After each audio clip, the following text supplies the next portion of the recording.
Did she say what kind of animal it was that attacked her? So yeah, they're saying it's some type of animal attack. Statistically, there's been more animal attacks, mysterious deaths, people gone missing. In other news, local authorities remain perplexed by the animal attacks. What attacked you in the woods? An animal. What else could it have been?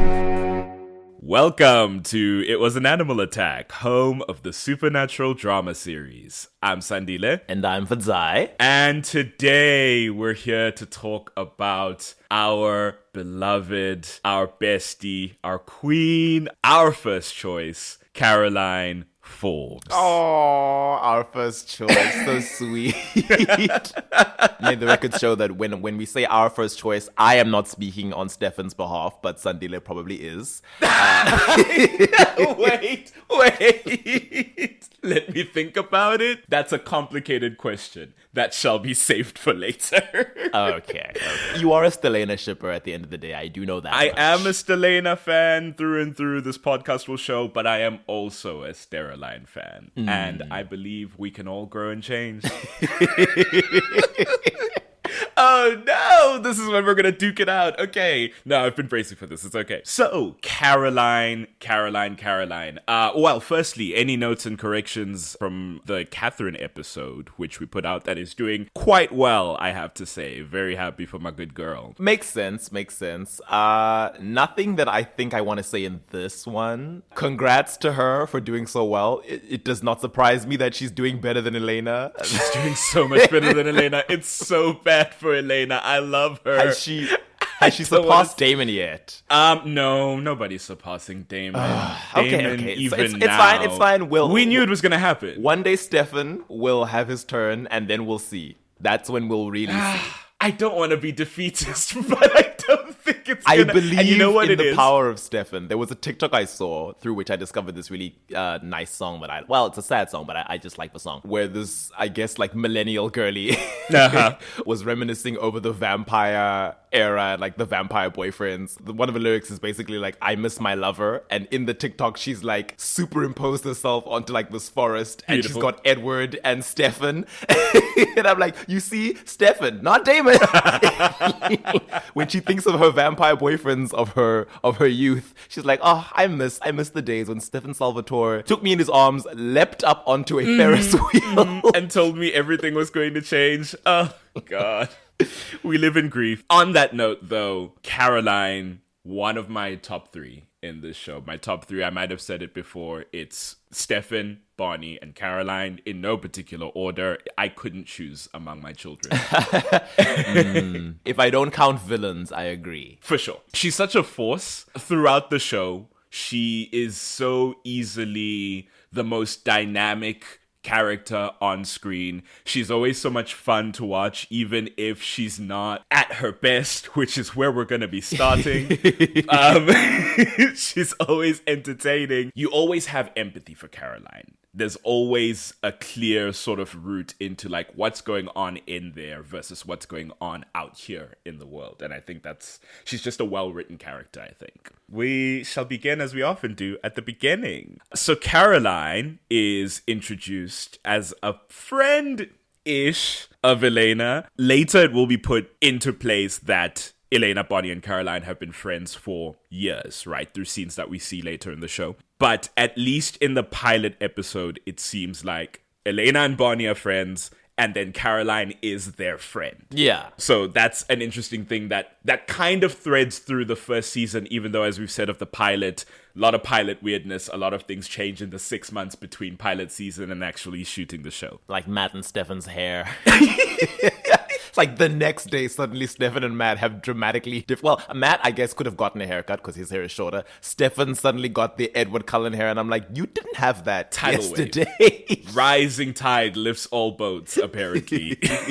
But Caroline's very sharp. She's very effervescent. She seems to be like someone who has her finger on the pulse. They'll say that the three of them are cheerleaders at this high school, but like Caroline embodies that very archetypically, I feel. Yeah. The thing with Caroline, though, that becomes very clear early on, she is a bit intense sometimes. She can be inappropriate. Oh, yeah. She can often be quite judgmental. And like the key thing that comes up very often early on is that she, quote, tries too hard, some people will say. Yeah. And watching Caroline, it's usually coming from a good or well-meaning place, but it's in a way where she's often oblivious to a situation, or it like comes off as disconcerting and people clock it and are like, whoa, you need to take 3 steps, girly. Like, you're on a different page. Case in point, when they come back to school in the pilot episode, because the show starts with them post-summer, she comes rushing into her introduction scene to hug Elena. Elena's just lost her parents over the summer. They seemingly have not seen Elena since. And Caroline turns to Bonnie to ask if Elena's doing okay. And Elena's like, I'm right here. So that's immediately the vibe we're getting of her. Then sort of throughout the pilot, when Stefan Salvatore comes to town, and he's very clearly in pursuit of Elena, Caroline several times tries to engage with Stefan and flirt with him until at that party that happens in the back half, he has to stop her and very firmly be like, Caroline, you and I are never going to happen. Oof. Turns out he was wrong, but we're 4 years too early for that. But in the moment, woof, what a rough thing to hear. I like that in the first episode, she is actually how we learn a lot of the supposed facts about Stefan's life while she's talking to Bonnie. She's like, okay, so he just moved here. They're from a military family, so they relocate a lot. She knows his star sign somehow. Check the school records. She knows his favorite color. I don't know how you'd get that one. I don't know how she got that one. Bonnie is surprised and is like, you got all that in one day? And Caroline's like, girl, I got that between 3rd and 4th period. We're planning a June wedding. Brilliant. You want to talk about very cheap writing to like immediately establish a character's vibe? That is Caroline's scene. It's so good. On that note, though, of Stefan and the very clear, firm boundary he sets right at the beginning, there is an insecurity to Caroline Forbes. In general, when it comes to like where she sits kind of in the social hierarchy of the school and the town, because it's one of those small towns where it matters like who you are and who you associate with, how she comes off to people, how much they like her, like all these sorts of things, which, you know, she's a teenager. She's a popular teen in high school. That tracks. Yeah.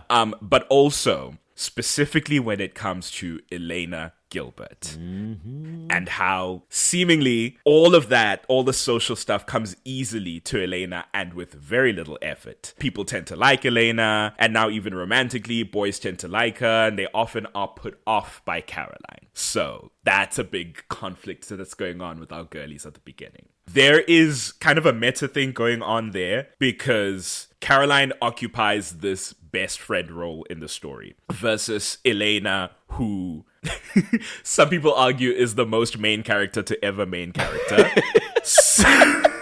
Charitably or otherwise. So much revolves around her, largely for reasons beyond her control, but still. But there's also a thing going on in the adaptation from the book to the show, right? Yeah. In multiple ways.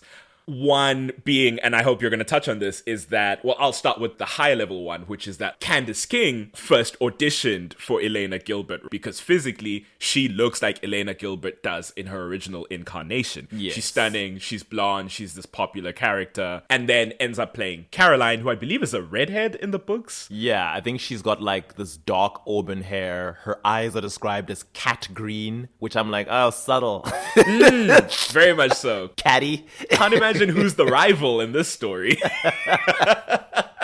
But on that point is that Elena and Caroline are rivals in the books, like proper, because Elena, unlike the show, or rather before her parents die in the show, is this like wildly popular girl. And Caroline's like, I'm gonna usurp her throne as the queen bee. That's the shit that's going on in the books with these girls. So it's kind of interesting some of that made the crossover, but largely they wanted to keep Caroline as a friend in this friend group. Yeah, there seem to be like shades of it in the pilot. Like you say, like Elena arrives at school with Bonnie. Bonnie is immediately like, oh, it's her bestie. She gets there and you said it seems as though they haven't seen Elena all summer. It felt more to me like maybe Caroline hadn't seen Elena all summer, which once we established the canon of the show feels really weird, but maybe she was like visiting her dad or something. It seems to me like, oh yes, Bonnie as the actual best friend has been around Elena during this period of mourning, whereas Caroline is just like an acquaintance at school who runs in the same circles socially, and therefore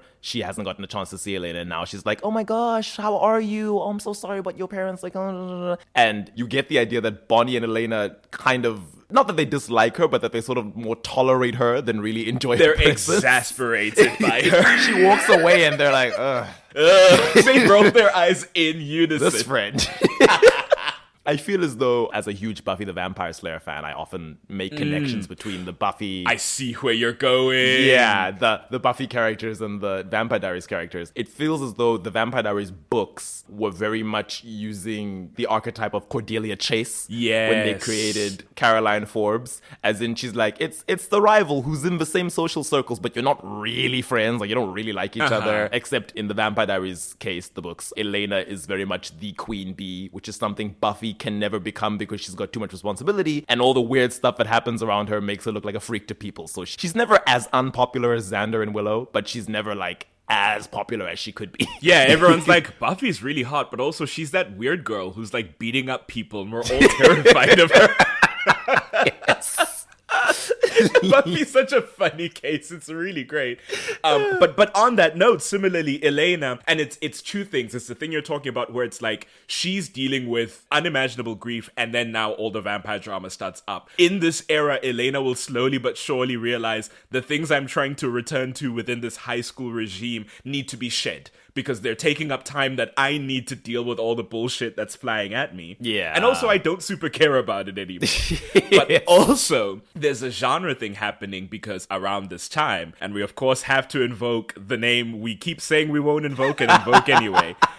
A contemporary of the Vampire Diaries right now is busy redefining the vampire genre. And so the main character becoming more homely, you might say. And listen, Elena's stunning. Again, still popular, but like she's this brown-haired girl next door type, a lot more reserved, a lot more chill, versus the Caroline by comparison. That's a genre thing that's happening with our protagonists in our teen drama, specifically our supernatural teen drama. It's interesting that they both like swap out their hair and eye color Yes. for something different from the book characters. I wonder if, because obviously Nina Dobrev slays that role. Listen. No shade to Candace. I'll never know what she might have been able to do with it, but I can't imagine it not being Nina at this point. I wonder if when she auditioned for the role, because very often in Hollywood you'll see when it comes to adaptations of characters from like comics or books or whatever, like cartoons, it's more often than not the women who are willing to change their hair color than the men. Yes. There are so many brunette Hollywood actors who are just playing characters who are blonde or ginger in the source material, and it's like, it's fine. Whereas the women, it's always like, put her in a wig or dye her hair,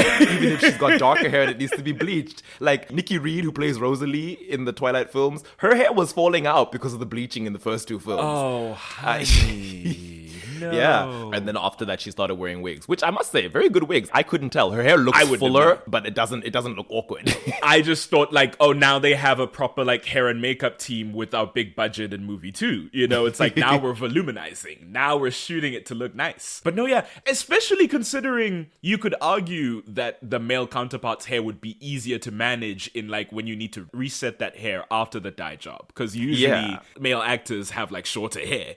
So that's kind of, oh man, baked in misogyny everywhere you look. Yes.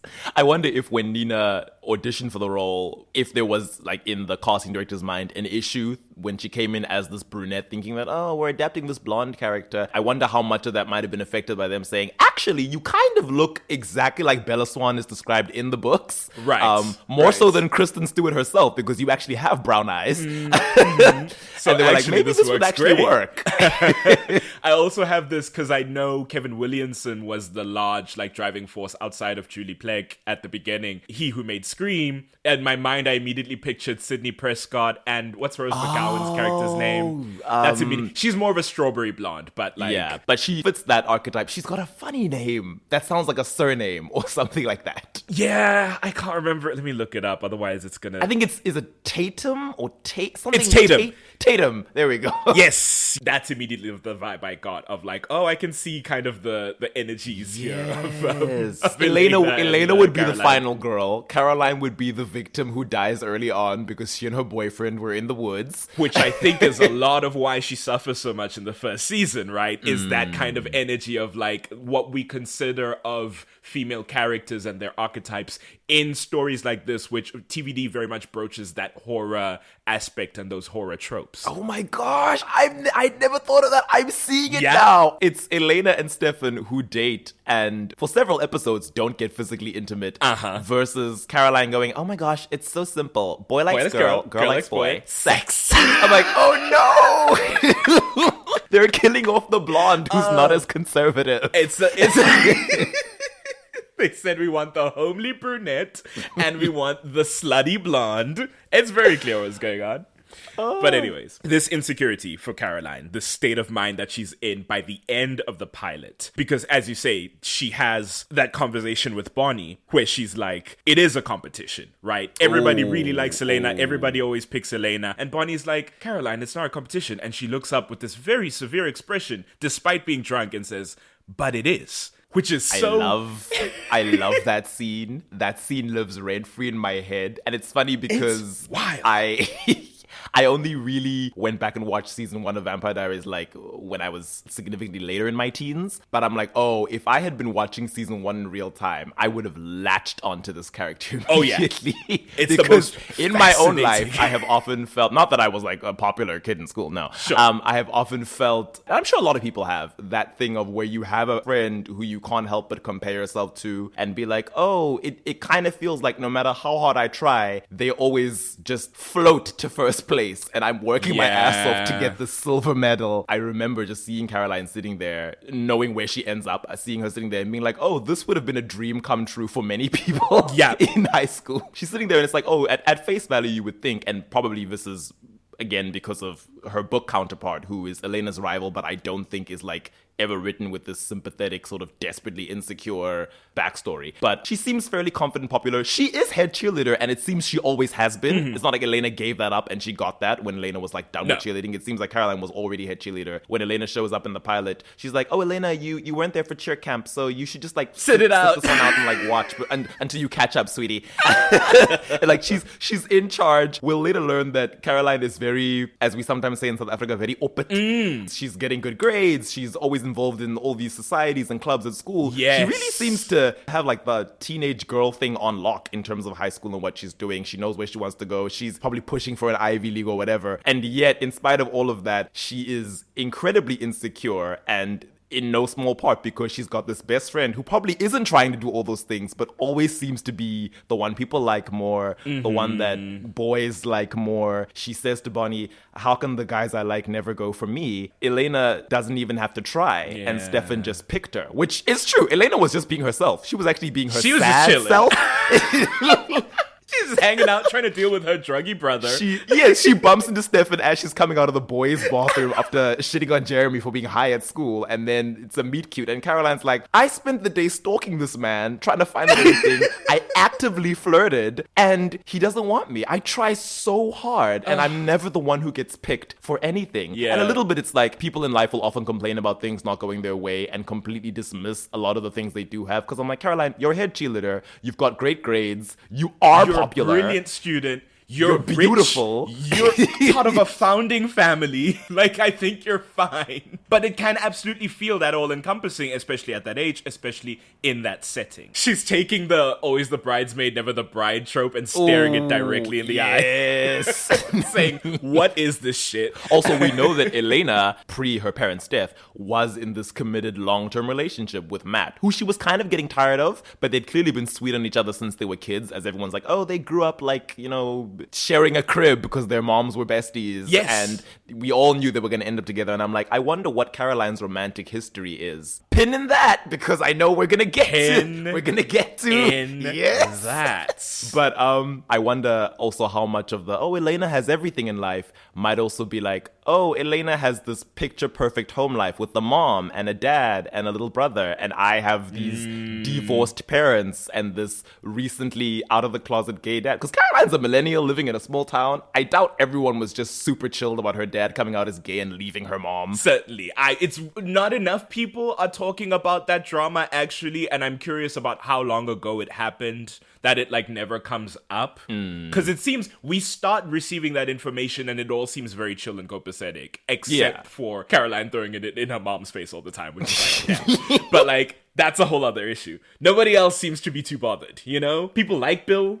when he comes back. Well, not like him, but they like respect him. Yeah. So it's a very curious situation. As you say, it's a very millennial, like liberal dream in this Virginia town. But yeah, that's definitely that. I mean, I imagine that's a factor. And then it's like, then her parents die and somehow she's still like effortlessly, which is an awful thing to think. But unfortunately, Caroline goes there sometimes. And she's like, even when you're at your worst, I still can't beat you. You are broken and mourning and gloomy. Because Elena used to be fun. So like maybe in Caroline's mind was like, okay, she's meeting me on my level and that's why she's beating me. But even now that she's dark and gloomy and doesn't want to be a cheerleader anymore and she just mopes around and doesn't go to parties or whatever, somehow I still can't be better than her.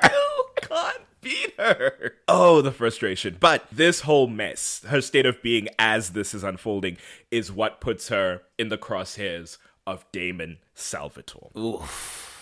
Damon, who I've been debating this, right? And we spoke about this in the Damon episode for a bit, largely to like nail Damon to the cross, as we should. But in this episode, we put content warnings in all our episodes. So again, as a reminder, always check the description to see if we're ever discussing something you're not comfortable with. I went back and forth on whether I was going to go into detail in this whole sequence of events because it is very key to Caroline. But I was like, how much of this is just gratuitous and how much of this is worth discussing because it informs a character. And I feel compelled to discuss it because I think we forget the severity of what happened because the show wants you to forget as it decides that certain characters need to move into new spaces. So I'm going to put a blanket warning for the next. I'll put a timestamp to when most of the discussion's done in the description, so check for that. But we're going to be getting into discussion about sexual abuse, coercion, mental manipulation, all the stuff that surrounds Caroline and her brief entanglement with Damon Salvatore. So, Damon Salvatore, who starts stalking her over the next episode. He is constantly appearing in her line of sight, all very, come hither and then disappearing when she comes over. And then he finally swoops in at the end of the episode and goes home with her and initiates a hookup because she spotted him at a bar and Bonnie was like, why didn't you go speak to her? And she's like, I don't know, I was drunk. And now this is all happening. They're getting physical at the end of the second episode, I believe. And then he reveals that he's a vampire and starts feeding on her. For us who are aware of him, she's not. He has been feeding on and slaughtering people all over town since he showed up in the show. When we next see Caroline after this, she wakes up in immediate terror, which means at least at this point, she remembers everything that has happened. Didn't compel her, didn't pass out. I know we spoke about this in the Catherine episode about Catherine and Stefan and how she didn't compel him that first night.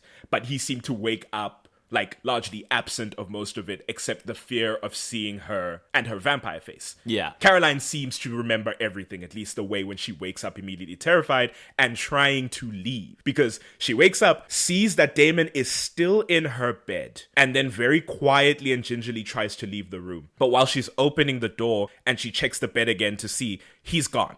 He has vamp rushed across the room and is now standing between Caroline and the door. And she steps back, pleading, please don't. She grabs a lamp to defend herself and whacks him over the head, which of course does nothing because he's a vampire. Strangely, it's less effective than it would become in later seasons where they start settling on how much vampires are resilient versus them being strong. It's very Twilight in this scene. Doesn't work. She hops over the bed, grabs an alarm clock or a paperweight or something and chucks it at him. It misses. She tries to run past him and he grabs her, throws her on the bed, and she screams, "Get away from me." And he shakes his head and he says, this could have gone a completely different way. I think she's thrown a pillow at him that has some of her blood still on it from when he was feeding on her the previous night. And he smells it. Then he gets high or aroused, or I don't know what you want to call it, the state vampires go into when they smell blood. And his vampire face appears. And then he lunges at her. And then we cut to title card. Yeah. The overtones of the scene, the metaphors, very intentional or otherwise, because I'm I don't know, maybe this was all a coincidence, but it's so dark. And it's things like this that I as a viewer can't let go of and then be like, yeah, let's just move on when our characters do things like this to people we root for, and then later on we need to root for those same characters as well. You victimize someone and now we're all good. There's been no reparations made, no apologies given. No apologies ever given for this. That's what's kind of crazy is beyond a moment we'll discuss later, it is never touched upon. It's insane.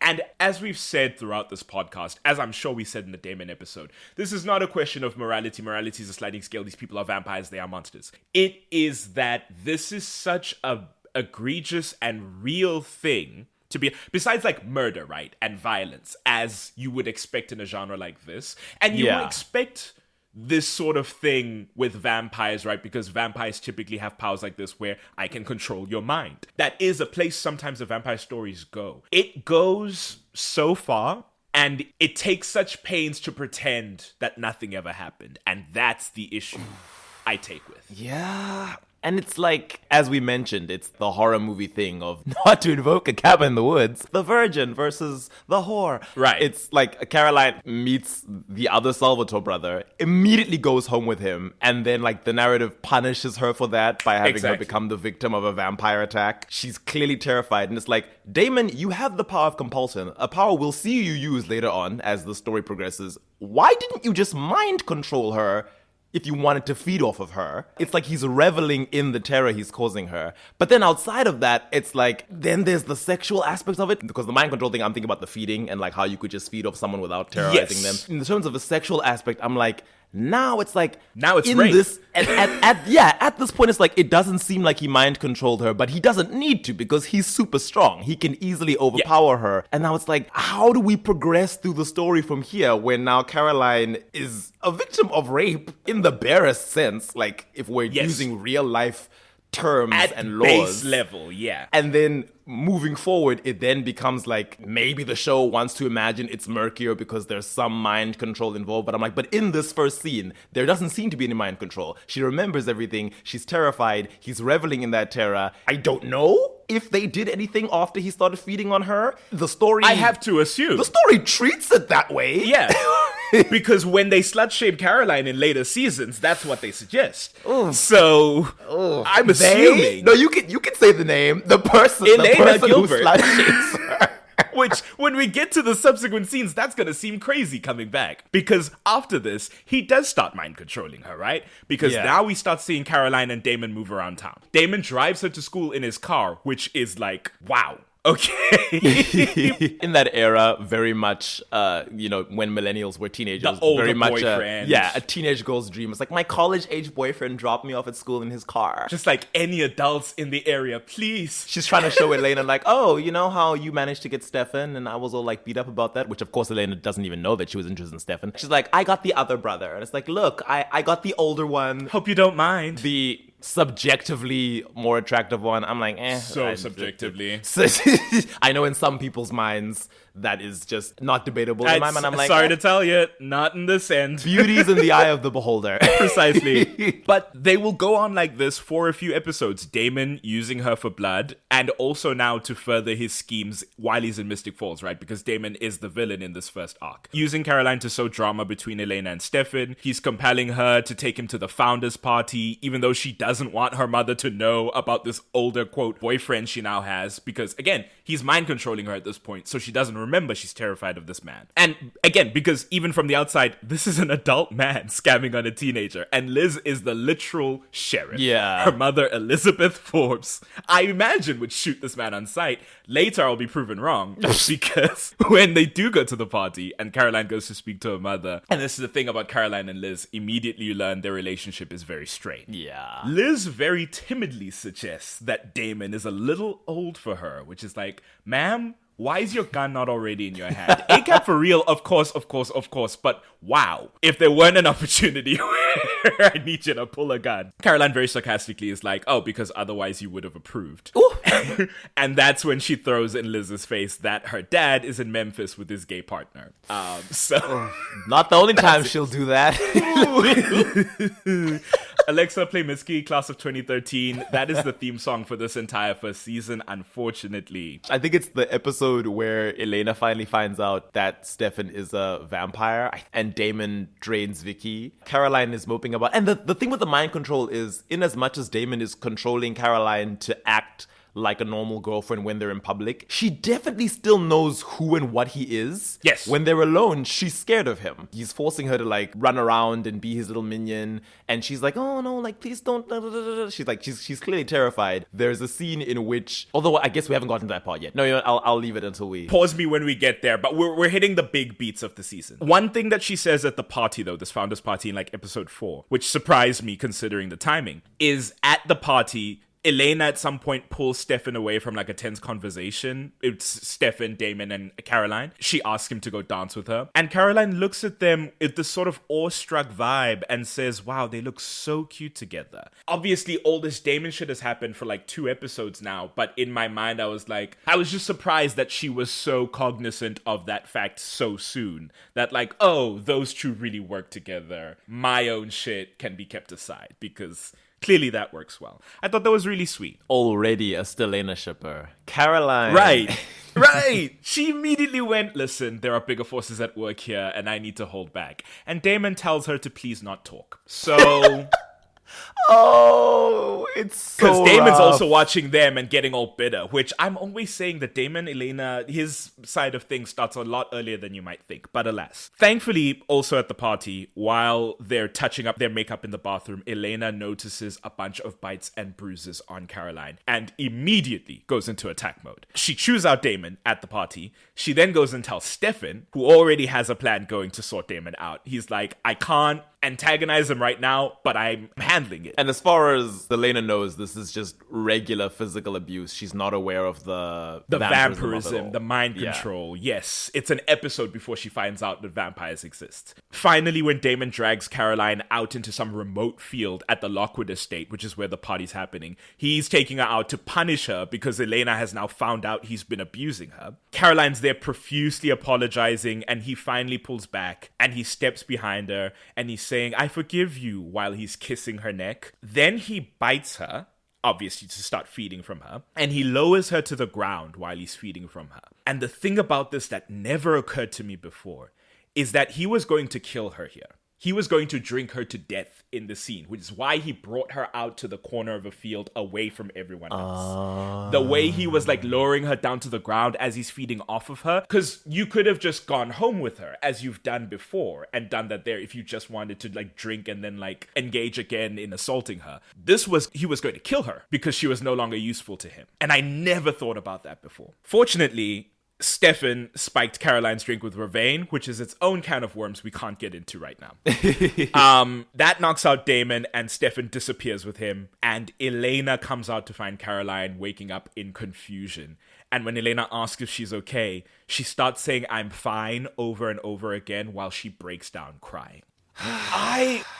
This whole era of like the first 5-ish episodes where she is enslaved to Damon, for lack of a better term, is so distressing looking back that it's crazy to me that they're at any point in the future, even 7 seasons down the line, that they're friends is crazy. They will be buddy-buddy next season. Well, the thing is, they're never really buddy-buddy. And the story will treat that dynamic as if it's coming from not that deep a place. Oh, she just doesn't like Damon. She thinks he's, this and that and the other. Not that he literally abused and assaulted her for weeks, presumably. It'll give it a very, like, minus the whole love triangle aspect of it, but a very, like, Wolverine and Cyclops type thing where they can respect each other and work together, but they're often fighting and at each other's throats. They don't try to hide the fact they don't like each other. And it's like, yeah, except she was the victim of his crimes. You wrote this person as a villain and made him do villainous things and then expected us to just forget. You saw that everybody was hot for your villain and you thought, well, now we've had him rape a main character. How do we walk this back? Oh, we just pretend it didn't happen. Yep. That's what we do. So, in episode 6, while she's dealing with like the trauma of the whole Damon thing, in a conversation with Bonnie, she starts to question her memories of what happened, trying to like justify Damon's actions. She starts to blame herself for them. The typical spiral you see a lot of victims go through where they're like, maybe it's something I did. Yeah. Maybe I made him do this to me. And Bonnie's immediately like, no, that is a bum-ass man who was a monster. Please, I beg you, girl, you are so much better than him. Ultimately, in a very Caroline way, she decides to try and pretend everything's all good. See, it really feels like they understood what they were doing. Yeah. In terms of how they were writing this thing. And then all of a sudden, we're supposed to pretend it was never that serious. Paved over. It's crazy. Unfortunately for her, we're still like iffy on how vampire powers work in this era. So Damon still seems to have some sort of hold on Caroline. Oh, yeah. While she's busy organizing and executing that high school sexy car wash, another can of worms. Our cans of worms are stacking. He draws her in psychically to free him from where Stefan's imprisoned him in the Salvatore cellar. Luckily, nephew Uncle Zach is there and he intervenes and unfortunately dies, which allows her to escape the house before Damon can like catch up to her and again, presumably drink her dry. Yeah. She runs out into the sunlight, which burns him, and then she's free. She doesn't even seem to really understand what she did and what was going on when he drew her in. It's funny. That's a vampire power we will never see again. Never. From the regular vampires in the show. Being able to reach out telepathically to someone and then bring them to you. We'll see the power again, but it's in the siren season when the sirens are doing It's in that. the sirens, and I guess probably Silas could have done it if he'd wanted to. We've never seen Silas do it long range and without being in sight of you. Silas doesn't seem to have a...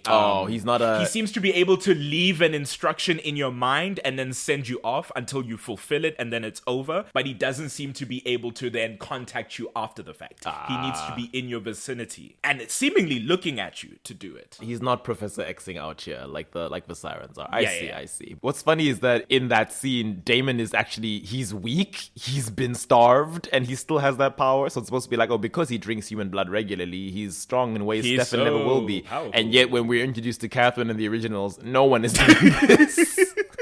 Season 1 weirdness. What are you gonna do? At the end of that same episode, she's incredibly dejected and in bed, and her mother comes in to check on her. And shame. Again, their relationship is strained. We don't see them interact a lot. That's the scene I was gonna get to. Oh, her mom, bless her, is making an emotional bid. She's trying to connect here, and she's like, is it a boy thing, maybe, that you want to talk about?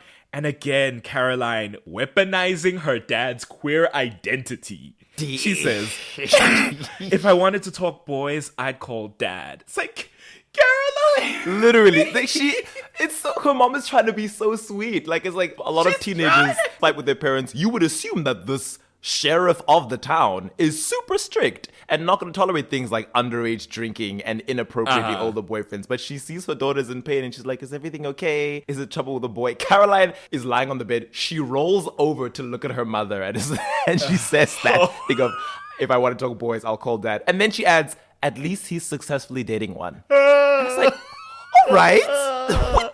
So there's no need.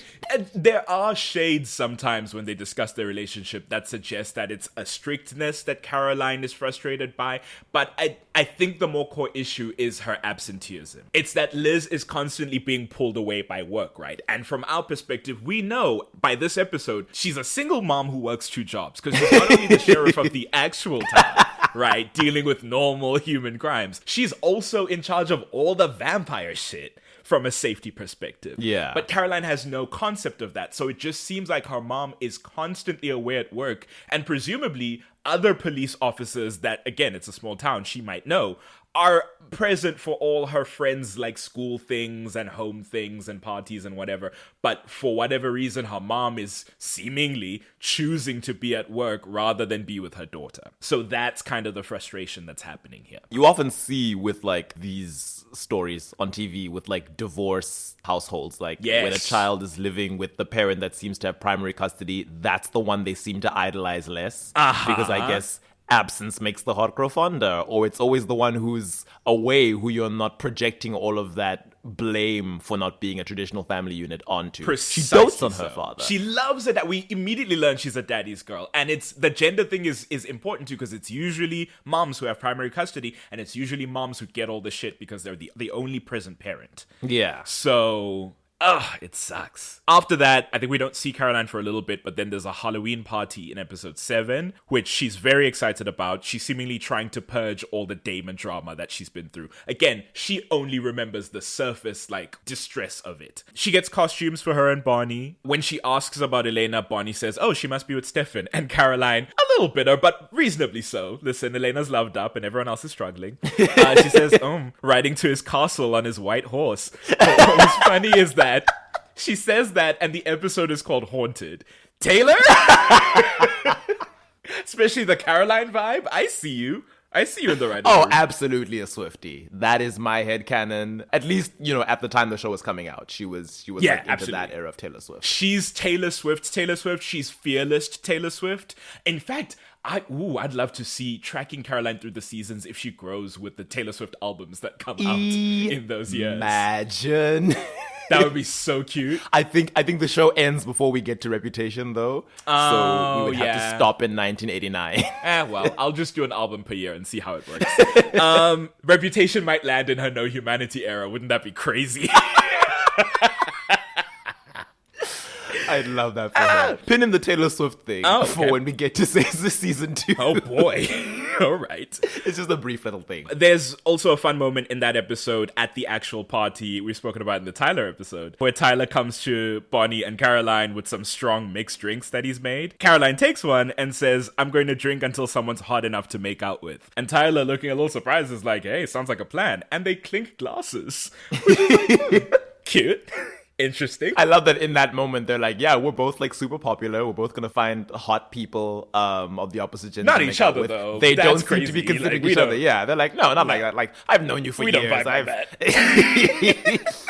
I just thought it was funny. Caroline's like, I just got out of something toxic. I'm not stupid. I'm not going for Tyler Lockwood. I'm not looking for this asshole quarterback, please, who was scamming on she calls Vicky. She says some cheap things about Vicky where I'm like, Caroline! Gosh. Please! Your Matt's the blood is quarterback. showing. Tyler is, we never learn what Tyler is. That's true. Yes, you're absolutely right. In episode 8, she finally runs into Damon for the first time since that cellar incident. And she tries to walk past him and he keeps blocking her way. And she then, very brave, she starts trying to tell him what for. She's like, I'm done being your slave girl, this, that, and the other thing. He immediately compels her, which again, like, it takes the power completely away from her in this moment. And she's like, oh, hi, Damon. Oh, where have you been? And it's like, oh, God. He makes Caroline throw a party at the Mystic Grill, which he uses to frame Lexi Branson, newly arrived in town, for the vampire attacks that he's been doing, so he can throw the Founders Council off his back. He also tries to use it to get Emily's crystal back, since it's now in Bonnie's possession, but that doesn't work. And while he's upset about this, Caroline, who again, now that he's compelled her, she's like, oh, this boy who like treated me badly, but now he's back and we're like trying to fix things again. She's telling him at this party, why are you always like this to me when I'm so good to you? It's just a stupid necklace, who cares? And Damon says, no, Caroline, you're the only stupid thing here. And shallow. And useless. Oh. I just want this man dead so badly. He tells her all the things she fears the most. Right. About herself. And he surely knows that, because that's why he singled her out to use. And in an argument with Bonnie later about this stupid necklace, she let slip that Damon said that to her. And Bonnie immediately then goes, don't listen to that bum. He's talking nonsense. Caroline is not in a space to hear that. Is that the episode with the seance? No, that's after this. Oh, okay. At the end of this night, she is wasted because she's been drinking because she feels so bad about herself and Damon only made her feel worse. And she collapses into this booth at the grill where Matt Donovan is speaking to a server who he very quickly asks to get coffee for the drunk lady. And Caroline asks Matt if he thinks she's shallow, which is... Matt says, is that a trick question? Which is the most straight guy response you could possibly think of. They have a brief conversation where Matt, again, not being super helpful, he's not the most articulate, bless him, but he's not saying the right thing. And he's just like, can I take you home? You seem like you're in a bad way. And she's like, yes, please. They stand up and she starts to collapse. So he lifts her up bridal style and carries her to his truck. They pass by her mother, who is so alarmed, but she's dealing with vampire nonsense. So she's like, please just get home. I trust you, Matt. At her house, Matt tucks her in. He gives her some reassurance to be like, it'll be all right. Everything will be better in the morning. But when he gets up to go, Caroline grabs his forearm and asks him not to leave her by herself. And so Matt stays and gets into bed with her, and then they cuddle as she falls asleep. Which is like, whoa, okay. It was the most interesting. I was like so confused as to be like, back when I was first watching this, to be like, and then what does this mean? What's the vibe now? That becomes the question. It becomes the question. They enter this weird period where she's like trying to gauge what their deal is. Matt is seemingly oblivious until she unloads on him because she's like, you've walked past me, you're just saying, hey, like we cuddled, there was a vibe, what's going on? And you snuck out after that. So you're just like every other man I know. And Matt's like, I didn't want to get into trouble with your sheriff mom. You are reading too much into this. He actually says, I snuck out because I didn't want you to get into trouble. Right. And I'm like, Matt Donovan, one of the best boys in this town. So sweet. Gentlemen. There's also some drama with the girlies because Caroline's mad at Bonnie over the necklace situation. She calls Bonnie a thief. Racial. No! I'm calling it out. Like I said, love Caroline. She is a rich Southern white girl. She tells Elena, because she's a thief. And I'm like, crazy. But you gave her the necklace. You gave her the necklace. Giving someone something and then changing your mind and them not wanting to give it back to you, that's not theft. That's called being a chump and a hard luck loser. I'm sorry, Caroline. But this is when they have that sleepover where they do a seance because Bonnie's being haunted by Emily Bennett. Yes. And because Caroline doesn't know about the supernatural at this point, Bonnie and Elena are, skittering the corner like, the ghosts and the witches and the tomb. The witches and the drama. Caroline immediately is like, I'm being left out. It's never a nice situation to be in when you're in a friend trio and two people are pairing off and making you feel isolated. And she's like, you guys do this all the time. And Elena's like, no, that's not true. And then Bonnie's like, yes, it is. Yes, it is. Bonnie's like, no, let's own up to it, Elena. We do ice her out all the time. But then Bonnie turns it on her. But he's like, because I can't talk to you. Yes. You don't listen. And she's like, Caroline, I'm a witch. And Caroline's like, and don't I know it? And it's like, okay, girl, I don't know if there's any reflection going on at all in this moment for you, but okay. And if we thread this into canon, this might be why Caroline was not in the know with how Elena had been doing that summer. Because Bonnie and Elena will often just like leave her out of things because she's a bit high maintenance and sometimes they don't have the energy to deal with her and bring her into things. And sometimes she's not taking things as seriously as she should, and she's not as, she doesn't have as much tact. And sometimes she's taking it too seriously. She'll sometimes have a very,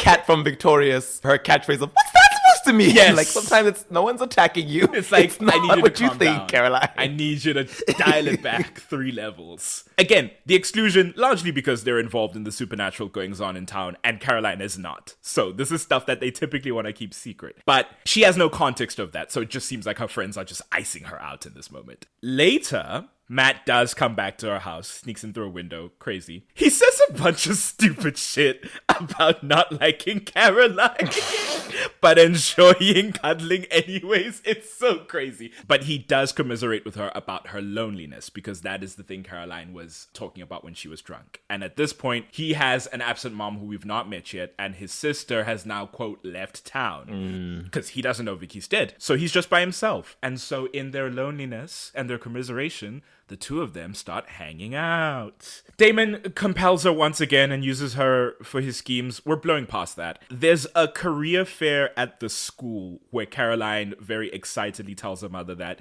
she wants to go into broadcast journalism. Yes. This is the first moment. Again, I support Liz. This is the first moment where I'm like, ma'am, how was this possibly the right thing to say in this moment? She says, but Caroline, you don't even read the paper. What? Your child is telling you about her dreams. Support. Be the wind beneath her wings, not the spit in her face. Also, Gloria? Gloria. Also, I'm like, this is your 17-year-old millennial child living in 2009, ma'am. I don't think she needs to be interested in reading physical newspapers. The paper? To be interested There's in journalism. TV news. She probably scrolls by stuff on her phone. I don't think She has a Google alert on her Nokia. As sponsored for the show. Also, she could just be watching it on the, like, TV news had been a thing for decades. I don't know why her mother... Right. Like, they have a local news anchor celebrity in Logan Fell. Who's on TV. Crazy thing to say, Elizabeth Forbes. But she does seem like she didn't mean to be like. She was genuinely confused. But damn.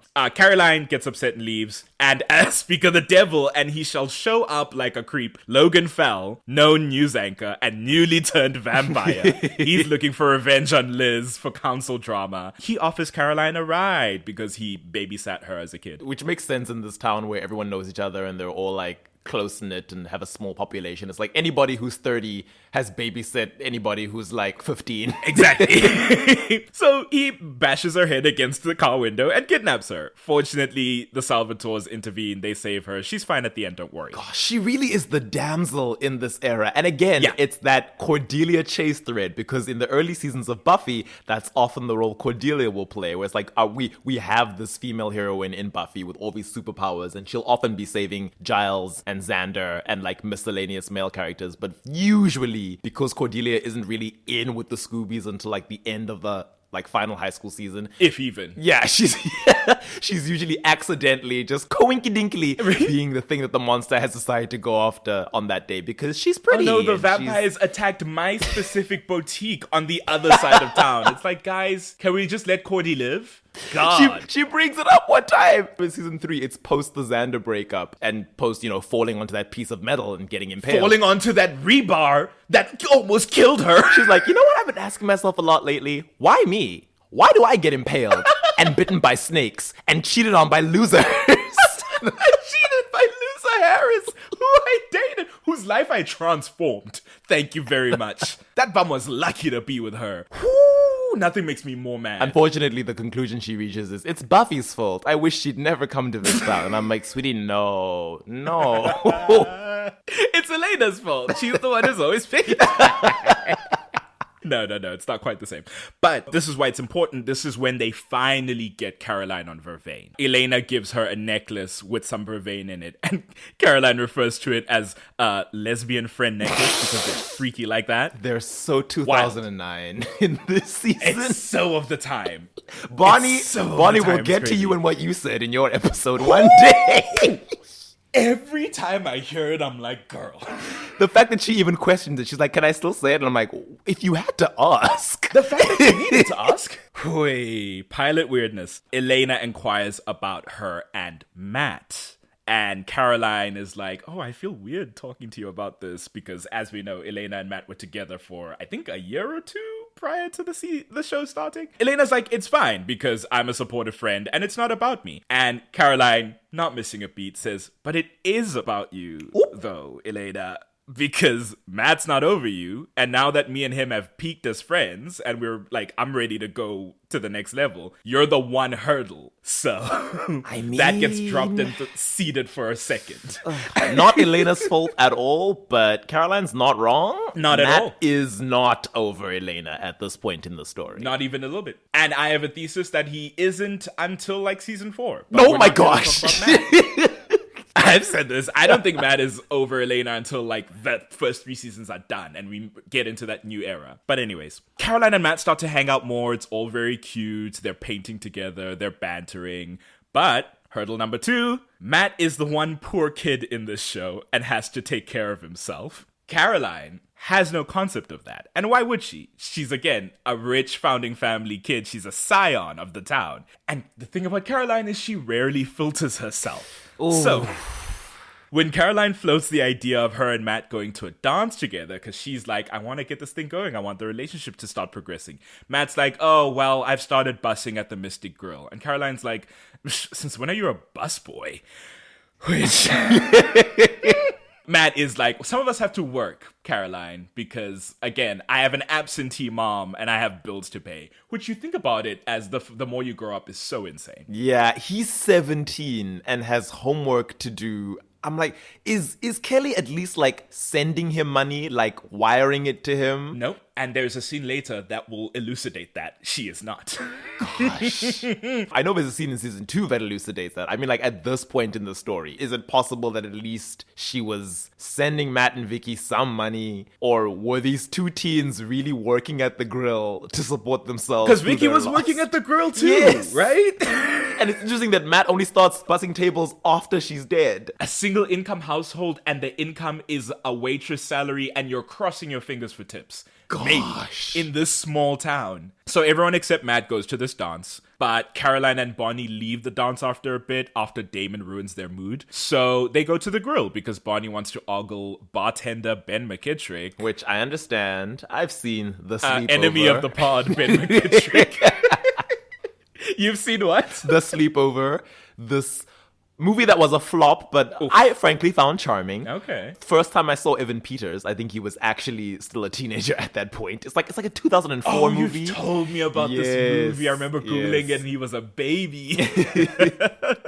Caroline, again, Caroline, never a filter. To be fair, in this instance, she didn't realize she was going to be overheard. And that makes it okay, of course. You can say anything you want as long as people don't hear it. She is espousing to Bonnie how unimpressed she is by Ben, calls him a washed-up jock who pours drinks for a living. Just as Matt is walking past them. And I think she hopes against hope that somehow he didn't hear that, even though his energy immediately makes it clear he did. She's like, "Hey, man!" She is so bold to ask if he's upset with her for some reason. It's crazy. Because he walks past again, and she's like, "Are you upset with me or something?" He's at his job. He's carrying like a big crate of dishes going to the back kitchen, and she's like, "Why won't you talk to me, Caroline?"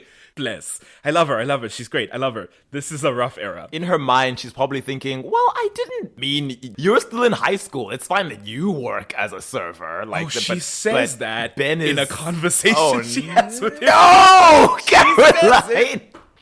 She says, I wasn't talking about you. And it's like, girl. Because Ben is out of high school. So that's where the whole washed up jock thing comes from. And I'm like, girl, despite what Vicky seemed to think when she was talking to Damon right before he turned her, this is probably going to be the trajectory of Matt's life. He's the quarterback. He's popular. He's doing well at sports in school. But that's going to end when he graduates. And he's going to have a real life that he has to live, absent of the privilege that you and all the rest of your friends have. Right. And like I said, she has no concept of that. She's loaded. And she lives in this town where that's her filter for everything. She does note that, okay, listen, I'm self-aware. Again, millennial queen. I know that I have an issue. I very often put my foot in my mouth, but I'm working on it.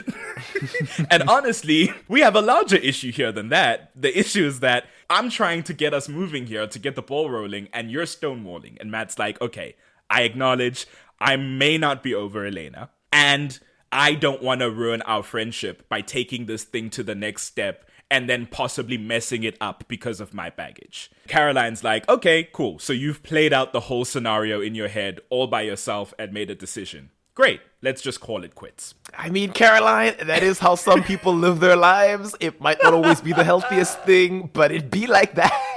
It'd be like that. So then she leaves. But at the end of the episode, or towards the end rather, after she leaves the grill, Matt chases her down in his truck, parks off the side of the road where she is. Actually, no, he parks in the middle of the road where she's walking on the sidewalk, gets out, shuts the door, marches over to her, and she's like, what? He immediately grabs her and plants a huge kiss on her.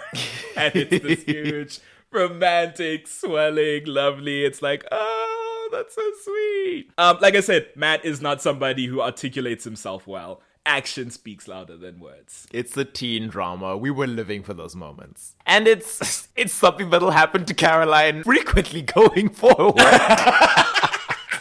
So So funny. So, Matt and Caroline now dating. It's still unclear if they're like defined in a relationship, but they're at the very least moving in that direction. A couple episodes later, she finds Matt at the grill. So funny. It's very Caroline, and I understand this instinct. She tells him, hey, listen, I'm giving you a free clause in whatever's going on right now. Here's an out in case you're having second thoughts and you want to roll this back. And no harm, no foul, no hard feelings. You can exercise it and dip out. And Matt's being very cute, very smirky. He's like, no, I don't need it. And she's like, oh, okay, cool, I guess. Because again, Caroline's always approaching situations now with that insecurity in mind, with that fear that like, okay, are they going to want someone else? Are they going to second guess like the decision? Am I going to put them off at some point? That is what she's now approaching this building relationship with Matt, which causes some problems down the line, unfortunately. Oh, we're going to get to that episode. Oh, yeah.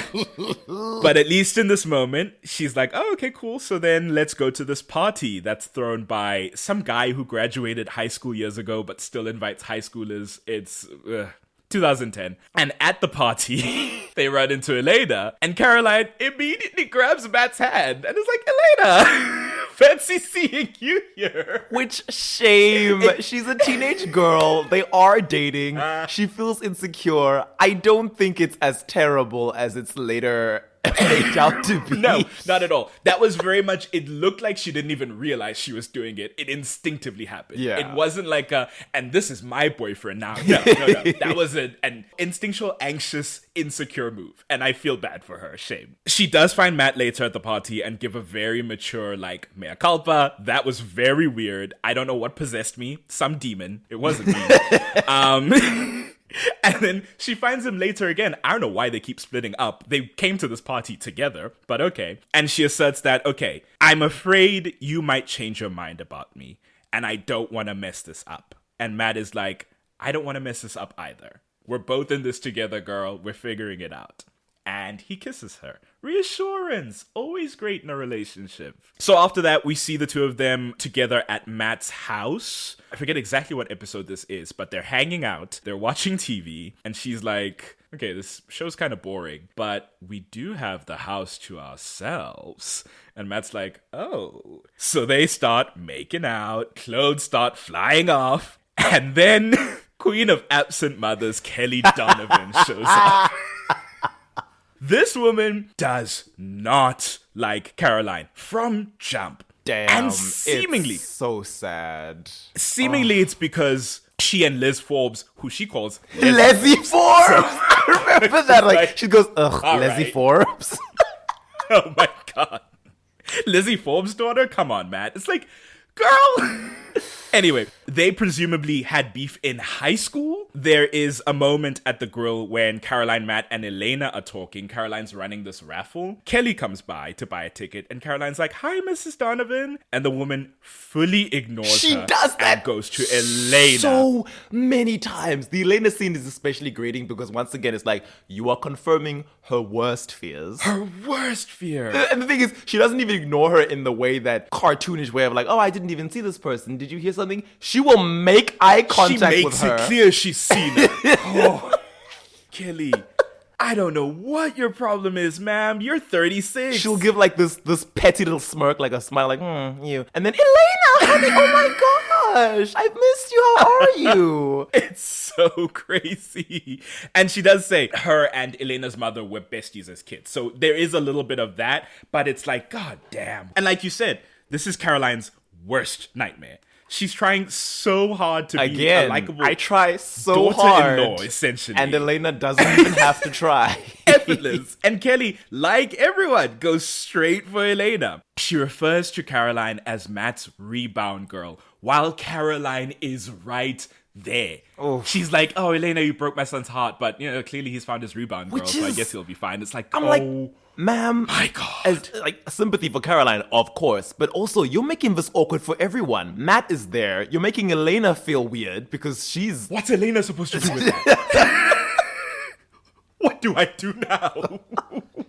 It's insane. And as I discussed briefly, Matthew Donovan. No, Matthew. What are you Donovan. doing in this era? I understand it's your mommy issues, boy moms, but it's like he's being willfully oblivious to the very obvious icy energy that Kelly is channeling in Caroline's direction. We're going to get into Matt's relationship with his mom when we get to a Matt episode because there are like studied things that I want to discuss in a non-medical capacity because again, we are not mental health or medical professionals here. It was an animal attack, but there are some thoughts I have on that relationship. Okay. But regardless, Kelly goes to trade in her raffle ticket. Again, there's this man auction happening at the grill, which Caroline is working. This is the episode where they raffle off Damon and Alaric and that weird encounter happens on stage. Caroline, again, trying to be so nice to this woman, has been the whole time. Kelly tells her to stop trying so hard. Oof. The nice thing is fake. Oof. Straight up says she does not like Caroline. For why? Unclear. Oh, does she not explain it in this scene? No. That's where she leaves it. She says it's fake nice. She says your mother was fake nice too, and I didn't believe it. It's like, it seems like you're projecting a lot. Yeah, I get the feeling, because as we've often discussed with the Donovans. Because Vicky's like this too, to Elena, right? Yeah, the Donovans and their insecurity around the founding families and their scions. I get the feeling that it's like Kelly was always Kelly Donovan. It wasn't just after she had kids and got left by her husband, and people always thought like less of her. And maybe the reason she's so warm to Elena and why she was comfortable having Elena grow up with her son is because Miranda Summers is not from a founding family. So maybe that bitterness wasn't as obvious to project onto Miranda. They were friends before she married a Gilbert, and once she had, it was fine. Whereas Caroline is like, you're a Forbes, maybe a Forbes twice over. We don't know. Well, I was going to say, because presumably Liz Forbes also married into the founding family, but we never get anything on Liz's backstory, so I don't know. Yeah. In the Miss Mystic episode, we get that one line where it's like, okay. Yeah. Unclear. It would be so easy to sort. But anyway. But yeah, maybe it's that thing of like, oh, the founding families, they've always muttered about me behind my back and under their breath. So I know what you really think of me. Don't come here and think that you're the savior breezing into my son's life to give him all the things that I probably couldn't provide. Oh, there's it's so like, much calm down. Kelly. Why are you beefing with a teenager? This is, again, she's 17. All she said is, hi, you look lovely. And you've decided all of that. I think you have a problem to deal with, man. Maybe she has a filter edit on everything Caroline is saying. Caroline says, hi, you look lovely. And she thinks, oh, so you're saying that my clothes look trashy, but you can see I'm trying my best with what I have? Okay, you, Caroline. Oh, it's so bad. So yeah, that unfortunately, well, it doesn't resolve because it rolls over into the next episode. Caroline comes over to the Donovan home the next morning. Again, greeting Kelly very nice and normal, even after all the indignity. When she arrives at the door, and Matt's like, it's Caroline, be nice. Kelly's literally like, ugh. Oh my God, how old are you? Your 17-year-old son is telling you to be nice. It's like you're telling your child to play nice with the neighbor kid and they won't listen. Oh, Kelly. And again, Caroline greets her. She does not verbally acknowledge Caroline. She just makes a face and goes upstairs. And I'm like, you can't even just say hi? Let me be clear. Kelly, who is hungover in this moment on a weekday, and her son is taking care of it, rolls her eyes and leaves the room, and Caroline greets her nicely. Crazy. And then Matt does something insane when he and Caroline get to school. He says Caroline doesn't help the situation and she could try to be nice. I don't know. Which? I don't know what world Matt is. It's mommy issues. It's we will get into it. Because again, Kelly was probably projecting. She was like, I'm hungover and my son is used to this, so I feel fine. And then this preppy girl from the rich family and, whose mom is a cop and maybe had to, tell me I'd had too many at the bar a few times in our history and send me home because I was disturbing the peace. Then she walks in and sees me when I'm not at my best. And I know what she's thinking. She can say hello with that fake smile, but she's judging me in my own home. So much is happening in your own head, ma'am. Please. I was about to be like, get therapy, but now we have to really consider the means and accessibility of therapy. And that's not possible for everyone. And so that's how, you know what? This is why all these systems okay, I'm going to ease up a little bit on Kelly Donovan. Because all these systems that would aid us in being more well-adjusted people are not accessible to working class and poorer people. But anyway. It's true. But I mean, it's Caroline's episode. All she's thinking is, I like this boy and his mom is here. I'd like her to like me. Also, she's made it clear that she would prefer that he dump my ass and go back to Elena, which is my worst nightmare. It's bad. It's bad for Caroline in this era. It's such a shame. Matt saying that she could try to be nice. Caroline responds and says, I find it difficult to be nice to people who hate me. I'm not that evolved. And I was like, this is the first Which time. I think is untrue. This is the first time that she's like, no, man, I have been trying. And I'm now going to push back and be like, your mom is being mean to me. Yes! It's like she's only been nice up until this moment when she says something kind of snarky, and it's like, well, within your rights, girl. His mom sucks. Yes. And directly to you especially. No, she's valid in that moment. She has only been nice. And I think Matt is insane to say that. But again, boy moms. There's an awkward moment when they are making plans for the evening, and Matt spots Elena from across the hallway at school making out, gets a little weird, and then leaves the conversation he's having with Caroline, being like, yeah, whatever you want to do, we'll do that, and then walks away. So, making the most logical decision in her mind, Caroline invites Stelena on a double date with her and Matt. Just to get everyone used to the new couple dynamics, you know, Caroline, get Matt some closure on Elena. Caroline said, listen, I was reading this article. I was reading Cosmo. They were speaking about exposure therapy. I think we just need to get into it. Just rip the Band-Aid off, really be in each other's faces. Matt will get over Elena once he sees how in love with Stefan she is. Right. And then I can show Elena how not insecure I am and how I'm totally fine. And it doesn't matter that I kind of feel like I'm getting her sloppy seconds. It's fine. I'm fine. This is fine. Again, all that stuff about the perception of how she's coming off and how people are perceiving her and this relationship is tied into this as well. It's just like, this episode starts off rough and keeps rolling downhill. It's funny, they're probably the only example I can think of where the quarterback and the head cheerleader are dating in an American high school setting, and they're not immediately this power couple that everyone is scared of. It's like, no, he's struggling because he's still kind of moping over his ex. She's wildly insecure and feels like she could be dumped at any moment.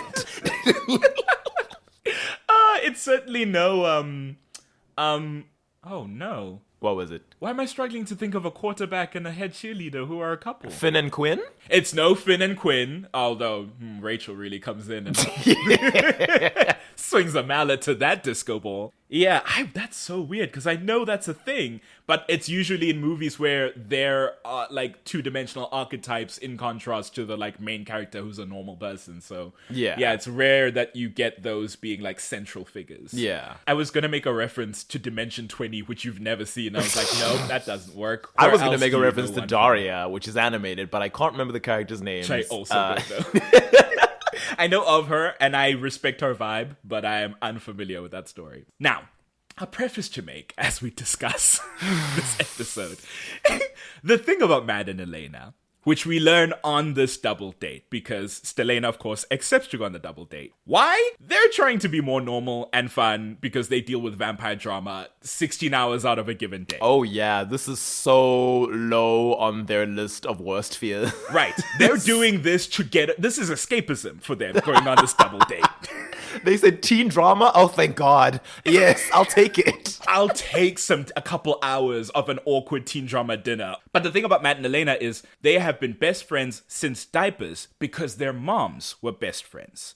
So they have this intimate bond that existed before they dated and clearly still exists now that they've been broken up for some time. Unfortunately, as we've said multiple times, Caroline is very insecure specifically about Elena. So when they start reminiscing and going down memory lane, it becomes very uncomfortable. This is while they're at the grill, because that's where the double date starts. It does not help that Kelly and Jenna and Damon are drinking at the bar. There is a very weird energy in the grill right now, right? I can feel Satan in the chilies right now. It's not Jesus, it's not God. I feel the devil in the grill in this moment. Caroline excuses herself at some point, and then after that, when Elena goes to the bathroom afterwards, Caroline is waiting. And it's it's so terrifying in the moment because you see her in the mirror like a goddamn ghost. I don't know when why they Elena's shot it washing like her that. hands. It's so haunting. She looks up and there's Caroline. Ooh. And Caroline's like, this wasn't the plan. Elena's like, what? I'm just trying to make conversation. And Caroline's like, well, try less. Because you're not supposed to make him fall more in love with you. He's supposed to fall out of love with you and in love with me. Girl, what are you doing? Look, Elena, I largely don't blame Elena for what goes down in this episode. I think Elena was thinking, it's like a thing of when 4 people meet and 2 of them know each other really well and 2 of them don't. So she's thinking, look, Stefan doesn't really know Caroline. They're not going to have anything to talk about. I don't want to just talk to Caroline and then leave my boyfriend to awkwardly try and talk to my ex. So I'm going to try and bridge that gap by just casually Drive the conversation. Yeah, speaking with Matt. Because, again, from Elena's point of view, she's like, I am over Matt. I don't want this boy anymore. I'm fine. I'm so fine. I've got my Stefan Salvatore. In the back of my mind, I'm also trying to keep everyone I love alive. I am not trying to take your man, Caroline. But unfortunately, from Matt's end, subconsciously or otherwise, it's this thing of how easy it is to slide back into these intimate conversations, these delightful memories, this girl I've known my whole life and have carried a torch for since I was like 6. And Stefan... We had this discussion outside the podcast. Yes. Stefan is frozen at 17, but he is mature. He does not care about this nonsense. He's not insecure about any of this. He's perfectly fine. He even says, because after the girls leave to go to the bathroom, Matt tells Stefan at some point, it might be later actually when they're at the house, he tells Stefan, I'm sorry, I realize something I've said is a little out of pocket. And Stefan's like, no, it's all good. I mean, you guys dated and you obviously had a very beautiful relationship. That's not just going to disappear because me and Elena are dating now. That's fine. So mature, so secure. So Caroline as well. spiraling down this drain on her own because it's not even like she can commiserate with Stefan over. Look at our exes getting on with it. Stefan's just sitting there like, oh, this is cute. Yeah, okay. And Caroline's like, am I the only one sitting here feeling like this is weird? Am I the crazy one? It's funny you say that because there's a scene in season 5 that is very much, and I hate to, because Damon's involved in it, but it's that moment when they think Elena and Stefan are maybe hooking up again post the Elena breakup, and Caroline and Damon are egging each other on, spiraling, and it's like, oh god, this is rough. But anyway, after the encounter in the bathroom, the double date moves to Chez Salvatore. Oof. And Caroline's like, I feel like I've been here before. From that moment, remember you said, she doesn't seem to know what happened when Damon psychically lured her to his house to free him. She still has some sort of echo of being there, but she doesn't know why. Elena and Stefan exchange a look, and it's just like, oh. But the girls watch on as the boys are bonding over cars. Because Stefan and Matt are really Stefan's into cars. like, let me bro bond. I'll show him cars, because that's what dudes like. So smart, so responsible, so on top of it. Stefan's like, yeah, this kid likes cars. Let's talk about cars. It'll be really cool. And he's got really nice sports cars that just chill in his garage. What question does Caroline ask that Matt's like, a guy would never have? So Matt mentions... Sorry, let me get myself together. Matt mentions Elena's dad's old Camaro, which was a really nice car that he used to work on as like the boyfriend of, well, the close friend and then the boyfriend of his daughter. Caroline just trying to get involved in the conversation because they've spun off again, right, into a reminiscing that is excluding her. She's like, well, I don't like sports cars. They're too hard to make out in. And Matthew Honeycutt Donovan Maxwell says, it wasn't that bad, while looking at Elena. The vibe immediately shifts. Why would you say that, Matthew? But it's the worst thing Matthew says the entire show. Yes. I don't care about all the drama in season 7 where he betrays them for the Huntress. Screw all that. This is the worst thing Matthew's ever done. I'm like, it couldn't even be like a thing of, I forgot that Caroline was in the room for a second. She's the one who She asked you the question. She asked you the question. She posed the statement. You responded. Then you turned to Elena and you were like, we got along all right, making out in your dad's old car. And I'm like, Elena looks awkward because she's like, well, not only do I not want to reminisce with you about us making out in front of my boyfriend, but Caroline's already had a conversation with me in the bathroom. She's looking at Matt like, these Donovans, she's putting me in this position. Elena's like, Caroline's about to show up in my home bathroom mirror with a knife. What are you doing to me, man? And oh, Caroline, oh. Of course she leaves. Yes. Elena chases after her. This is where Elena's offside. Elena tells her she's being ridiculous, which is crazy. We all know that was a wild thing to bring up.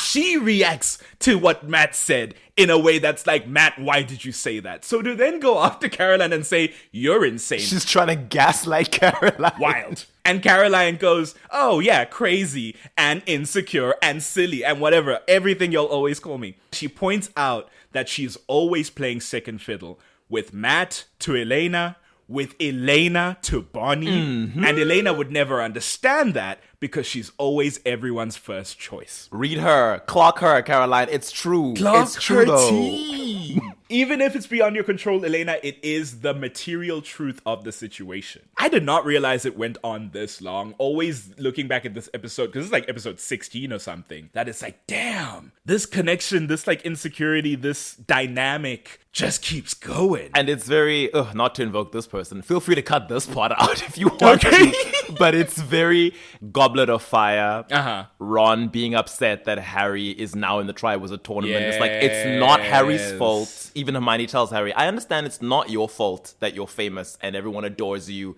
and a lot of stuff seems to fall into your lap and you sort of breeze through life. And I understand you're constantly in danger because the personification of evil in our world is trying to kill you consistently. But understand that from Ron's point of view, it is, I am always standing by your side, always standing next to you as the best friend who is overlooked, who is not as important, and the jealousy has now built up, and it has to go somewhere. It's gotta go somewhere. And now that we've gotten to this stage, this is something I really wanted to talk about. I think I voice noted this to you once before. CW, also home of the very popular show Gossip Girl, the original one, not the 2020s one. Not the reboot. Not the woke reboot. Gossip Girl has a set of characters with a very similar dynamic to Elena, Caroline, and in this particular instance, Matt, but also a little bit the Stefan of it all. But you switch the blonde and brunette. Yeah, you switch the blonde and brunette. You've got Blair Waldorf, who is also very on top of things, gets good grades, works hard. She's Queen Bee. However, in this instance, she is specifically Queen Bee at the start of the show only because Serena van der Woodsen has been away for a year. Serena was the Queen Bee. Blair was sort of her Gretchen Wieners. Serena left. There's a lot of emotional stuff about their friendship in her leaving without saying anything. But beyond that, Blair is like, okay, with Serena being gone, I guess there's no one standing in my way. I'm just going to become Queen Bee. It's largely how she copes with that absence. Serena comes back and immediately everyone's like, oh my gosh, Serena, where have you been? What's been going on? We want to know. Blair's immediate reaction is to be like, well, I'm not about to relinquish the power that I've enjoyed for a whole year. I'm not going back to being second fiddle. What is hilarious is that a lot like Elena, Serena is dealing with other shit. Serena's like, I don't want to be Queen Bee anymore. I'm tired of always being the topic of conversation. I'm tired of always being gossiped about. I'm just trying to live my life and be ordinary. And even though she's doing that, constantly always coming out on top. Things always falling into her lap. Yeah. One of the worst things about Gossip Girl, spoilers if you've never watched Gossip Girl, I guess, and you intend to. One of the worst things is that Blair has a boyfriend, Nate Archibald, played by Chase Crawford of The Boys fame. It's crazy that some people just know him as the Deep now. Yes, he's and the it's Deep. like, oh, you don't know about Nate? But she has a boyfriend, Nate, who they've been holding hands since they were kids. Dating forever, saving themselves for each other until the perfect moment. But what had happened was Nate secretly always had a bit of a torch he was carrying for Serena, whether he wanted to admit it to himself or not. And shortly before Serena left town, prior to the start of the series, they hooked up. That precious V card he was saving for Blair, he gave it to Serena. He didn't tell Blair, so Blair doesn't know when the story starts. But again, much like Caroline, there's this insecurity about Serena, and one of the things that she's always felt like, I feel like there's something between my boyfriend and my bestie. Or at the very least, I feel like if she wanted to, she could take him from me. It comes up in so many other aspects of Blair and Serena's life. Blair's mother is a famous fashion designer. Serena is this tall, statuesque blonde who the people who Blair's mother works with are like, oh yes, get your daughter's beautiful blonde supermodel-looking friend to come model the clothes for us. She's perfect. Blair's mother is like, oh, do you think my daughter could maybe also help? They're like, she's kind of not giving us what we're looking for. No. It's not giving. Blair has an eating disorder, very briefly in the show, which is also related to all of that. And it's like, ooh, CW, you like this this trope, don't you? They really, I mean, this is the thing about, and I'm not familiar with the back end, but based on the programming, because of course we're of a generation, being at the age of, we've seen a lot of CW shows. And they have a certain style of the teen drama. They have certain characters, certain like boxes that they try to tick seemingly in the productions that they greenlight. So it's like, certainly there's a pattern in the types of characters that appear in shows. Yeah. So it makes sense that like directly afterwards, because I think Vampire Diaries comes right after Gossip Girl, right? Yeah. Or even as it's happening. Vampire Diaries aired 2009. Gossip Girl started airing 2008. So for a time, they were on that channel at the same time. Commensurate. Yeah. So that makes sense. Ooh. I will say that unlike Elena, who seems completely oblivious to the fact that she's always showing Caroline up, Serena knows a little bit. when Blair eventually boils over and tells Serena that, no, I'm sick of this. My mom likes you more than me. My boyfriend left me because he was in love with you. I try so hard and you always get everything, even though you don't try, even though you don't even want it. Sometimes you give me things because you don't want them, and that sucks too, because I want to feel like I beat you. That's extra insult to injury. Serena does say, hey, listen, I have tried. I've tried to make space for you. I've tried to include you. I am sorry that I make you feel this way. But also a little, because they're having a fight. So now, people are saying things they might not necessarily mean. Now it's all getting out. But Serena says, but also a little bit, maybe you need to get over it and not make your insecurities my problem, because it's not my fault that you don't feel good enough.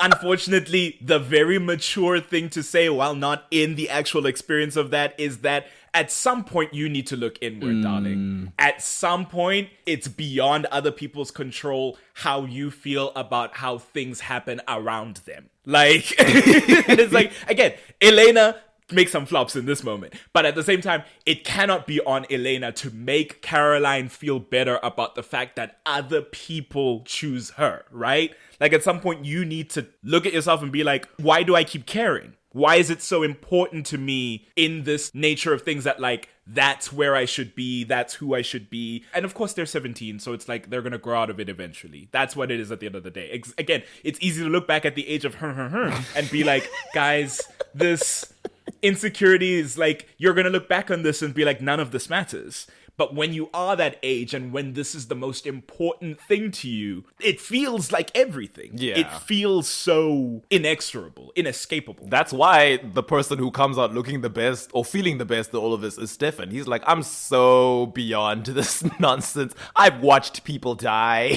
I've been to war. I've lived lives. Like, and speaking of which, so mature, so smart, so empathetic, Stefan lends Matt and Caroline his beautiful sports car to take for a spin so that they can have some time to themselves and talk through their stuff. So they take the car and they drive off into the woods. The better boyfriend, as even Damon says. Easily outsells everyone on this show by nature. I don't care what anyone says. On paper, the fact of the matter is Stefan just is the best. That's not my fault. And so if I ever am talking excessively about how good Stefan is, you can blame the writers for writing him as perfect. I don't know what to tell you. But Matt points out that the double date was very clearly a test. And he's like, well, did I pass? What? It's like, Matt. Well, Matt. Matthew.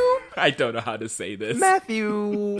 You sat down in the exam, left half of Maths paper 2 unanswered. You just left it blank. And now you want to come to the teacher afterwards and say, did I pass?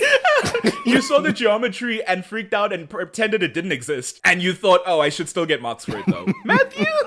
He does say that the Elena stuff came before. And it won't just go away. But she shouldn't let it turn her into a crazy person. I think... No. I think... Hold on. This is the thing. A, 2010. B, again, this is Matt. Matt consistently, and it's like the dialogue in this show is usually, especially very early on, before we hit the like event horizon where it all becomes like flat and platitudinous. The dialogue is very like sharp and witty in this early season. Matt, they specifically write to have very like simplistic dialogue. As he will say himself, I struggle with articulating myself. So sometimes he'll just say something that's just the thing that popped into your mind in that moment and you didn't think for a second, okay, let's hold this one back. This might come across a different way. He's saying you can't twist yourself in knots because of all this old stuff in this moment. And he does say, it's my fault because I made clear from the beginning of this that Elena does still mean something to me. But all the talk from tonight was two friends reminiscing. Ultimately, I came to this date to be with you in this moment right now, in the present. I want to be with you. And that's when he starts to stumble over himself because he's saying all this and he's like, I'm not good at expressing myself. I don't know if I'm even coming across properly. Like, are my words like landing? I don't know. And Caroline chuckles and she's like, I think you're doing just fine, because there is an endearing quality to like someone trying to express an emotion and not quite finding the words because they're just overwhelmed by it. And so she kisses him because she's like, okay, well, that's a nice apology. I think there's a lot to work on here on Matt's end, but that's a whole other situation. But at the very least, actively in their relationship, this is where it ceases to be a problem. Seemingly, her goal was achieved, right? Matt got the closure he needed. He did ultimately leave this moment being like, and I'll get over it. And it'll be in the past, and I'm looking forward because I want to spend my time with you, Carolina. Well, nice save, Matthew. Yeah. I mean, he is the quarterbacks.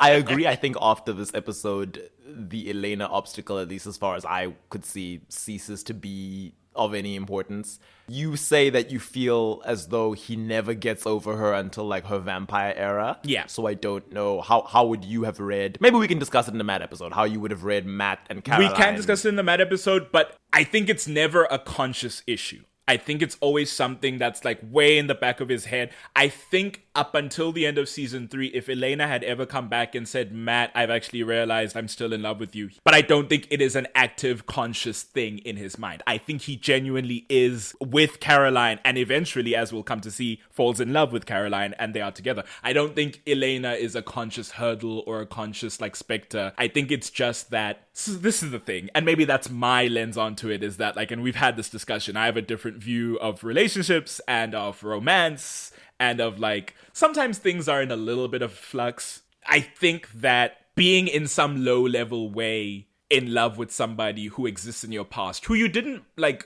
end things in any sort of like atrocious like bad way, if it's just like, hey, we split up for reasons, but like you'll always live in my heart, you're very special to me, that does not have to hinder your experience in new relationships or be like a problem for a new relationship, because our hearts are not one space, you know? Yeah. It's not just like vacancy one. Yeah. We have room for a lot of people in our hearts. And it's funny, society tends to make that allowance automatically for when somebody is widowed. But in every but not in a breakup. Yeah, in every other situation, it's like this person needs to be dead to you and you need to hate them. Right. Otherwise, you are disrespecting any new partners who come along. And it's like, is that realistic? You spend so much time with somebody so intimately, and especially in the way our society treats romantic relationships as the pinnacle of relationships, then that means so much of your energy and time is devoted into that. Once that goes away, it doesn't just go away. You aren't that close to somebody and then suddenly there's no amount of time that's just like, and now they're gone from my life and my heart complete. I don't think that's a reasonable thing to ask or a rational thing to ask. Or at the very least, where like something truly terrible is not involved. Right. Most people's minds aren't going to do that. Like you said, with an amicable breakup, it's going to be a thing of like, listen, we grew apart or whatever for whatever reason. Thanks for the memories. I wouldn't change a thing. Even if they weren't so good. Sorry, keep going. Whereas, yes, there are truly terrible breakups where someone is like, oh no, I wish I'd never met this person. They were a monster. Right. Burn them from memory, cut them out. Anyways, so I say that not to say that nothing he engages in within that time is not genuine, but just to say it does seem like he does still care in some small sense romantically for Elena, in my opinion. Okay. But that's not what we're here to talk about. So the next time we see Caroline and Matt, they are in a very good place. She's hanging out with him while he works at the grill. It's very cute. It's like girlfriend goes to visit her boyfriend while he's at work. And like hinder him from doing his job. Girlie, he's on the clock. But anyway, she's being a shoulder for him while he voices his frustrations about his mother. Again, Matt's home life is so distressing. She then leaves because she's going to her dad's boyfriend's daughter's birthday party. Didn't know Steven had a daughter. Oh, you didn't? That was news to me. No, I didn't. I would have been so excited to see this pseudo stepsister, right? Of Caroline. How do they get along? She's like, yeah, I've got to put in the effort, you know? This is like his family, so it's kind of cute. And honestly, like, two southern white gay girl dads in love is like the culmination of the liberal dream. It's crazy that they pull that off in 2010. People are always saying Glee pioneered gay rights. I think this plot beat is what stood on the forefront of the 2010s. But this is that awful storm day where she gets, I finally know where the quote's from. She gets detoured on some random backwards path to hell, she says while she's on the phone with Matt. Her car gets stuck in the mud. She's stuck there seemingly all day because she has no cell service and it's like pouring cats and dogs. When the rain finally softens a bit, she gets out and she tries to get a cell signal. That's when, of course, she slips and falls down a bank and finds a body. Vicky Donovan's body washed up by the rain. She's been dead for, I think, 12 episodes at this point. She's there for the awkward house call that her mother has to make to the Donovan house as the sheriff. And she's the one moving through the house, pouring coffee for everybody because it's Matt and Kelly and then Jeremy and Tyler who came here after being told very publicly by the mayor that Vicky was found dead. But anyways, when Caroline asks Matt if there's any way she can help, he says, I just need to be alone right now. But then Elena comes over because she's just gotten a call from Jeremy about it. And when Matt sees her, he immediately breaks down and the two of them embrace. No. And Caroline has to watch on. It's the final so death bad. throw of this. Of this arc. Crazy. It's crazy. I said the last one is the last one. This is the last one. I promise. I promise this is it. But at least what I can appreciate is that it's written in a believable way. Absolutely. I can understand everyone's motivations and why everyone is doing what they're doing. What I hate is when something awkward like this is going on and it makes no sense. The decisions being made make no sense and the characters just come across as either really stupid or really shitty. But yeah, I can appreciate that Matt was like, no, I'm fine, Caroline, it's okay. Then Elena came in, then he broke down, then she walked to him and he accepted the hug she was giving her. That's a much smoother line for this awkward thing. And the reality of the Matt, Caroline, Elena situation is that this relationship with Caroline is very fresh. Like, they have known each other for, like, most of their lives, yes, but in that way that, like, we're all in the same school. Yeah. They've very recently become close. As we've said, him and Elena are lifelong friends. So it can make sense that, like, he may not be comfortable being that vulnerable with his very new girlfriend who is, like, now starting to get more intimate with, as opposed to his best friend of 15 years. Yeah. It just sucks for Caroline, who, again, is very insecure about this very specific thing. I promise it's the last one, unless I've forgotten another future one. After that, it's the Miss Mystic Falls pageant. Ooh. Caroline asks Bonnie to help her prepare to take her mind off the fact that her Grams died 5 episodes ago, and she's not been in the show since. So, She went to go visit her dad's family. Her dad, as a character, does not exist until season 5. No, 4.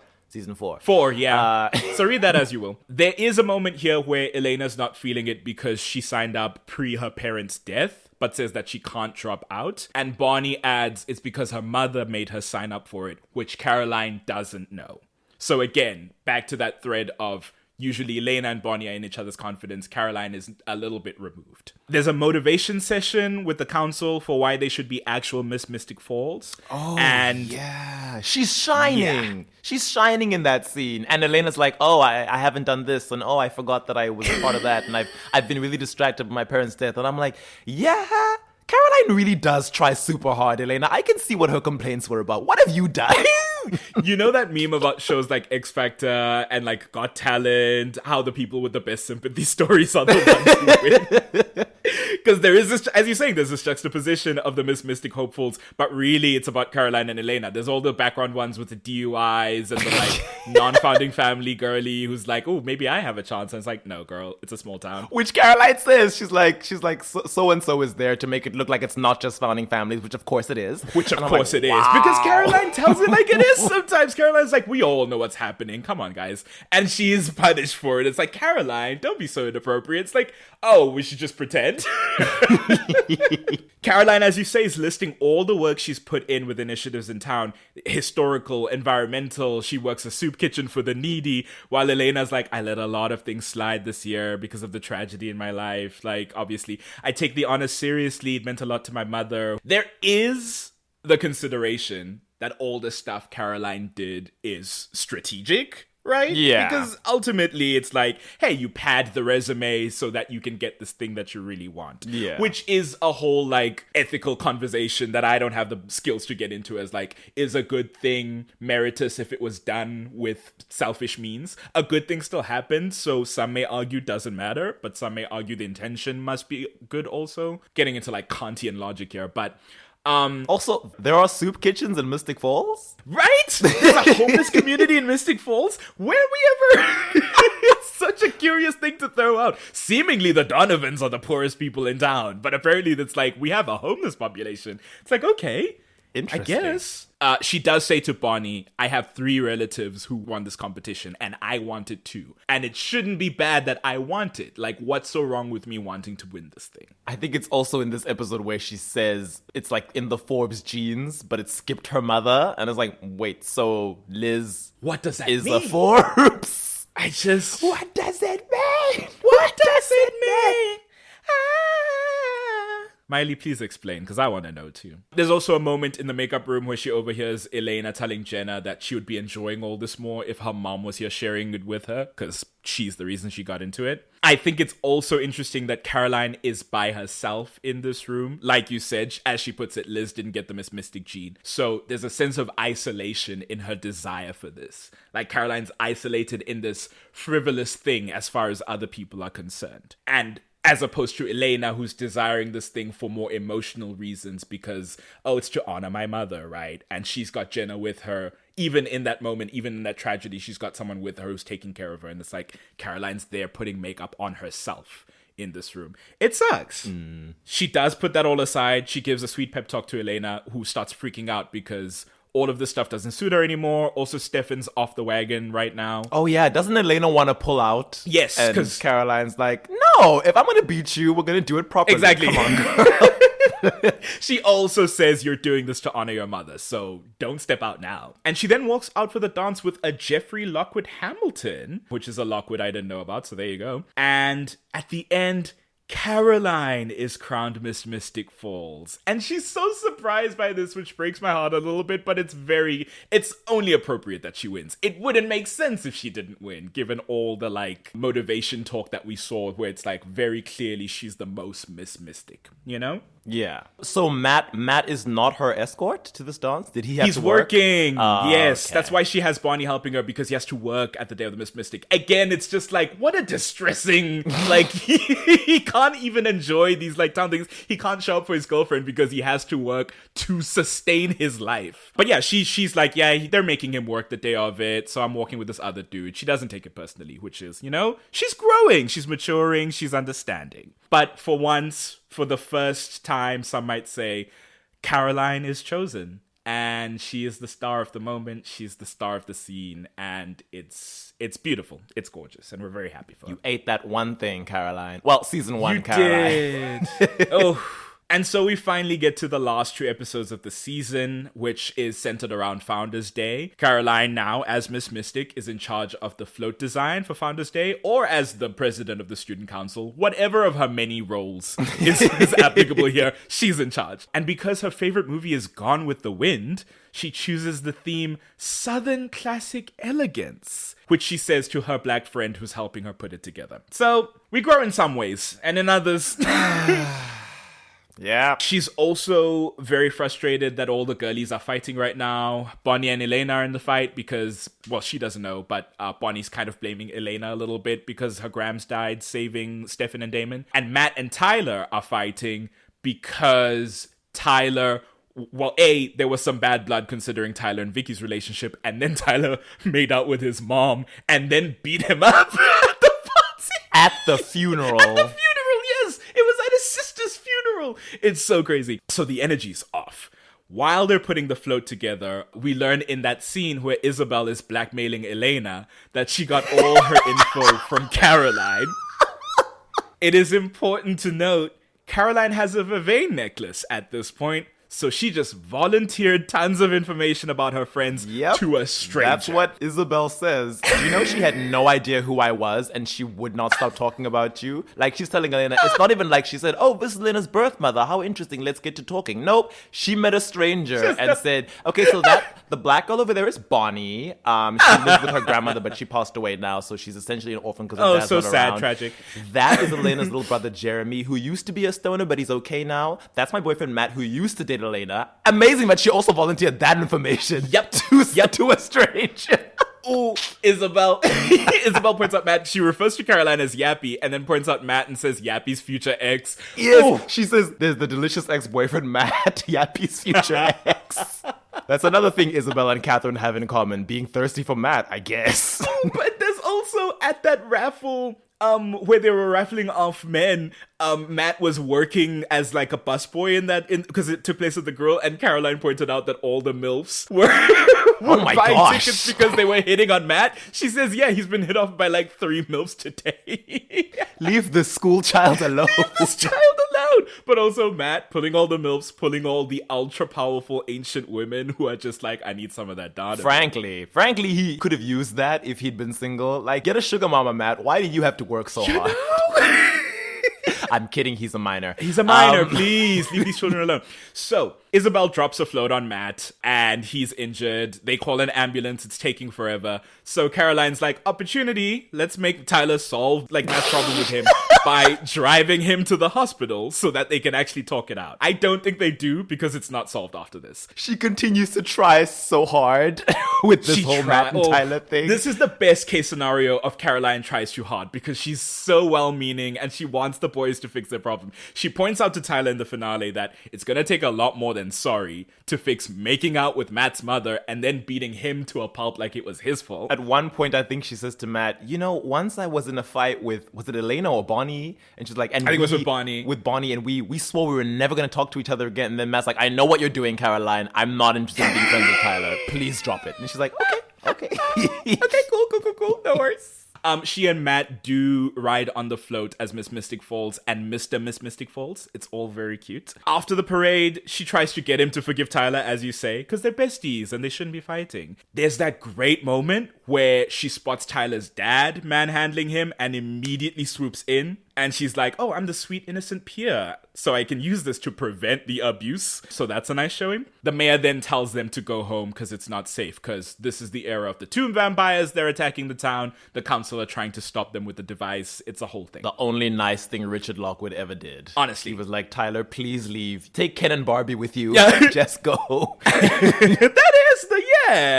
She is Barbie and he's just Ken. Oh, I love that. So Matt and Caroline ride along with Tyler again. They're leaving the bar. That's when they have that accident because Tyler's untriggered werewolf hearing is set off by the Gilbert device, which they weren't expecting, and they crash. And when the paramedics arrive, Matt wants Caroline to get checked out as well because apparently her side of the car took the hit in the actual impact.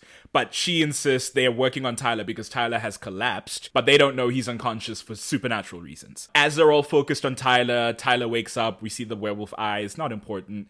That's when Caroline... The curse. The sentient curse. The sentient curse getting waking. ready to... It was like, I can feel the life force leaving Caroline Forbes. I'm waiting in the wings to be triggered. I'm ready to go. Have you killed her yet? Ooh. But yes, as Matt turns around to check on Caroline, she has collapsed on the road and paramedics rush in. And that is wildly the last time we see her in season 1. Season 1 really ends on just the juiciest cliffhangers for everybody, as we've said many times. Mm-hmm. It's Catherine showing up finally and waiting for Elena in her kitchen. It's Jeremy ODing. It's Damon kikiing to himself because he thinks he kissed Elena. Like a fool. It's us wondering what the hell went on with Tyler Lockwood's yellow eyes. Yep. And Caroline be her life hanging in the balance. But yeah, season 1 Caroline, a lot of it is her teen drama plot lines. As I've said before, Caroline dominates the B plot, when it's not the main vampire storyline that are going on or Elena's relationship with Stefan, we're typically focusing on Caroline and her relationship with the girlies, her relationship with Matt, her relationship with her mom, her progressing as a character through like her insecurities, her like frustrations with the like social hierarchy, and honestly, her improving a good amount. I was surprised by how much she grows in the first season because I know she grows a lot in the second season. Yeah. But I have to say by the end of season 1, she is definitely like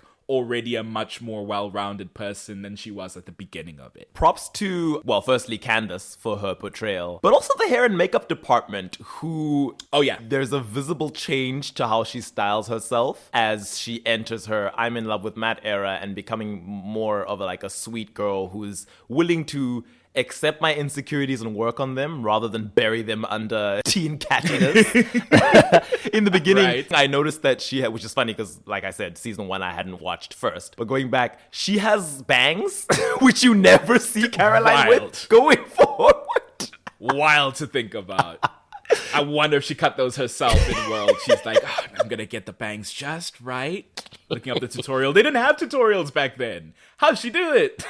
She can afford to go to a salon. Oh, true. Privileged girly. God, the power of wealth. But it helps make her look younger, I guess, because she's got this more like childlike quality with this cute little fringe on her forehead. But also her physicality in those first couple of episodes. She's bobbing her head when she's being bitchy. She's bubbly, and it's all very much like this surface level stuff that's hiding the deeply insecure person she is underneath. But I like that as you strip that away, her body language becomes a lot softer and a lot more tender, and she already starts acting like the Caroline we'll become more familiar with as she goes through her season 2 transformation. I just thought that was interesting. Yes. Also, don't know whether it's worth pointing out or not, but it seems like Caroline is the only person in this show that wears bright colors. Yes. Like, she'll be there in whites and golds and light blues. She stands out in her attire. People love the dark, moody stuff, right? It's the vampires, obviously. It's Elena who is in mourning, so she's usually in like black and blue and gray and whatever. It's like, not like actively as a character, but like we're dressing her in more muted colors because that's the vibe she's got right now. It's Jeremy, emo Jeremy. Emo.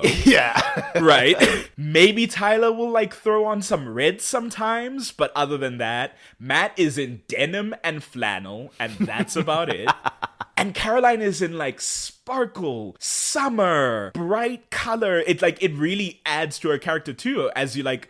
When you think of Caroline, you think of this bubbly, sweet, effervescent. And that's not necessarily who she starts off as. She's a little more like, as you say, catty at the beginning. But like her attire would suggest, and as she grows into herself, she becomes that person who's very like kind and sweet and like a radiant ray of sunshine. Which is interesting. Truly what the town needs. But yeah, that's season 1.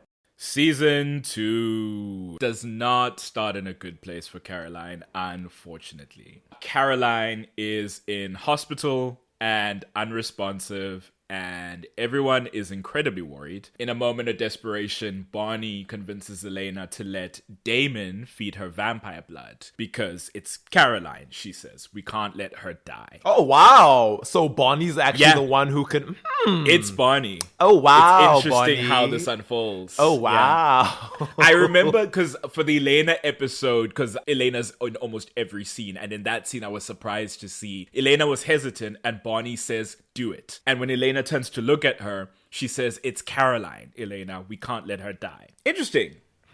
Considering her position on vampires at the time. Yeah. Damon feeds her blood.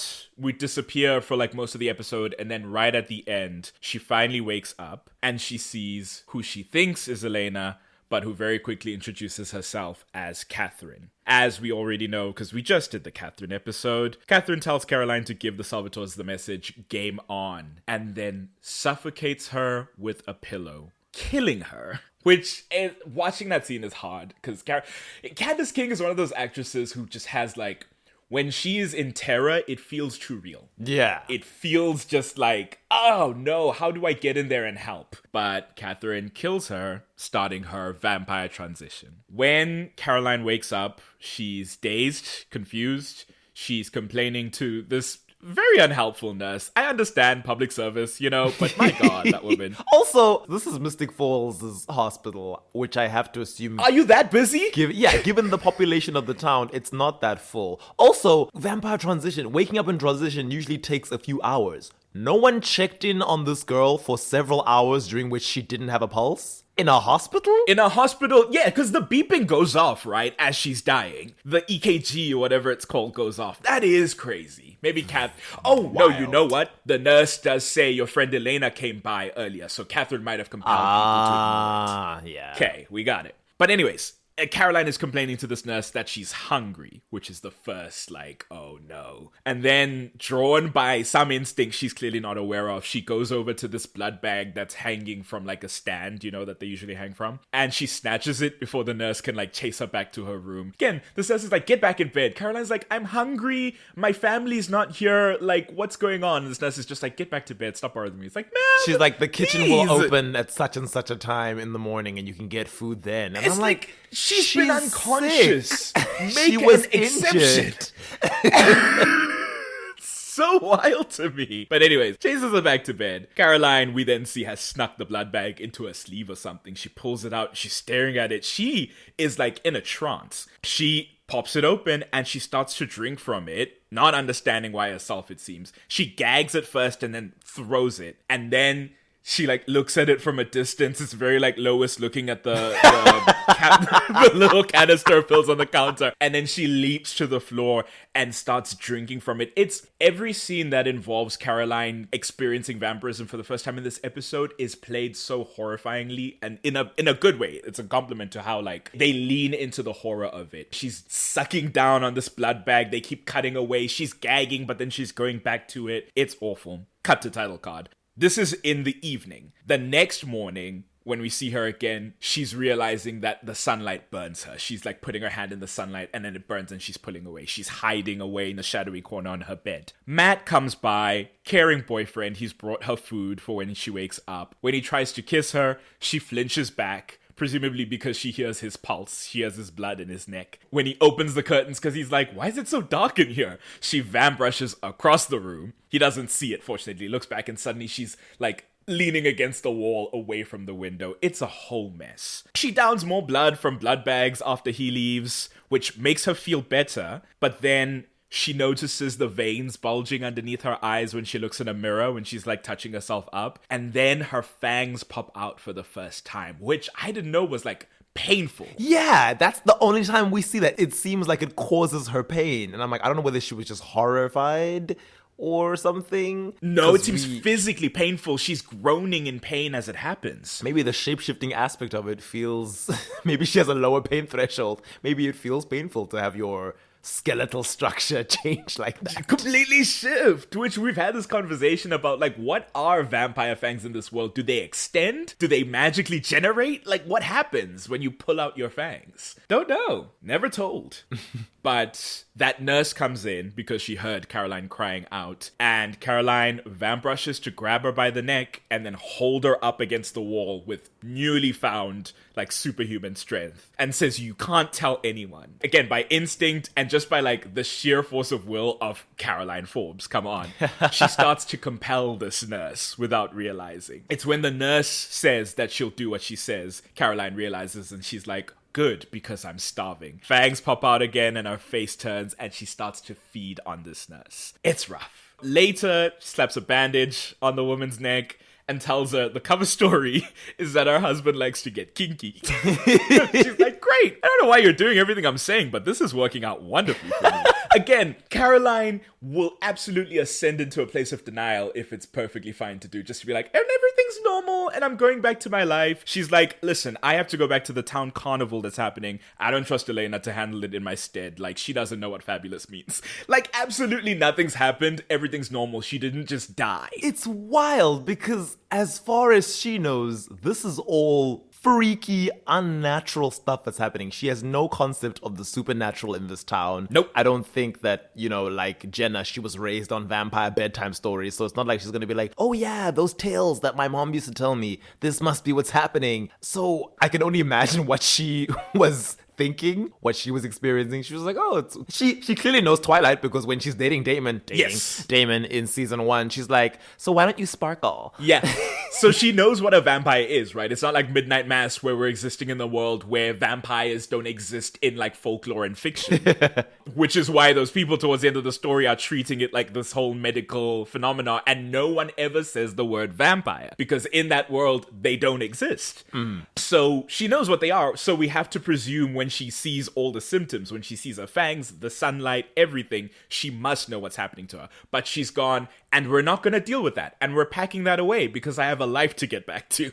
It's wild. It's so interesting seeing how led by instinct she is in her transition. We kind of get to see Vicky going through things, but there's a lot of other stuff going on, and it's not really her POV. It's more in relation to everyone around her: Stefan, Damon, Right. Jeremy, Elena. And then seasons later, when we see Elena, it's like everyone has prepared her for this. Everyone's there to catch her when she's falling. We know, we're going through the motions, we understand it. With Caroline, it's like the mysticism and the supernatural nature of it really shines through, where it's like, okay, she's simultaneously repulsed by this sudden urge to drink blood. Like, she's aware of what she's doing, but at the same time, she can't stop. She feels these fangs grow out of her face that hurt her. She sees these creepy veins come under her eyes. She somehow instinctively knows how compulsion works, which is funny because she's later the one who explains to Elena how it works. Where she'll be like... And it's like, who taught you the syllabus? You were like a savant, girl. She's like, yeah, I figured it out afterwards. I'm writing a syllabus now. You have to believe what you're telling them. And I'm like, really? Nonsense. Okay. Because when you were compelling this nurse, did you believe that she wasn't going to tell anyone? You didn't when even you said know. You can't tell the anyone. believe thing doesn't make sense because you're not always compelling a truth into someone's mind. Sometimes you're compelling someone to take an action. Are you supposed to believe the action? What does that mean? You're supposed to believe the power will work. I've been binging True Blood, and I recently saw Bill explaining to Jessica The glamour. how glamour works. It's so interesting how he describes it. So in their world, it's more of you being like recipient of someone's mind rather than entering them. He tells her to empty her mind, become nothing, become a void, and then accept this person's mind into her mind. And then that's where the machinations go on. And I was like, oh, that's fascinating. It's like you make yourself this empty well that then swallows this person's psyche. Yeah, wild. True Blood is the one contemporary vampire, well, contemporary to this era, right? Because it was also going on around the same time, where they engage with vampirism in a way where it's like the vampire sacrifices some of themselves in the engagement with humans. Like, in feeding a human, you then form this strange, like, sensual bond briefly while their blood is in your body, so there's a vulnerability to that. As you're saying, you're making yourself void to pull in this person. It's interesting. But yeah, this episode also has the scene with Damon, where she finds him in the school hallway because this town carnival is happening nearby the school for whatever reason. Oh, so she went home and did her makeup. She went home, did it. Yes. So this is important, is that she is embarking on a new style, which I guess is informed by this vampire vibe that's now clearly taking over her life.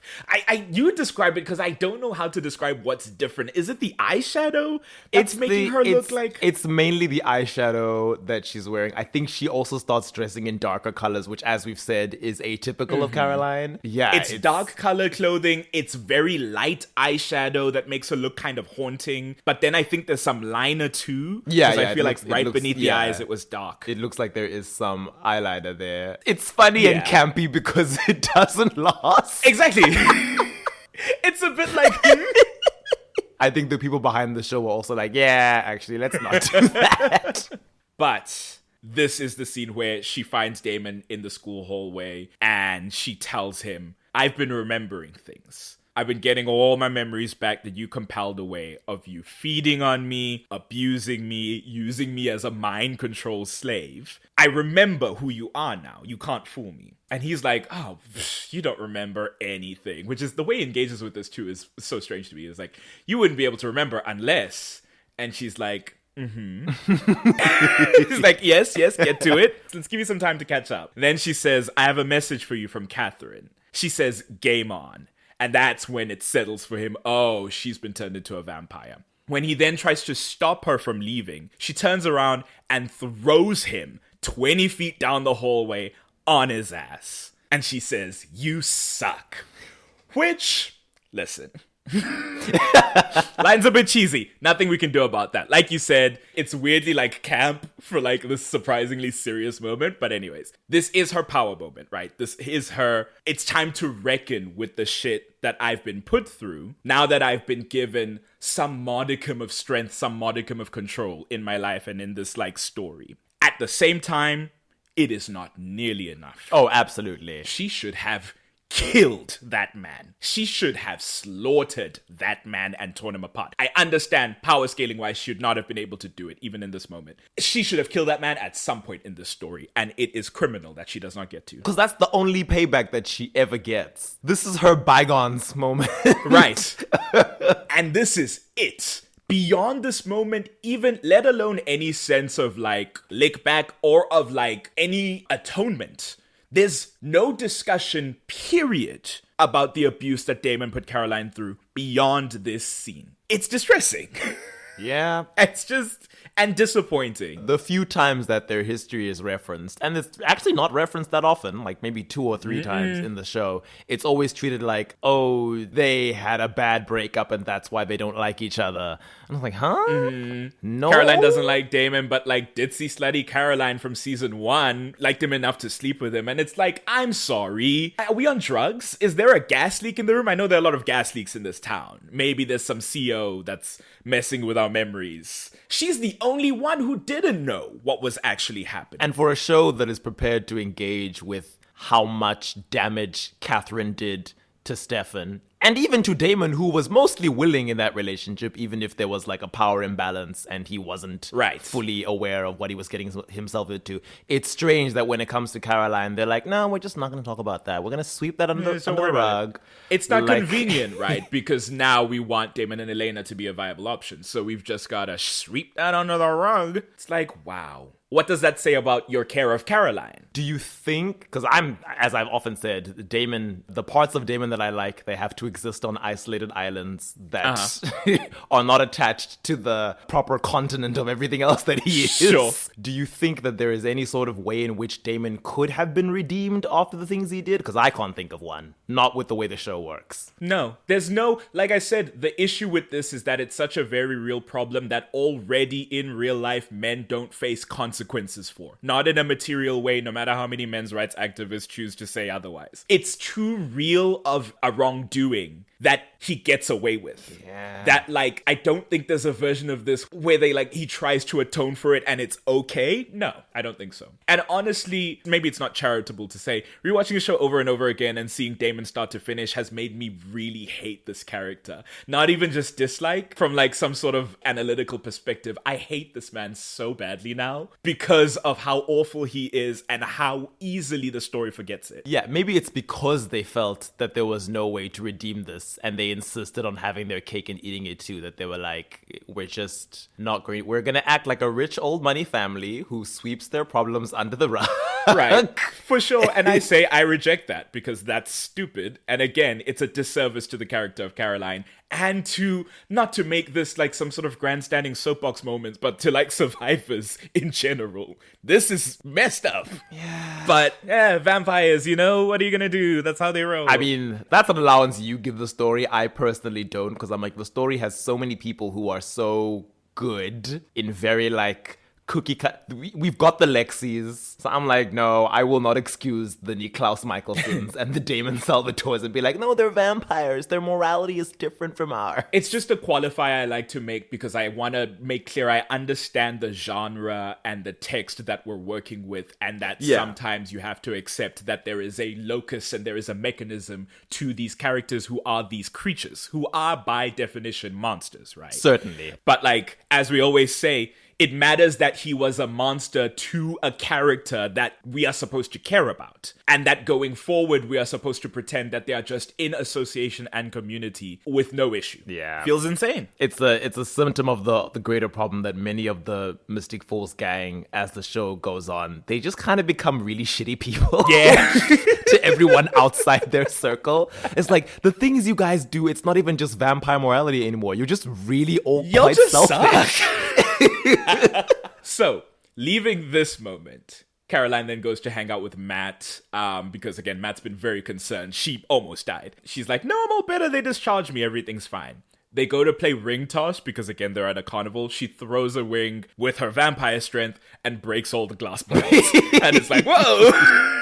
Matt's like, oh, okay, southpaw. And he hugs her as like a congratulations. And she smells his blood again because she's right up in his neck and is like, nope, I need to leave. And she just bails with no explanation. This is what leads her to Carter. Oh. Icon, darling, pawn to Damon's one-sided beef with the Lockwoods. He is bleeding from the nose because Damon compelled him to pick a fight with Mason in this episode. It was a fight with Tyler, which Mason It was a then fight with broke up. Tyler that Mason intervened. Yes, you're so right. Caroline has been holding back the whole day. Like I said, she's been in full denial of what's happening. Every time she's felt the thirst rise up around Matt, she has stopped herself and exited the situation. And she fed off that nurse, but seemingly between then and now, it's just become like untenable again. She sees this man bleeding and she's sobbing. And he, of course, because Carter, we meet Carter and he's immediately such just like a nice, genial guy, sees this girl crying and goes, what's wrong? Are you okay? And she's like full tears, just like, I'm so sorry. Leaps onto the truck bed where Carter's sitting and starts feeding on him. And this scene is chilling to watch because they lean into it with Caroline's experience of vampirism. And I think it's part of it too, where it's like, she's this, you know, as we've been saying, this peppy blonde, like high school cheerleader, like sweet girl, to see her become the vampire and all parts of the vampire, because she starts feeding on this man, then throws him with her strength onto his back to make it easier to feed on him from above. It's very animal. It's very primal. Yeah, she's straddling him like some little demon goblin thing that's leapt onto him. It's Horrifying. Damon finds her after this, and she has killed Carter while feeding on him. She's distraught. She asks Damon, what's wrong with me? And he says, don't worry, I can help you by doing the only thing I can do. Has a stake waiting in his hand behind his back. I'm going to kill you. Caroline starts to plead with him. She's saying she doesn't want to die. And Damon says, yeah, but you're already dead. So she's begging for him to help her. He pulls her into the hug so he can position a stake to stab her in her back. Thankfully, Stelena comes by and intervenes. Stefan grabs Damon and throws him aside. Elena's there trying to calm Caroline down, but she starts freaking out more because Elena looks like Catherine, who did this to her. Damon then tries to kill Caroline again while Stefan's trying to take her away to like help her through this process. And Elena has to shield Caroline with her own body to stop this man from killing her. And I just, not to beat a dead freaking horse, but like to have done all he did to her and to now be so dead set on just getting rid of her. And of course, as we said before, it's a lot to do with Catherine and all that shit. But I'm like, in the back of my mind, I'm like, tinfoil hat, you want her dead so no one knows the depth, the knowledge of what you did to this girl. Because now you want Elena to like you. But that's not in the text, so that's whatever. I certainly don't think the show cares enough to write that's Damon the thing, that right? way. I'm being generous to the story. Damon is the callous member of the group who's like, well, her being a vampire who's young and out of control is inconvenient to me, so she just needs to die because I don't have time to deal with this right now. Bonnie finally comes by, and she sees Caroline with blood smeared all over her face. She sees Carter's dead body lying there, and she's like, no, you can't be. Carter, who had a brief flirtationship with Bonnie this episode. And now knowing that, like, Bonnie is the one who told Damon to feed her blood, there must also be a facet of guilt in that, of knowing that she also had a hand in creating this. Yes. But that's up for a Bonnie episode. Ooh. Stefan takes Caroline away to a nearby bathroom. He gets some wipes and starts to clean her off. While she's spiraling, she's like, what I've become. Bonnie hates me now. Like, she is fully collapsing into the trauma and the grief of it all. Stefan, bless Stefan. He's explaining to her, she's like, this is what's actually happening to you. And he's assuring her that he can help her. Her veins start to come in as she's looking in the mirror, and she starts freaking out again. And she's like covering her face, like clawing at it. And Stefan takes her by the shoulders and turns around to look at him. He even says, look at me, look at me. He shows her his own veins. Like, he turns on his vampire face a little bit, which is so good, right? It's immediately like, I am like you. You are not alone. Oh my God. In that one action. right? God, it's just so good. And he tells her, when you feel the blood rush in, you tell yourself that you're gonna get through it because you're strong enough. And she's like, no, I can't do it. He's like, no, Caroline, you can do this. And he's coaching her through it. With his coaching, she starts to calm herself down and the veins start to recede and to disappear. And she comes back to like a level. It's such a beautiful moment. It's one of the best like Stefan Caroline moments in the show. And I love it so much. I love their relationship pre-season 8. I love their relationship pre and post. So 6, whatever it is. Reading it as a fully platonic relationship. Yes, at this point, yeah. Yeah, I love this moment. It's kind of like he's her sponsor, and later on she will be his. It's so beautiful because obviously we know he's been through all those things. He's like, hey, I've seen the worst side of bloodlust. I am literally a recovering ripper. I understand. Look at me, you aren't monstrous. He's Lady Gaga on stage being like, you were born this way. You're still beautiful. No matter black, white, or veins. He's Christina Aguilera saying, you are beautiful no matter what they say. You are beautiful. But it is important to note also that Stefan thankfully catches her at the end of this episode. But largely Caroline's early experience as a vampire was by herself in this traumatic sequence of events, right? Of like being suffocated to death in a hospital bed where you were already like, you were in an accident. And then it's like, you didn't know what was happening to you. You've killed this man now, which you're never going to be able to take back. Even though you were largely driven by this instinct that you didn't know what was going on. And the trauma of that can't be understated, you know? And that experience informs where she goes later on in the season. Exactly. She asks why Catherine did this to her, and Stefan's like, I don't know, but I promise you I won't let anything happen to you. Later that evening, because Stefan has gotten her home, Matt comes by her house, climbs in the window because that's their thing now. And also because, again, she disappeared on him in the middle of the carnival, all freaked out. He doesn't know where she's been. And he tells her she almost died, and it freaked him out because he's not in a position to lose anyone else. Because at this point, Vicky's dead. His mom has left again. He did tell her to leave this time because she is just not conducive to a good life here. Yeah. And he tells Caroline he's pretty sure he's in love with her. And now he's not sure she feels the same because of her behavior most recently. She immediately just like melting in this confession. She kisses him. When she pulls him into a hug, we see the veins start to appear on her face. But she takes some deep breaths. She focuses in. Thankfully, because she's gotten that Stefan 101, she controls it. Overachiever. This is it, right? First time she gets a lesson in controlling bloodlust, she's like, okay, I'm going to implement it immediately. Full marks. Aced it. All she needed was the information.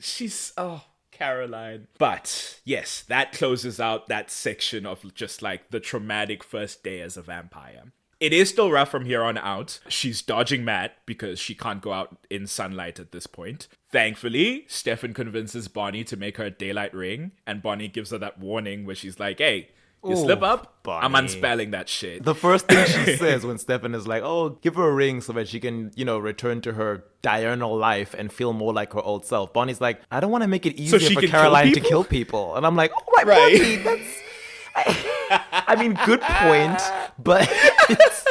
But, like, she is the town witch now. She has all this weight on her back as she was the going to only protect person. Mystic Falls at the end of season 1. And Right. I was like, well, now your best friend is the threat. It puts you in a tough position. It's not Stefan who you were mostly tolerating or Damon who you actively dislike. It's Caroline who you love. I love when Bonnie and Stefan bring her the ring. Caroline's like, I don't get to choose the ring I have to wear for the rest of my life.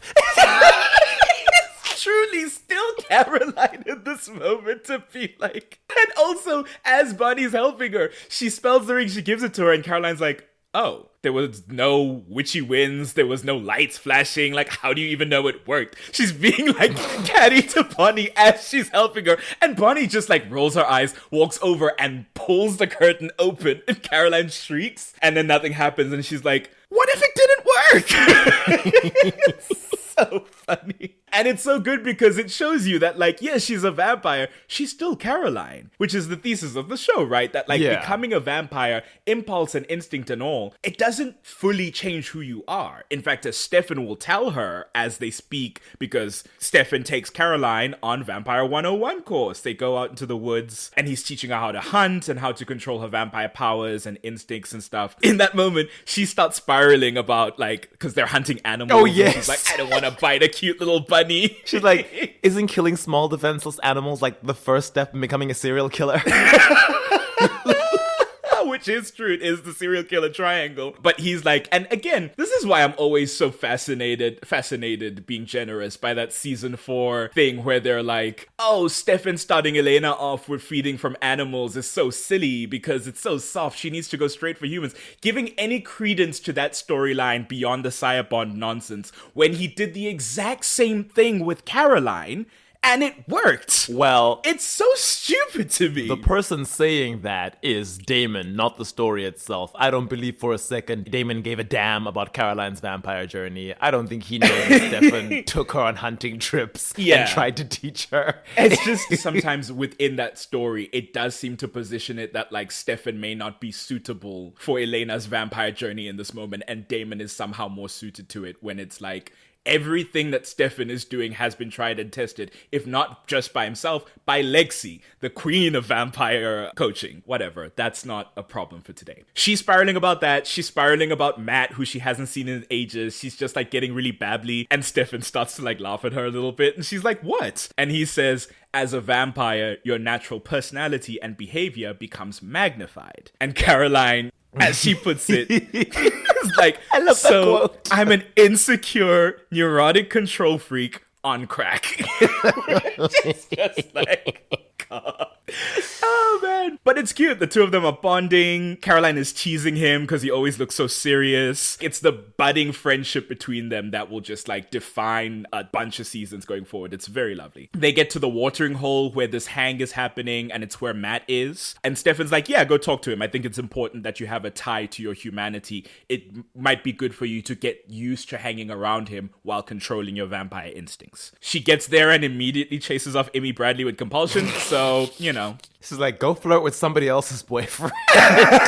Oh, poor Amy Bradley. I love you, girl. Amy spends the rest of the day flirting with Tyler until eventually, I guess, the compulsion wanes a bit. And she's like, wait, I don't like you. I like Matt. Why am I here? I don't like you like that. I'm not into your vibe. Sorry, no offense. Matt, of course, gets upset because he can't deal with all the drama. And she later finds him and apologizes and kisses him. They then go off into the woods to make out. She pushes him against a tree and he gets cut and she loses control and starts feeding on him. Stefan manages to stop her, but at this point, Mason Lockwood has gone full werewolf because it's the full moon and they have to run because a werewolf bite is lethal to them, as Elena informs them by phone call earlier that day. Wildly, Stefan is like, we're gonna leave Matt here, it's fine. The wolf is gonna chase us. And I was like, okay, you're putting a lot of stock in this mythical creature you've just discovered is real. How do you know it won't decide not to chase after you? How do you know it's not gonna go for the easy prey on the ground unconscious? In real life, real wolves would do that. They'd be like, I'm gonna go for the animal that is slower and weaker rather than chasing wounded, these two. straying behind the pack. Like, come on, guys. Also, like, you have vampire jumping. Climb a tree. Wolves can't climb. Right. Why are you running? I thought lions couldn't climb, and then I learned they could. So who knows? Well, lions are cats. Cats are generally known to be very good climbers. But dogs, it's like special species of canines. It's like a cool, like, I know boerboels can climb. That's a whole thing. Ooh. I had a boerboel that would sometimes climb over our gate, and I was like, wait, how is he doing this? And then one of my friends was like, oh no, that's a thing. Like, that's a known thing that they do. They're very good at that. Wow. Okay. In any case, they leave Matt and they sprint off. So, you know. Mason Wolf tackles Caroline. He almost gets her. He's like snapping in her face, but Stefan throws him off. And then Tyler comes by and gets Mason to leave. Later, she compels Matt to believe that an animal attacked him. Rimshot in the background. And Stefan says he'll get Matt on Vervain for his safety. That way, she can't hurt him if she feels the instinct to feed on him, and he won't be compelled. So they get mad on Vervain. Strange that he wasn't on Vervain already, but... That's what I'm saying. That's why I noted that it took that long to get Caroline on Vervain. She's in like episode 6 and 7. It's like, why didn't we immediately get everyone on Vervain when we knew Damon was in town? Because he was like all your friends and loved ones. I guess Bonnie doesn't need one because she's a witch. Jeremy gets the bracelet. Jenna gets the perfume. Like, I know Tyler is pretty much on the periphery of that group, but Matt, who your cares? ex that you want to be friends with. Matt and Caroline, goddamn. She then stages a dramatic show being like that dramatic girlfriend that Matt is so averse to, so that he breaks up with her because he's not safe around her right now. So that's how she's gonna send him away. No, she white wolfed him. White Fang, as we found out recently. White Fang. She white fanged him. Bucky Barnes, you're in my head. Always in my head, Bucky Barnes. I'll tell you that much. There's that episode with the barbecue at Elena's house where Caroline spends the whole time trying to convince Elena that she and Stefan are doomed. It seems at first that she's like projecting all her own mad drama onto them. But then when she insists on going with Elena, because Elena's worried about Stefan, he's not been in contact in a little bit. We know he's interrogating Catherine on the other side of the episode. Caroline pops her own tire so that they get stranded for hours waiting for AA. She just does it with her finger. I love... Because in this era, once again, she's being someone else's pawn. But this time now she has all the vampire superhuman abilities to help us. It's like, okay, I'll slow down the trip by just getting a flat tire. I don't need to look for a nail or anything. I'll use my own thumb to just push through because I'm I'll just super break strong. that little thing. Elena's like, I'll just walk. We live in Mystic Falls. It's not far off. And Caroline's like, no, we can't leave my car. And it's like, who's gonna steal your car in Mystic Falls? It gets ridiculous. Near the end, we learn that Catherine was forcing her to keep Elena and Stefan separate so she could have her little time with Stefan to herself. And also to spy on them, as we learn when she's watching them in that scene where Elena and Stefan stage a breakup. Once again, as you say, Caroline under someone's thumb. It's like as a human under Damon's thumb, now as a vampire under the thumb of a far more powerful vampire. Also, there's the episode with that volunteer day town picnic. The main drama is like Mason drama, because once again, Damon has started beef with Mason even after Stefan has like mended fences with him. But anyway, it's the first time in a while we've seen Caroline and Liz together. Caroline is just as surprised that Liz is like, yeah, I'm showing up. We're going to go to the picnic. You signed me up for this thing. But also, Liz has clocked that something's different about Caroline. Like she feels off somehow. At the picnic, Caroline is still playing spy. She's trying to keep Elena from sorting her problems out with Stefan. She does not know they're fake fighting to fool Catherine. There's a moment where Damon comes from speaking with his bestie now, Liz, and asks Caroline, why are you being such a bitch to your mom? I want this man obliterated. Where do you get the nerve? She sees Liz on the phone running off because of some emergency, and she's like, you couldn't even spend 5 minutes, right? Okay, cool. But then later, she and Elena clock that there's actually something more going on. So Caroline's like, hold on. She's like looking around at the party and she's like, the vibe is off. I don't know what it is, but I need to get a better vantage point. They go up onto a hill to like look over the party. Elena's like, what are we doing? Caroline's like, shh. This episode's about me. Shut up.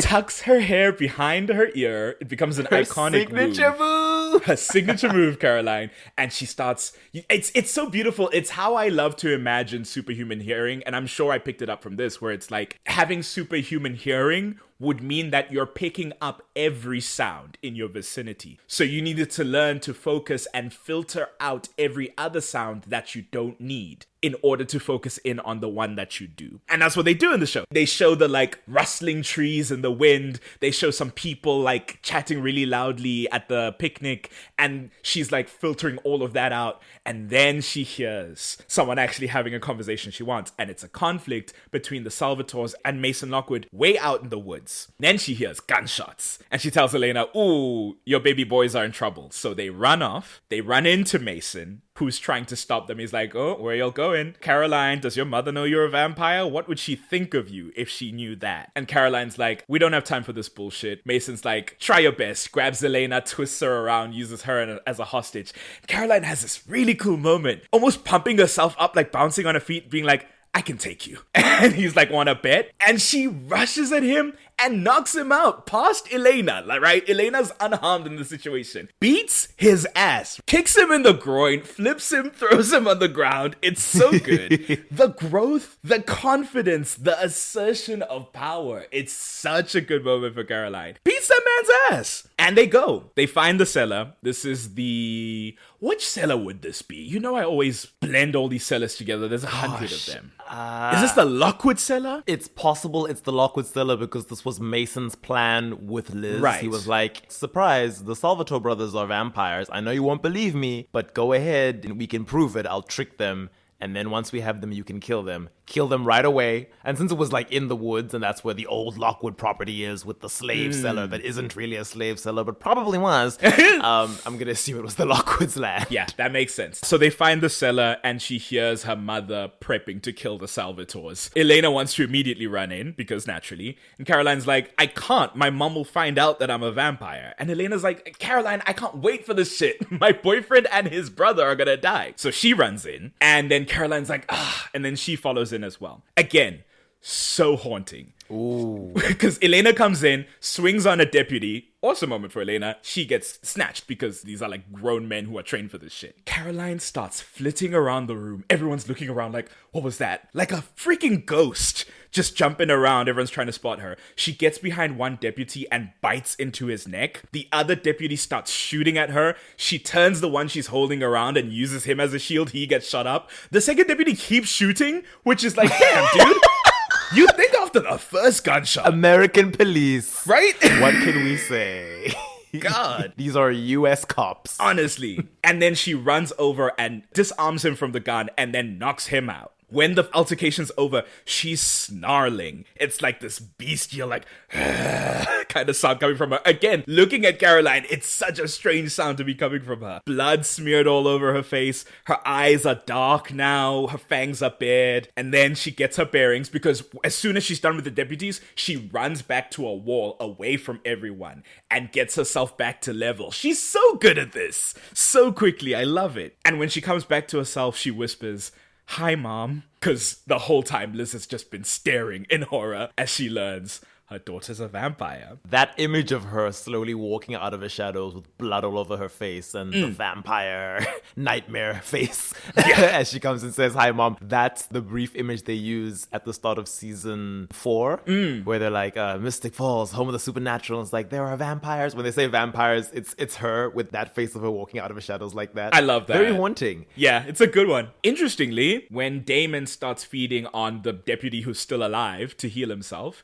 and he's trying to get Stefan to feed as well, because they've been shot up with wooden bullets, and they've drank vervain earlier. It's a mess for them. Stefan refuses, because as we know, Stefan doesn't drink human blood if he can help it. Caroline agrees with Damon and says if there was ever a time to break your diet, which, A, lets us know she does not have the full picture of Stefan's relationship with human blood, and B, as she'll later tell her mother, thanks to his lessons, she's already accomplished at controlling herself around blood in a way that Stefan reaches at some point, but will never ever be fully stable on, you know? Yeah. So that's, I mean, like you said, overachiever, type A queen. Love to see it. In that scene, did she, apart from the one who got shot up by his trigger-happy friend, did she kill the other deputies? She Because did it kind of not. looks like she didn't kill There them. were only 2, which is crazy to me. But I guess because they were vervained up, they were like, we don't need any more deputies. She bites the first one, turns him around. The other deputy kills that guy. So, you know, I don't know how that would hold up in a court of law. Maybe we could say she aided and abetted. The second one she knocks out, and then Damon starts feeding on him. I don't know if he lives beyond that. I'm going to doubt assume it. he doesn't, since they went through all the trouble, well, as we'll say, with the Liz stuff. Liz is the only one who they do all that for. Right. But yeah, I don't think she kills anyone in that scene. She definitely is a whirlstorm of violence, though. And I love it. Love that for her. Yeah, she gets her vampire abilities and immediately becomes so much more useful to the group. Yes! And as much as we have Elena, who's, you know, she's doing her best, she's active, doing all the things Bella Swan never could when she was human. And we've got Bonnie, our budding witch, who's very useful and who the story will often just use as a plot device. It's nice that now we have in the group this female character who's bringing the physical strength, the physical abilities to the fight in a way which previously it was just the Salvatores doing. Absolutely. And honestly, it's like, how often do you see that, right? And of course, this is like 2010, 2011 when this scene is happening. In these sorts of shows where you have a group of characters, whether it's supernatural, whether it's fantastical, where it's like everybody is a thing. More often you see the female characters are like either... More often than not, they're the humans, and they remain human throughout, and they're human love interests, and that's largely their position in the show. Sometimes they'll be scholars. Sometimes they get to be hunters because their dad were hunters, and they got passed down the trade, and it's to honor him, the important man. Sometimes they get to be supernatural, but very often it's as a witch. Yeah. And if it gets really, like, typifying, you get to be a succubus who gets killed at the end because your temptress ways need to be gotten rid of. Very rarely do you get to be like, I'm a powerhouse, and I am a protagonist, and I remain in the story for a prolonged period of time. Yeah.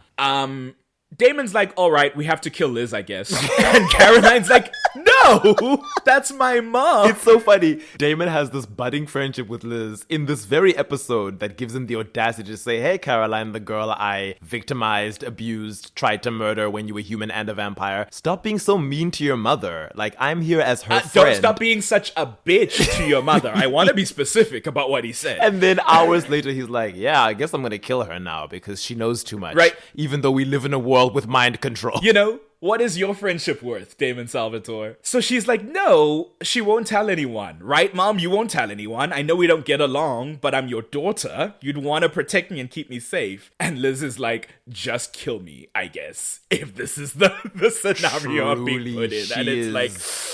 Yeah, I guess in this moment, this is the worst thing that she can imagine. It's not even that I've been unable to protect my daughter and she's been killed by vampires. It's that she's been made into the monster that I was taught to fear. The thing which is a third worse than death. The monster I was taught to protect the town from. Yeah. And she obviously there's always deaths in this town. She doesn't know what Caroline may or may not be responsible for. She doesn't know when Caroline became a vampire. She could be thinking as far back as all the Vicky Donovan stuff. And that will come up, but go on. And I think Liz in this moment is not really Caroline's like, right, Mom, you're not going to tell anyone? She's not really going with that. And Caroline's like, Mom, they will kill you if you don't agree to this. And she's like, then let them kill me. I'm like, wow.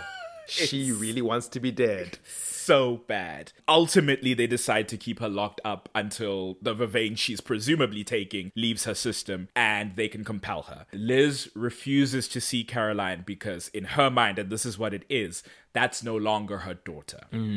Which is fascinating. It is not a thing that is textually true in this world, but it is true in other vampire stories. I know we reference Buffy. Yes. It's conditionally true in Buffy, but it's never fully like... It's true enough in Buffy to the point that when Buffy explains the mechanics of vampirism in her world, she says, when a vampire sires progeny, it's essentially some demonic entity wearing your corpse, walking around with your memories and a dark version of your personality. When we deal with Angel and the soul thing, that becomes a bit more murky because it's like, is a soul just a moral compass that you get? Right. Is the soul some version of the real owner of this body coming back and now sharing it with the demon? It's vague and it constantly contradicts itself. But the general rule is that if you are talking about a person's consciousness, you do not become a vampire. You are dead. You've moved on into the sweet hereafter, and something is and walking a vampire around. Is born. Yeah, it's like Jean Grey during the Dark Phoenix saga, post-retcon, where it's like, that was never Jean. That was the Phoenix walking around feeling like Jean. Jean was healing in Jamaica Bay, and some other thing was using her body. Yes. Don't worry too much about it. So I guess Liz was watching Buffy the Vampire Slayer, right? And she was like, no, that's not my daughter. That's a monster wearing That's her skin. what her generation was raised on. They know that vampires are entirely different beings, and her daughter's dead. So that's what's driving this thing of like, well, then just kill me, because that's not my daughter, which is rough. At the end, Caroline finally confesses to Elena that Catherine's been coercing her all this time, having threatened Matt's life in order to blackmail her. She threatened Matt. Yeah. It's so sad. But it's a nice, like, come to Jesus moment for the two of them. Where it's like, and let's finally be unified in the supernatural drama so we can actually, like, get some shit done. Caroline tries to connect with her mother while she is trapped in the Salvatore cellar. Liz is not giving any ground. After, like, enough time trying, Caroline finally gets annoyed and leaves. And she's like, yeah, whatever. It's not like you cared about me even before I died, right? And that's... right. I love how It's that's really- the thing. That's the thing that makes Liz go, that sounded very much like Caroline. Very Caroline. I can't deny that.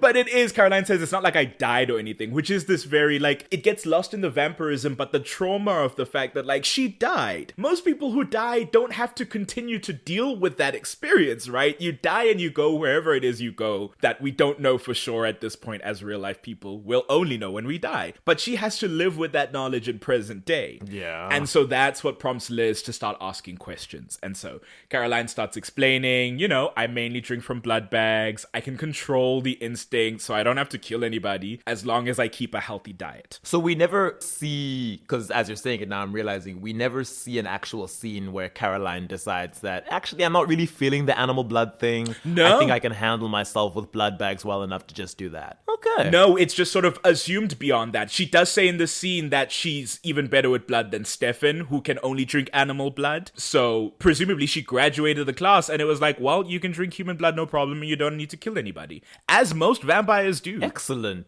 She's just breezing through the syllabus. Breezing.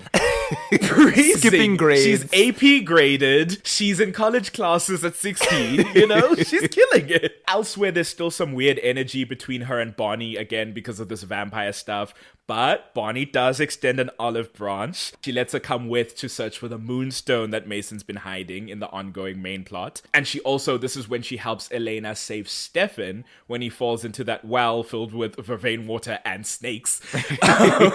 Well, not fall. He jumps in to go fetch the moonstone and then gets trapped in the vervain water. And she goes back to her mom in the cell and very excitedly tells her about this rescue. And she's like, and Bonnie's like talking to me now. I don't think she hates me that much anymore. And like, oh, it was so cool when I saved Stefan. I pulled him up. And Liz is watching her and Caroline's like, what is it? She's like, you've just become this person, and Caroline's like, this monster. Liz says, this strong, confident person. And it's truly the first moment of genuine warmth we've seen for them in a while. A moment of warmth where both of them are present in it. Because there's a scene in season 1 where she opens a door to see Caroline while she's sleeping and then closes it. That's just from her perspective, where she has this really troubled look because she's worried about her. But in this, with the two of them in conversation with each other, we get this warmth between them that we often do not, which is a shame. Yeah. And it's Liz analyzing the show for us and saying that, look Right. at you becoming your best self.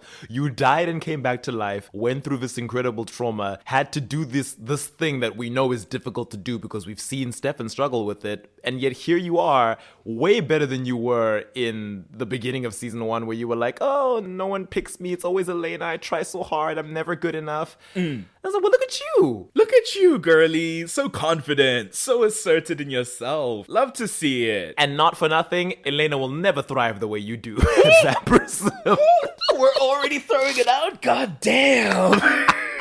We're already hurling the shade. I mean, it's true. Again, Elena gets such a bad start because of Cyborg nonsense. But then even when that's done with, she starts flip-flopping about being a vampire. So, I don't know. Anyway, Liz is then like, hey, listen, baby girl, y'all don't need to take away my memories. It's fine. I see now. It's all good. And I would never do anything to hurt you. So we can just go forward from here. And Caroline's like, yeah, I believe you, actually. I believe that you and I can be good going forward. But I know you'll never trust the Salvatores after this. Especially because now you know they are involved in all the vampire drama that you've been cleaning up for this past season and a half. So, instead of even waiting for like Damon, who presumably was the one who was going to do it, Caroline herself compels her mother to think that she was just sick this whole time with a cold, and Caroline helped her get better, fed her soup, they bickered the whole time. Soup that was too salty. She added little details. Like, you know, a good lie has details. She's like, I made you soup. It was really salty. We fought the whole time because we never talk like this, so you're not going to believe that this just happens Catherine spontaneously, right? She's like, and your daughter, who loves you more than anything in the world, went back to ignoring you. And everything was normal and right in the world. It's so sad and self-sacrificing. Caroline, man. That's what she becomes in this season. She becomes very empathetic. She becomes very self-sacrificing. She becomes so kind and strong in that kindness, even in the face of like her experience as a vampire and what some people around her may be telling her should be the vampiric experience. I think that's really beautiful. Yeah. Well, I mean, we're getting right into masquerade, paper faces on parade. We've discussed this in the Catherine episode in detail. This is when the exchange for the Moonstone goes down and the MFG is trying to take down Catherine. It is really Caroline's big day, honestly, in this episode. As part of the plan, she's like stage 2 of the operation, right? After Jeremy tries to lead Catherine to like a secluded spot to meet with the Salvatores, and Catherine's like, no. They text Caroline and it's like, your turn. And she walks into a room. I think it might be the bathroom because Catherine's always cornering her in a bathroom. Kathy finds her and is like, hey, what are these people planning? I want to know because I know something's going down. Caroline's like, me oh my, I don't know what you're talking about. Catherine, of course, refuses to take no for an answer. So, at physical threat, Caroline finally spills that they're trying to kill her. And she leads her to where Bonnie supposedly has the Moonstone. She points out a room that's upstairs at, it must be the Lockwood Manor based on the decor of the house. Yeah. She points out a room and is like, Bonnie's in there. And Catherine goes in and is like, okay, where is she? And Caroline stops sobbing, which she's been doing this whole time, right? As Catherine has been dragging her along, and starts chuckling in surprise and is like, I did it. I really didn't think I'd be able to fool you, but I did it. Which is just, huge. Flowers for Caroline. 8 shows a week, 7 nights a week. She's on call. Catherine lunges at her, but she is trapped in the room by magic. She hits an invisible wall. And Stefan, of course, appears with a stake in hand and says, hello, Catherine. And behind her, Caroline says, goodbye, Catherine, and sashays away. Sashays away into the other storyline that's going on in that episode. It truly is. Walks out of the A plot and is like, girl, I don't mind only having 5 minutes in the sun. I know I need to be in that B plot where I live. I know my place, unlike some characters. So she leaves that, immediately goes into where she hears Matt fighting with Tyler. As we know, he's been compelled by Catherine for werewolf triggering reasons. She very easily breaks up this fight between these two boys who even months ago were far stronger than her. And now she's like holding them back with one hand each. It's so cool. Also, she's wearing heels and she's in this glorious dress, so she's towering over them as she holds them apart. I love it. Matt won't stop, so she knocks him out with an elbow. I think she does it a little harder than she intended to because he's bleeding from the nose. She's still learning her strength. It's okay. This is when, of course, that other girlie, Sarah, who was the backup, triggers Tyler's curse by provoking him into killing her. Provoking him into pushing her down the stairs or whatever? What is it? Does he push her into a table or does he push her down the stairs? This is into a table. Down the stairs is the first one where they thought she was dead and she was fine, which was weird. So she stabs him and he shoves her back and her head hits a counter and she dies. It's really interesting that Catherine's backup was to say, yeah, this skinny teenage girl going up against this high school footballer attacking him will necessitate him using lethal force to get her to stop. I'm like, I think Tyler probably could have held her back without killing her. Well, to the point of skinny teenager, it's like easier to kill than like a Matt, for example. So it's like, first plan, Matt who's strong enough to pick a fight and have it prolonged to the point of like, and then Tyler kills you. This girlie, it's like, oh, he's already in a fury because he's a werewolf, right? I'm assuming Catherine's presuming he's got that sentient curse that's trying to jump out. It's like, that girl's gonna be much easier to kill. I do think it's still tenuous, but, you know, she was desperate. At this point, Caroline knows everything about the werewolf curse in terms of how it's triggered and that Tyler has that Lockwood gene. So as soon as she sees him kill Amy by mistake, she's like, oh, shit. Yeah, and she watches as that curse awakens because he has that moment where he doubles over and then his head comes up and the golden eyes are flashing. The sentient curse looking Caroline in the eyes and being like, it was supposed to be you. Hey, bitch. It was meant How to you be doing? you. I almost got you last season, but I'm here now. So Caroline covers for him when his mom gets back, and they're like, it was an accident, which of course, Miss Lockwood, happy to hear. I'm not having my son go away to some random woman's death. Come on now. Tyler immediately, and I love that it starts so early because it's kind of his default statement for a couple episodes, doesn't understand why Caroline's helping him. Why did you get involved? Why did you cover for me? Blah, blah, blah. And she's like, what were we supposed to do? I saw what happened. It was an accident. And he's like, you don't understand. She's dead. You don't know what that means for me. Caroline, as you say, she's got the down low on werewolves thanks to Elena's mission to Duke. She asks him how his wound is looking, and Tyler checks and sees that it's fully healed. And it's like, huh? But how would you know? And we leave it there. Next episode, Damon, who should not be within 1,000 feet of Caroline, I think that's the law, comes to her house for the scoop on Tyler because he's heard about that interaction. And he tells her, you need to stay away from him because the werewolves are our natural enemies. I like that he asks about the werewolf curse being triggered. He's like, did his eyes turn yellow? And she's like, they weren't yellow. They were more like gold with amber highlights. And I was like, firstly, why are you saying that like you thought they were pretty? Secondly, what in the Wattpad, girly? Yes, YN? Is that you? I look in the mirror and I tie my hair into a messy bun. I put on my sneakers and my sweatshirt. It's like Caroline is not that girl. Caroline secretly has a Wattpad account. She's been writing stories about a cute boy from Europe with gold eyes and amber highlights. Caroline getting sold to One Direction. Liz comes in. I'm sorry, the police salary's not covering us anymore. I sold you to One Direction. That is an insane story. It's crazy that being was sold to One Direction.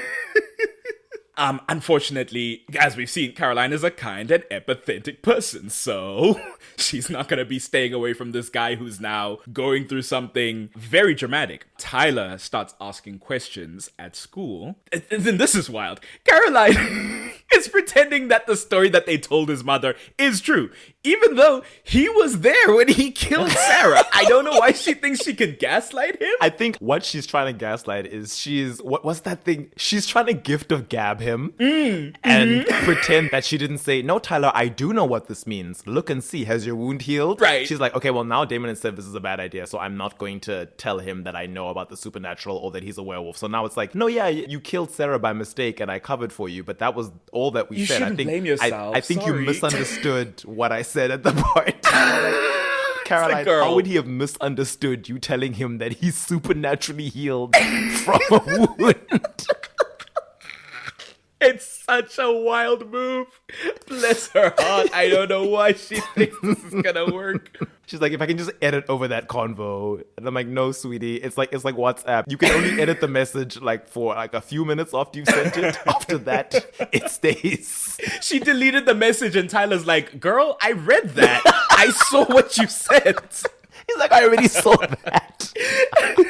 So naturally, Tyler starts getting very suspicious and he starts getting impatient. And at some point, he tries to stop her from leaving the conversation because she's like, anyway, I'll see you later. And he's like, no, and grabs her by the arm. She twists his arm around and throws him to the ground. And Tyler's like, why are you stronger than me? And she's like, what? That was nothing. What are you talking about? I wish she'd said, and of course, listen, nobody's a perfect liar. Well, some people are. But like, she should have said something about judo. It's just like, there's a very specific style that's taught to women.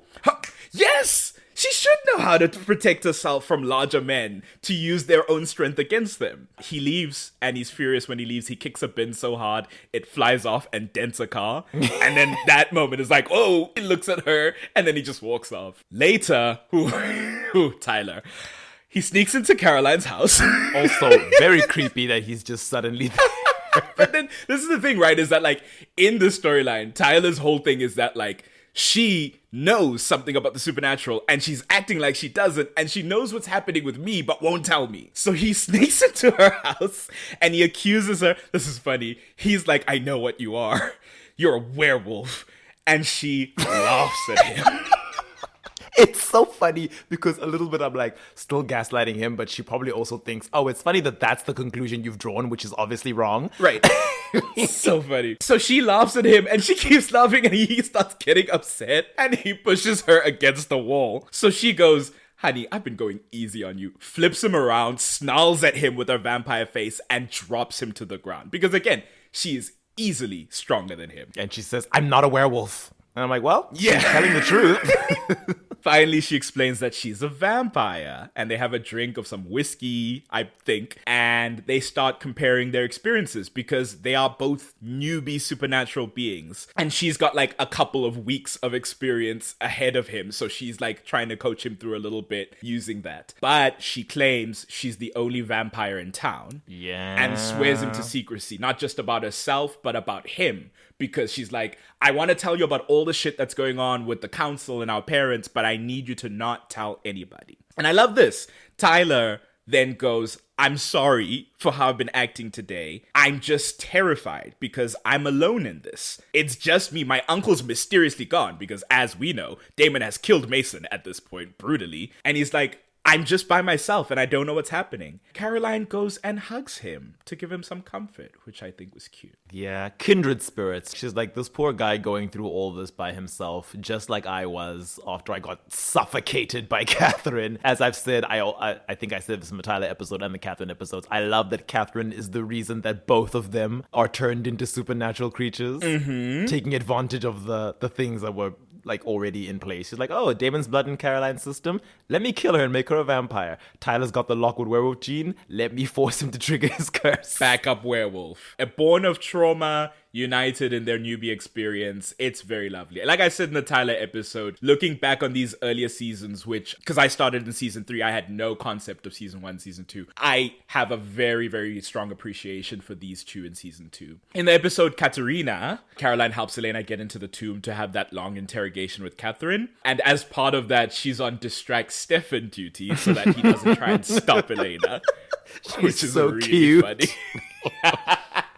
I love it because this becomes a thing, right? They always put Caroline on distraction whenever they need like someone to be kept away from the drama. So she tells Stefan about her conversation with Tyler and asks him for advice because she's like, I told him I'm a vampire. Stefan immediately expressing concern for her safety because he's like, listen, I know it's Tyler, but like werewolf bite is lethal to us at the end of the day. Caroline's like, oh, always looking out for me. Why are you such a good friend to me anyways? What's that about? And Stefan's like, well, you remind me of someone. My good friend Lexi, who, as we know, was needlessly killed by Damon in season 1. So that's a cute connection. The blonde besties. He loves a blonde girlie in his life. Also turns out, Stefan is fully aware of Caroline's prowess at distraction. He knows what she's doing, and he tells her to come clean. But, as a good friend, she keeps her word to Elena the whole time. I love that even when she's caught and she's like, okay, yes, I have been lying to you. Because it's that thing of, this is the moment where she's like, we are friends, Stefan, you and I, truly. It's not just like a mentor-mentee situation or you're the boyfriend of my bestie. You and I are friends. And he's like, okay, so as your friend, I'm asking you to tell me the truth because you've been lying to me all day. And she's like, yes, I'm your friend, but I'm also Elena's friend and I made a promise. So even though I've been caught, I'm not going to tell you where she is right now.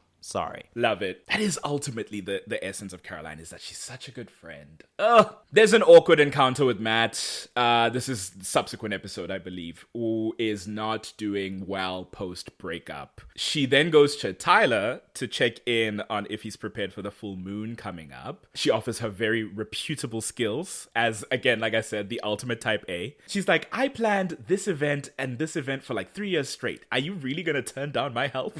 So funny. So on the way to the woods, she explains to Tyler why she and Matt are broken up. The truth now, since Tyler's now aware of everything. Tyler immediately understands because he's now in the supernatural world, keeping secrets from his loved ones now. And it really builds this foundation of the two of them having a lot in common, right? This thing that, like, as you said, they were both turned around the same time. They're both having similar experiences. And now it's like there's an understanding that's kind of instinctually reached here that she can't have with Matt at this stage of the game. I think he does say, yeah, obviously you had to break up with Matt. If you can't be honest with him, then what kind of a relationship is that going to be? And I was like, looking back, I was like, very mature, Tyler. Very, very mature of you, Tyler. Very, very sweet and understanding. But also I'm like, I wonder how much of this might have subconsciously been motivated by you not wanting her to get back together with her ex.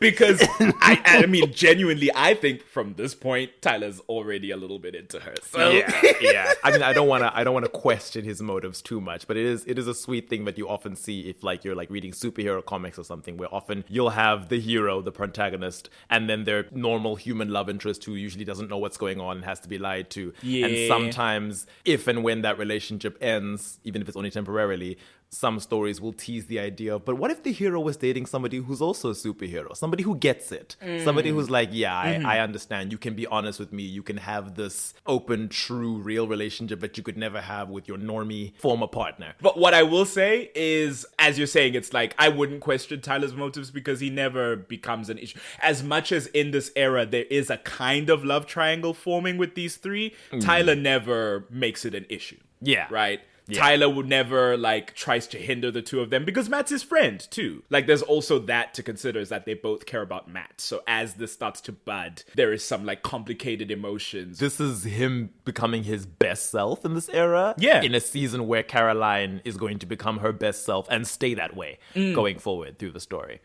Caroline helps him inspect the Lockwood cells, which are fitted specifically for werewolves during the full moon. And they go through Mason's diary where he kept notes about his early werewolf experience. They also watch a recording that he made of his first transformation. Tyler's, of course, terrified by how gruesome it is. And Caroline is the one who's trying to reassure him that he'll be able to handle it. Again, Tyler becomes wary. He's like, Caroline, why are you being so helpful? This is like, what's going on? We've never been friends before. And Caroline's like, we've known each other our whole lives. Tyler's like, yeah, but we've not been close. Not like this. Caroline says, you just seem like you needed the help. And I was alone when I was turned. I had no control. And I killed some. And I don't want that for you. So as you said, Fadzai, that's very much informing why she wants to help Tyler so much in his experience now. Because up until Stefan got her at the end of the episode, nobody was there for her. I mean, nobody knew, but still. The symmetry, the beauty. Yeah. Matt comes by to her house at this point while this conversation's going on. Because, again, they're broken up. He's still very much in the picture. She answers the door. He's like, I miss you. And she's very pleased to hear this, of course, even though she knows that they can't, like, actively be a thing. For whatever reason, Tyler chooses this point to come to the door. So this is the only one where I'm like, Tyler, what was that about? He's like, hey, man, how's it going? Matt's like, hey, and then we don't go back to that. Since when do you two hang out Right. alone? You have always been on opposite ends of our group. this friendship group. Wild developments happening. Full moon rolls around. Caroline is helping Tyler prepare for his first transformation. They get to the Lockwood cells and Tyler's testing the chains. Caroline's found some wolf's bane. I don't know how she got that. She was like, it's a really hard herb to find. And I'm like, where'd you find it, girlie? Wherever Jeremy got it, I guess.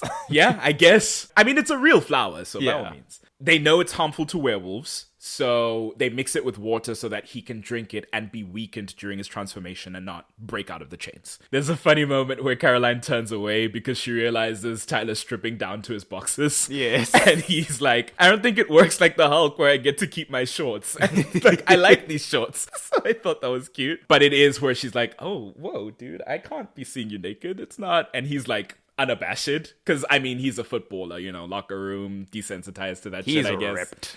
And he's ripped, which I'm sure she notices. When his transformations actually begins, he's in a lot of pain. We've discussed it. It's horrifying. His limbs are twisting in all different ways. Caroline the whole time is reassuring him that he can get through it. And I love too, when he tells her to leave because he might hurt her, she says no, and she goes over and holds him while he's in pain, because it's happening in fits and starts because it's his first transformation. So there's periods between the like twisting and turning where he's just lying in the ground with his whole body in pain, and she'll go to him and hold him. And there's this thing, I mean, I'm about to say a bunch of scientific stuff about a very obvious thing about human interaction.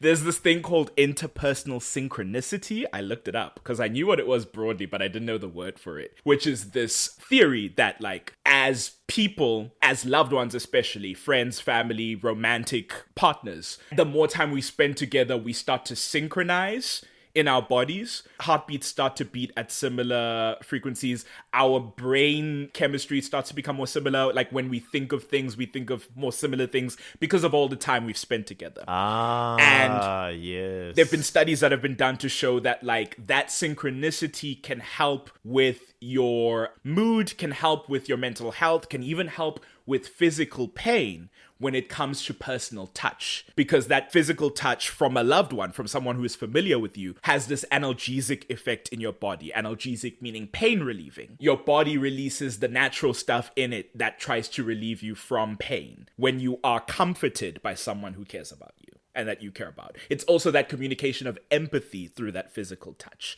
And that's why I love this bit very much when Caroline, again, very in tune, is just like, I need to hold this boy because he's in pain. I appreciate that in this episode, Tyler does not yet know that a werewolf's venom is lethal to a vampire. He's just worried about her safety in the general sense of, I'm going to become this ferocious beast who could rip you to pieces. Precisely. And I was brand new to this show when I was watching this for the first time. I was so anxious this whole episode because I was like, Caroline, you're lovely, you're being really nice, but I need you to leave now. I don't want this man to hurt you. Because she draws it out. She spends most of the night in there with him, and I'm like, Caroline, you can go now. Right, he's to the crying and last. sobbing and being like, get out. Caroline going, she's like, no, not yet, I'm not gonna leave you. Only when his like fangs pop out, she has to vamp rush away because she knows it's lethal. And she leaves the cell and locks it, and she closes the outside door As he too. breaks the chains. Yes, as he starts breaking the chains, and it's clear, oh no, he's super strong for some reason. She's sobbing the whole time because she feels guilty that she's leaving him, even though like it would kill her to stay. It's crazy, this girl. So she holds the door outside it for a bit, just like crying, saying, I'm sorry. Then he breaks through the chains, he breaks through the gate, and he starts bashing at the big door, the wooden door. And she tries to hold it, but she eventually has to run out into the woods, again, for her own safety. Finally, when she goes back, she sees that the door held. He just broke a little hole in it. She finds him inside. He's human again. He's naked, so he didn't get to keep the boxes even, which is a shame. And he's curled up into a ball. She immediately is like, Tyler, you made it through. You didn't get out. You're okay. And Tyler very quietly whispers, no, I'm not. And she holds on to him as he starts sobbing. Oh, my heart. And I think you said it in the Tyler episode, the vulnerability between these two, especially as like Tyler, who is a certain archetype, you know, he's like a very masculine boy, he's a football player, we've heard from his season 1 dialogue the type of guy he was. To be so vulnerable with Caroline is just so fascinating, and it's so intimate. I love their arc in this season. This episode is a huge showing for Caroline, and also it is the biggest positive movement for their relationship in this season, and probably for this whole season. It brings them closer in a way that they probably weren't expecting. Like, there's a lot of what are we energy after this when they next see each other, right? Because you can't go through something like that and then just be normal friends. I know the next day she's in this, I mean, a little bit he's very doom and gloom about this whole werewolf thing because this is going to be his life every month forever in his mind as far as he knows. And she's trying to like be like, no, it's cool. This is going to be fine. You can manage this. You can get through this. The transformations will get shorter and less painful as you mature and get into it. And Tyler's like, well, actually, you don't know any of that for a fact. You kind of you just made that up. You made that up. And she's like, Tyler, small W, like, come on. Yes. Look Like on the bright side, small buddy. victories, Tyler. Last night was a victory. Yeah, it's so cute. Is it in that scene where she then mentions that, oh, by the way, if I were to get bitten by you in your werewolf form, it's curtains for me? It is in the scene, you're right. Oh. And then they don't get to discuss it because she tells him it would have been curtains for me if you bit me. And he's Yes. like, what? And then why didn't you tell me? Why would you risk it? It comes up later at the end of the episode where he's like, Yes. Yeah. They don't get to talk about it further because Matt shows up. Because again, Caroline and Matt are still up in the air. And speaking of which, in this moment, he tries to tell her that he wants to get back together. Because it's Matt, he gets all tongue-tied. So then he just kisses her. And then she's like, oh, and then she gets confused and then leaves. And then later when they talk, he tries to get from her how she's feeling about like their whole situation. And she tells him she loves him. And he says, well, I love you too. And then she starts crying. To him, he's like, what's going on, girl? What aren't you telling me? Why is this, like, why aren't we back together then? But before she can say anything, this girl, Dana, and you know this girl, Dana, she's the one who gives Elena the message from Klaus later to save a dance for him. I didn't realize she was in this early. Wow. Gosh. So she gets 3 episodes. Good for her. She comes back in season 3. She does. She dies gruesomely. Yes. She has to hold her foot up for like 2 hours lest she be beaten to death by her compelled classmate. Love that Klaus. She comes and tells Matt that they need more burgers because there's like a braai happening at the school, which is probably sports related, but I don't know what was going on. I don't know why Matt has the burgers, whatever. For our non-South African or Southern African listeners, a braai is a barbecue. Right, yes, of course, a barbecue. So, while Matt is turned away talking to this girlie, Caroline vamp rushes away. Vamp speed, so useful for getting out of awkward conversations and social interactions. That she often finds herself in. You have to wait for someone to look away and then you can be gone. What? I was never there. What are you talking about? You're crazy. Gaslight, gatekeep, vamp boss. When she goes home that evening, she finds Tyler waiting on her doorstep. He wants to know why she would risk helping him if she knew that one bite from him would kill her. Again, she very simply says, you needed the help. He's confused by this. This is the thing about Tyler, who's like just baffled by anyone who cares about him. And she says, I'm sorry, Tyler, if you can't accept that someone might care about you. Sorry, my heart's too big and I'm too loving and kind. They hate when you serve empathetic. That's what Caroline says in this episode. While she's in the middle of this rant, Tyler steps forward and kisses her. Cuts her off from her almost profanity. She's like, I'm sorry for giving it. And then next thing... plants one on her. And she gets swept up in the passion as Tyler and Caroline kiss. And then she stops after a few seconds and she holds her fingers to her lips. And she's like, no, you can't do that. And he immediately apologizes. And she, it's so adorable. She says, she's so cute. Everyone needs to just stop kissing me. And she runs into her house and shuts the door. Love this character. Oh, God. Oh, it was going too well. Unfortunately, this is also around the time Jules shows up. Yeah. Before this went down, at this point where I could see this sort of nebulous love triangle forming, I was Team Tyler, but I will say I had not watched season 1, and I came in the middle of season 2. I didn't have all the Matt and Caroline context. I was just like, Team Tyler, I'm here for the POC, which is what I thought he was, because I hadn't seen his dad yet. Which, it's like, is he? Who knows? It's two things, right? Because it's the Matt and Caroline context, and it's also the context of who Tyler was in the first season. Even though largely had nothing to do with Caroline, it was irrespective of her. It's like, well, we would like Caroline to end up with a pretty decent guy. But Tyler's becoming a pretty decent guy in season 2, so it works great. Also, in this season, we're dealing with all the werewolf versus vampire of it all, which was all the rage in this era. Precisely. Both in this show and in the genre in general. And I was like, I kind of like this forbidden romance, Romeo Juliet, star-crossed lovers. Type thing. Yeah. Yeah, it could actually kill them to be in love. It could actually kill them. I'd never seen a vampire and werewolf romance before. Usually they are two opposite ends of a love triangle. Of a love triangle with a human, yes. Yeah. But yeah, at this point, Jules has dropped to Tyler and his mom that Mason never got back to Florida. Again, if you've forgotten, Damon killed him, and the MSG have been covering it up. By the next time Caroline sees Tyler, Jules has also told him that she's a werewolf, and she has a whole pack that's rolling up to town because Mason was killed by some vampires in Mystic Falls, including the only vampire Tyler's aware of, Caroline. Oh, yeah. So? Just like, do you want to know who killed him? Your little vampire friend, Caroline. Which, Jules, come on, girl. You know that's not how that works. You're manipulating him. I love you, Jules, but that's crazy. He comes to her house, and it's a shame. She thinks he's here to talk about the kiss. She's like, listen, Matt's still in the picture. We can't go there. And he's like, okay. Did you know about Mason? He's dead, just by the way. When she does say that she did know, he, again, naturally becomes furious, but he pushes her against the car. She's very, in distress. She's freaked out. And he says, I trusted you.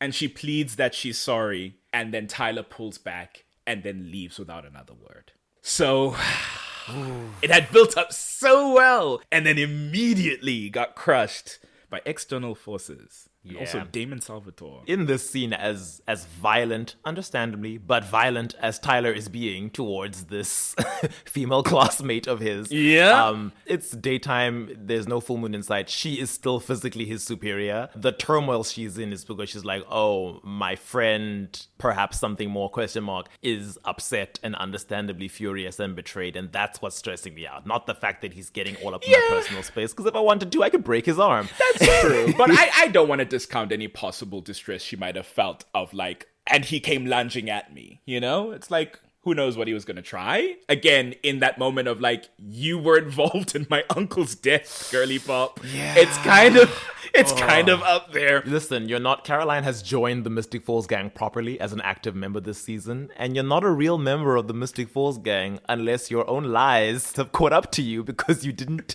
give someone all the information they needed. True. And now they think that you're a traitor.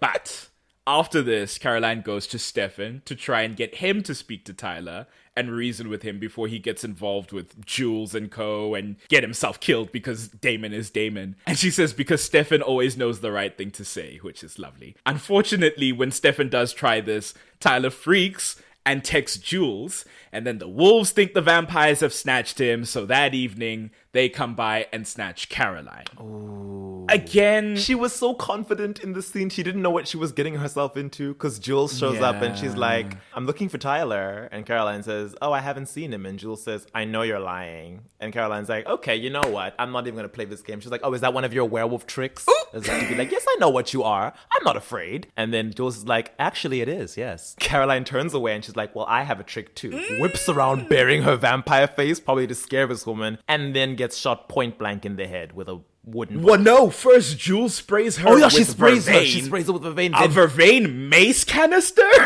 Which is like, what? Is it and Brady then or she Brody? gets all Brady. like messed up, and then she pushes through the vervain, which I was surprised by. I was like, damn girl, you go for it. And she tries to attack her at that point, and then Brady comes, I did not remember this, with a pistol straight to her forehead. Yes, Point he blank shoots her her. point blank. I remember that because I was like, whoa, it's this episode, we're gonna get into it. It starts this trend of violence against Caroline that, as someone who only came in season 2, this is where I first saw it. I guess with all the Damon abuse in season 1, it began back That's then. the first one, right? But because she is now a vampire and we have the very plot convenient thing of regeneration, they just get to put her through the ringer constantly because she'll always just grow back as long as she doesn't get staked or burned by the sun. We were just talking to a mutual friend about this. It's very Korra, where it's like, because Korra is the avatar in that show, for whatever reason, they put that girl through the ringer, especially in later seasons, because it's just like, she's so strong, she can handle it. Let's have the bad guys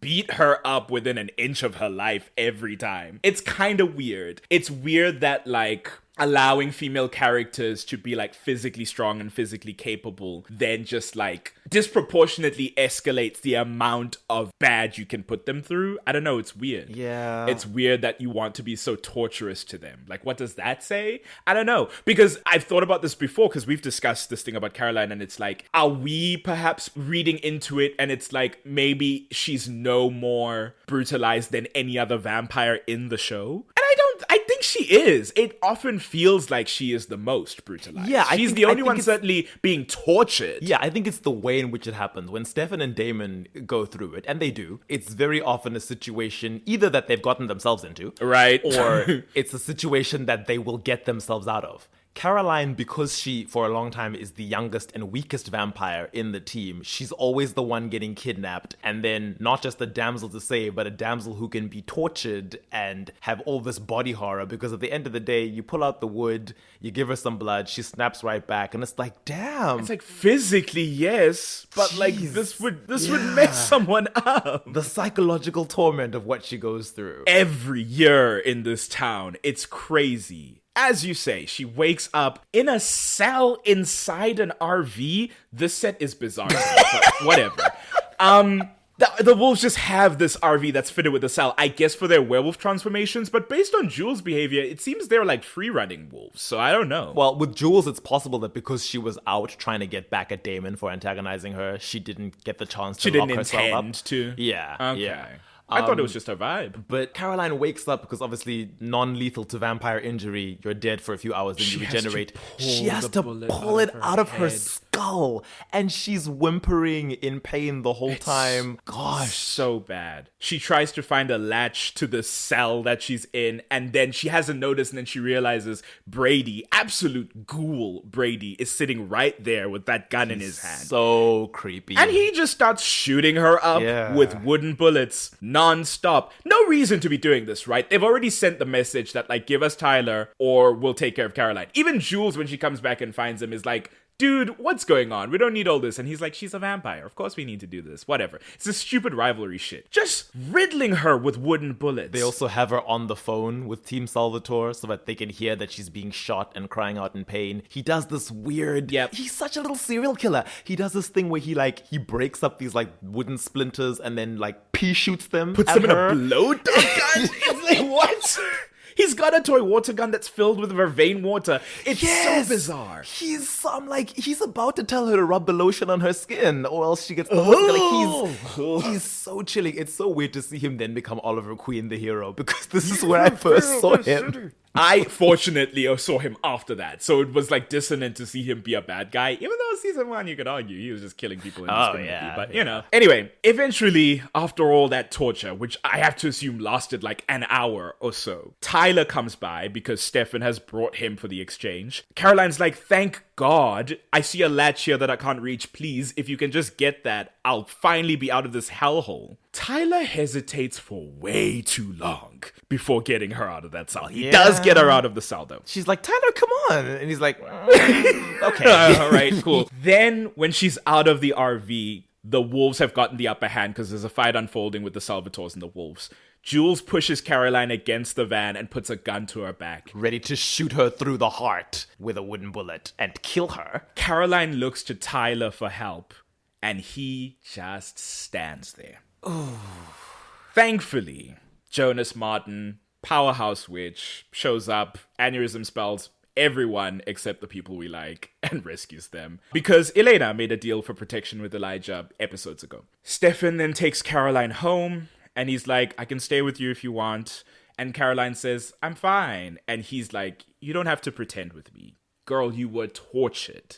And this broke my heart. She says, I'm not girly little Caroline anymore. I can handle myself. Which is like, that's loaded, right? Because you want to believe, going through what she went through, and now she's this vampire with superpowers, she's super strong, and the growth trajectory she's on, it's like, this is like a powerful statement. But at the same time, it's like, Caroline shouldn't have to lose her girliness to be strong. Caroline shouldn't be punished for her girliness because she isn't like the boys in the show who are vampires, right? It really broke my heart that, like, that's what she feels she needs to be in order to get through the world that they live in. It reminded me of, this is gonna be such a weird pull, but in the Animorphs books, there's a character named Rachel, who's very Caroline-like, actually. She's a very commanding presence, she takes charge of a situation, but she's also this, like, tall, blonde, like, supermodel-looking girl. As they go through the events of that book, which those kids go through some trauma, they're fighting aliens, they're at war.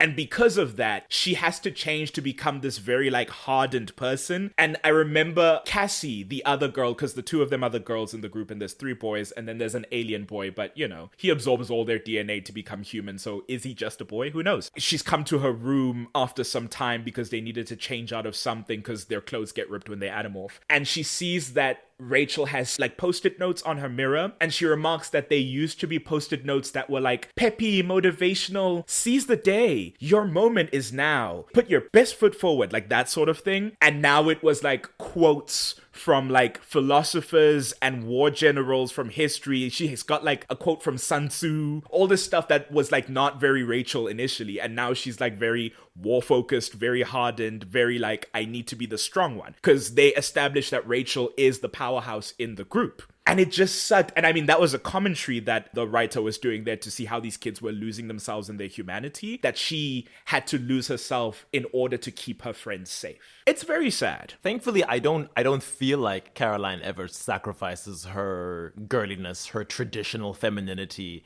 in the show. She becomes hardened, but not in a way that like takes away that aspect of her personality. So perhaps the words she was using in the scene was just trying to be like, I'm not a little girl anymore, in that sense that you think I'm this helpless damsel from season 1. I'm strong, I'm okay, I'm fine. Which of course in this specific moment she's actually not. She's actually quite distressed. Maybe she was just trying to be like, you know, I'm a vampire now. I'm as powerful as you are. Anything you can do, I can do. And then as we see, that's fair. She's actually going through it. I always forget, does she seek Tyler first, or do Bonnie and Elena come over first? So here's what happens. Matt calls first, and she remembers she was supposed to meet with him earlier to clear the air. She had organized this at the top of the episode, but then she got kidnapped, so, you know. She makes an excuse relating to Bonnie, but as luck would have it, Bonnie's at the grill in direct view with Luca. Of Matt. No, with Jeremy. She's on a date with Jeremy. Oh, she's with Jeremy. And yes. he looks at Bonnie and he's like, oh, Bonnie needed help. So you're with her right now? And she's like, yeah. Caught in a lie. So bad. Then Tyler comes to her house to check if she's okay and to apologize. And he's like, listen, things are crazy right now. I don't know who to trust. And she lets him have it. Rightfully so. She says, I lied, for sure. But I lied to protect my friends and you. And you stood there doing nothing when they were about to kill me.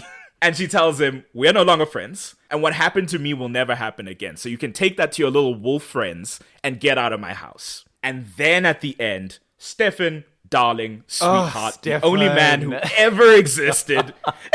He's like, hey, Elena, I think your friend needs help. I'm just a dumb man. I don't think I think she needs some girl besties there to support her. Right. She doesn't want to be saved by me. And this is the thing. This is why I talk about that girly thing, because what you're saying absolutely makes sense. But I think that Stefan's response to her to go and get her girls and for them to have a slumber party in order to like break through the shell she's trying to build, to be like, you need to process this, is because Stefan heard what she was saying and went, no, we can't have this. You are still girly Caroline, and that shouldn't be an issue. And maybe that's me being charitable in the read. But he went and got her girls and said this is who she needs in order to comfort her. I can see that. And it works. She finally breaks down at the end. And then they hug it. Elena says, we're going to slumber it. And Bonnie's like, we haven't done it in a long while. It's all really sweet and emotional. So yeah, she tries to sort things with Matt. But as you say, he's caught her in the Bonnie lie. So that does not work. And probably he thought to himself, you know who's not at the Mystic Grill right now? Tyler Lockwood, who you've been spending a lot of time with. And now you're lying to me about what you're doing in this moment. So... Speaking of, Tyler tries to talk to her, but as it turns out, he's just there to steal her phone so the wolves can know where Elena is. So Tyler, bro, this is a rough patch. This episode, she spends helping Bonnie psychically hijack Luca. And as usual, because she's always like, I need a new project to distract me from current drama, her project now is getting Bonnie and Jeremy together, which is nice. Because she's clocked that Jeremy's into her and she's like, time to work my magic. Not a lot happens for her in this, but at the end of the episode, Tyler leaves town and she's not aware of this. He does go to Matt and speak on her behalf. And he's like, listen, yes, I know you think stuff's been going on with me and Caroline, but it isn't like that. I'll be honest, she has been helping me with some ish that she couldn't be open about. And I did fall He says you'd be blind to look at Caroline and not think she's so special, which is so good. He's like, I did fall for her, and I don't see how anyone couldn't, because she's amazing, but she doesn't want me. She's in love with you. So take care of her, be good to her. I'm stepping out of this love triangle. Tyler, when you falter big, but the good moments are good. Unfortunately, things with Matt remain frayed. It's still the vampire thing where she's like, we can't be together because I'm keeping this big secret. But now it's the Tyler thing on top of that. He tells her she knows that he wants to be with her. Matt tells her. And he tells her that the ball is in her court. So Caroline then has a girls' night out with, night in at first with Elena and Bonnie, which Jenna then joins because she's in a fight with Rick. It's Isabel drama. This back half of the season's rough. No one's having a good time. So she joins because she needs some cheering up. Caroline tries to suggest that Rick might be hiding stuff from Jenna to protect her. Really, she's talking about her and Matt at this point. So with such ease, Jenna speaks so casually in this scene where I'm like, yeah, this is how an adult speaks. She's like, well, that's not his call to make. I deserve the truth. And Caroline's like, sometimes it's harder than that. And Jenna, like it's silly, is like, not when it's someone you care about. And the girlies are stunned. See, more of these teen supernatural shows, or even just teen drama shows in general, need this adult presence Just so one. that you can go and get advice from someone whose brain has finished growing. Right. Who's just going to set you straight. We need a Giles. We need a... Well, Rick is not functional, unfortunately, but sometimes he helps. But yeah, we need a Jenna. They then go to the grill to watch some live music. There's a band performing there. I believe it's the first live band that they have in Vampire Diaries. A lost art in television, by the way, is featured music sets. But anyway. Oh, yes. This was my pin. I'd forgotten my pin. Oh, yes. It's now. Yes. Thank you. Okay. It's in this scene. Okay, great. So, after some pep talk from the girlies, she does something I hate so much. If I was in that band or an employee at the grill, I would be livid. She gets on stage uninvited. I like and it. she's clapping. She's like, let's hear it for the band. It's like, girl, you're not on the set list. And then she starts talking about her boyfriend drama anonymously. Of course, she doesn't dox Matt, but it's like, everyone at the girl's like, and now what is this? You know what I love about this little speech she gives is when she's like, oh yeah, he asked me to tell him how I feel. As if that's easy. Like, just because I talk a lot doesn't mean I always know what I'm talking about. And I was like, girl, I feel you. Same. I'm the same way. I'm yappy, but it doesn't mean I always know what I'm saying. I don't know who I told a while back. I said, I speak like a shotgun. Like, it's gonna be a spread of bullets and maybe 2 are gonna hit. Everything else is wide shot. That's why a lot of this podcast is me heavily editing a bunch of nonsense I'm talking out. But I think someone in the audience gets a bit annoyed with her being on stage now. I think that's what No, happens. it's the band leader. Is it the band? It's the band leader. He does the thing that the principal from Mean Girls goes and is trying to grab the mic and be like, it's not normal for this to be happening. I think you're misunderstanding. He might be British too, but I looked up the band and they're American. So, you know, who knows what's going on there. He tries very reasonably to get her off stage, but she turns around and compels him, not just to let her sing, because she's like, I'm going to sing about it. Oh, Which is yes. She's like, sing about it. She's like, I can sing. Yeah, I'm gonna sing. And then he's like, okay, honey, you need to get off stage now. It's like, girl, nobody's paying for this. And she compels them to back her up with music. Yes. She says, you're gonna let me live up my rock star fantasy and you're gonna back me up. She's speaking directly to Julie Plague. That was actually a conversation they had in the writer's room that accidentally got into the script. No, I'm joking. Oh, you're joking. Sorry. This is the thing. You usually know these things. I fully bought in. Although, you know what? Actually, my pin is a mistake. It's from the future. It's not... Because she sings more than once in this show. She sings a lot in this show. It's not this scene. She sings like 3 times. I was thinking it was this scene where someone's like, hey, Taylor Swift, get off stage. Because we had said she would have been a Swiftie, but that's way later. That's so good. But she sings Eternal Flame by the Bangles, and I'd like to take this moment to hold some space for the lyrics of Eternal Flame. Have you not seen that meme? Have you seen the holding the space for the lyrics of Defying Gravity? I have seen it, and I was like, how is this already a meme? It's been a few days. It's because it was immediately such a awkward, what in the queer nonsense is happening? Ariana holding Cynthia's little finger and it's like, what's going on? Anyway, Matt is wowed by the performance and the speech, or at least as much speech as she was able to get out before she started singing. And when she's done performing, he kisses her. He walks onto stage at his place of work and kisses this girl who just did an impromptu performance. Again, me as the manager at the Mystic Girl. Okay, so immediately you're fired. You, girly, you're banned from the grill. I don't know why you think you can just walk in and sing. She's a founding family girly, actually. She can do whatever she wants. You can't keep her out of this Who's gonna tell her shit? Her mom's the sheriff. God. She'll be like, my mom is a close personal friend of Mayor Lockwood 2.0, so... My future mother-in-law. So she and Matt go and make out in the bathroom. Then actual drama hits because Damon has just flambéed Luca Martin with a flamethrower. So Jonas Martin's on the rampage. The grill ends up on fire. Everyone's fleeing. The MFG are also fleeing. Caroline tackles Jonas so that Stefan and Elena can escape, but he drops her with an aneurysm spell. Matt runs over to attack Jonas when he sees this, who breaks a bottle and stabs Matt in the neck. This human teenage boy who's not even a part of the like supernatural stuff that has upset you. And he knows that. I was like, wild, Jonas, you know what's going on in this town. Caroline's like, Matt, no! Oh. Caroline then has to feed him her blood so he doesn't die. And also he's bleeding out as this happens, so she has to take a moment to again use the Stefan technique of calming herself and being like, it's okay, I can do this, Caroline, just breathe. And she revives him, and in the process she reveals that she is a vampire. When he wakes up at her house, she tells him the full truth. She says,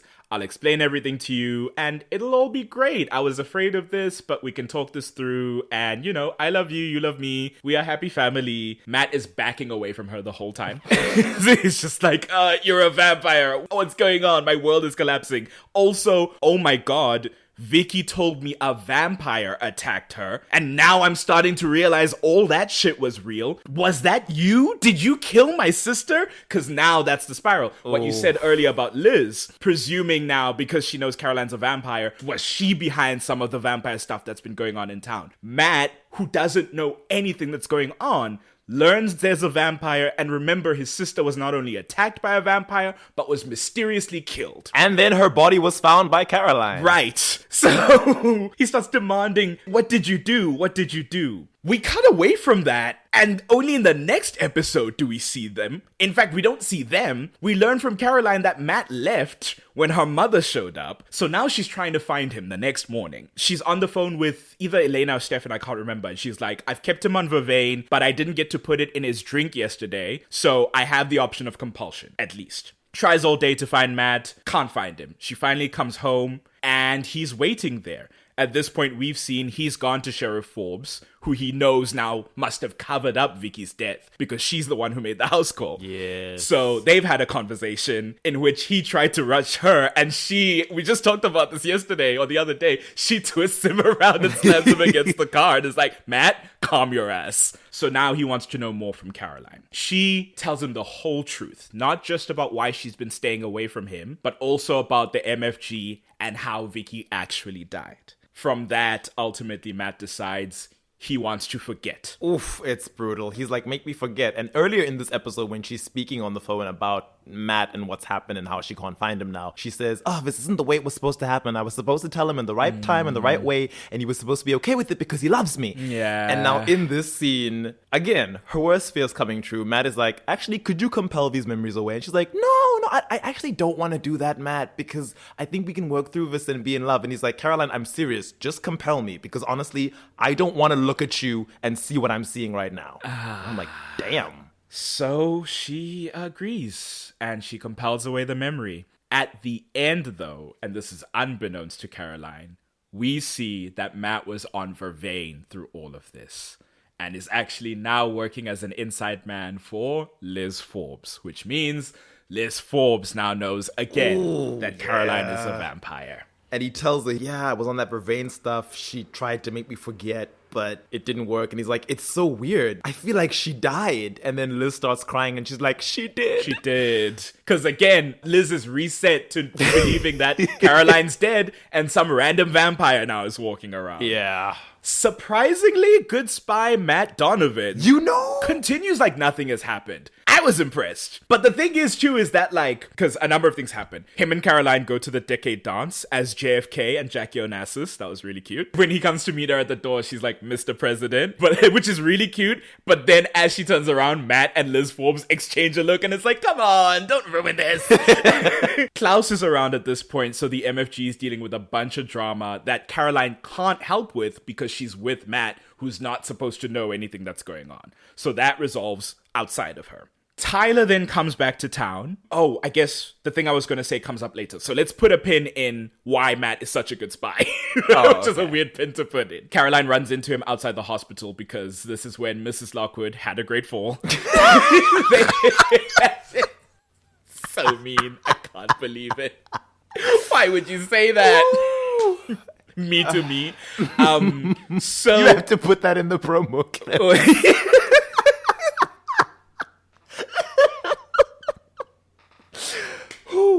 So They have a very awkward check-in, and they both clearly do not know what to say because it's like, oh, we left things on a bad note, but now your mom is in like, not critical condition, she's fine, but like she's in a medical condition. And then he's like, yeah, I've got to get back on the road. Caroline's like, oh, so you're leaving again. No goodbye, just like last time, had to hear from someone else that you were gone. And he's just like, be well, girl, keep in touch.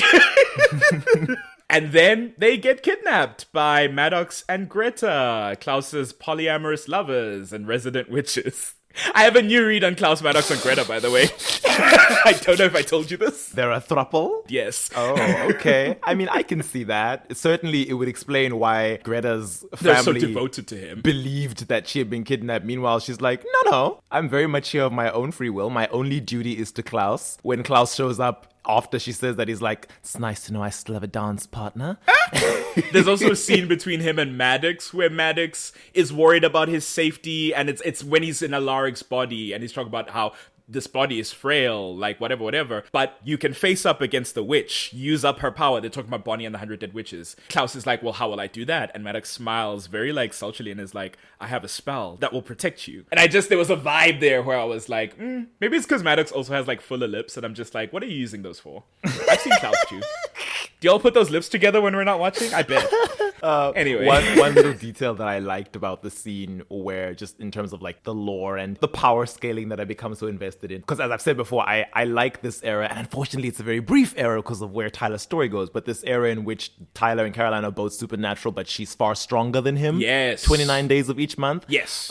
Is that when Maddox and Greta show up, they do the aneurysm spell on each of them, but as Caroline is being whammied, they then vervain her on top of that to knock her out, whereas Tyler, the spell itself, is enough to knock him out, because werewolves in human form heal slower than vampires. True that. So, after they knock them out, the two of them wake up chained up in a cell. Caroline's like, listen, I think those guys were with Klaus. Tyler's like, who the hell is Klaus? Because, of course, he's not been here. Caroline starts catching him up, and she explains that they're probably sacrifices for Klaus to break his hybrid curse. And he catches Caroline up on the fact that he's been off with Jules getting his wolf stuff under control. Again, we just had this conversation with a mutual friend. It sucks that we don't see this happen because the show isn't interested in Tyler beyond a means to an end in his werewolf nature, right? Nobody's concerned about the experience of it. We see Caroline go through the experience of learning to be a vampire and getting her stuff under control. But we don't see that for Tyler. He just comes back and we assume it's done, which is a shame. Yeah.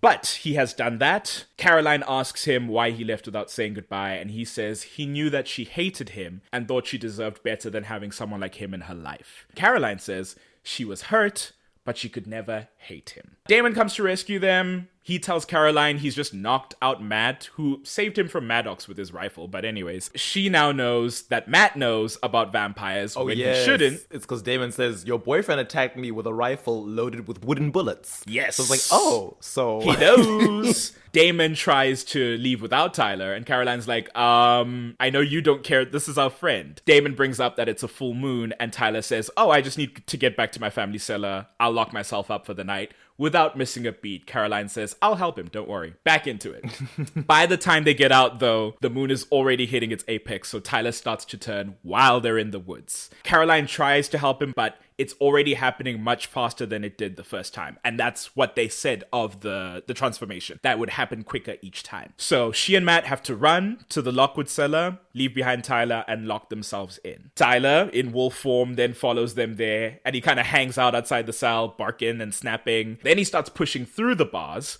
So Matt, with his rifle with wooden bullets, starts shooting. And Caroline's like, no, dude, that's Tyler. And Matt's like, yeah, but also that's a crazy strong werewolf trying to kill us. I don't know if you've noticed. Which very quickly shows the disparity of their experiences of the supernatural right now. Once Tyler's knocked out, because again, Matt shoots him, knocks him out, the wolf is just lying there. Caroline grabs him and they vamp rush out of the cell and back to her house. And it's there that she learns from Matt that he's been faking this whole time. And also that her mother now knows she's a vampire. Tyler finally gets to her house, but he collapses on the front porch. He's human again. Caroline tells Matt, give me a jacket. Takes the jacket, covers Tyler, preserves his modesty. After she gets him to sleep in her house, presumably in her room, which is like, oh, okay, interesting. She and Matt finally get a chance to talk because this whole night they've been trying to, and it's just been drama after drama. And Matt says, the time we've spent recently has been great, because he sees now, and it's in a way that her mother hasn't,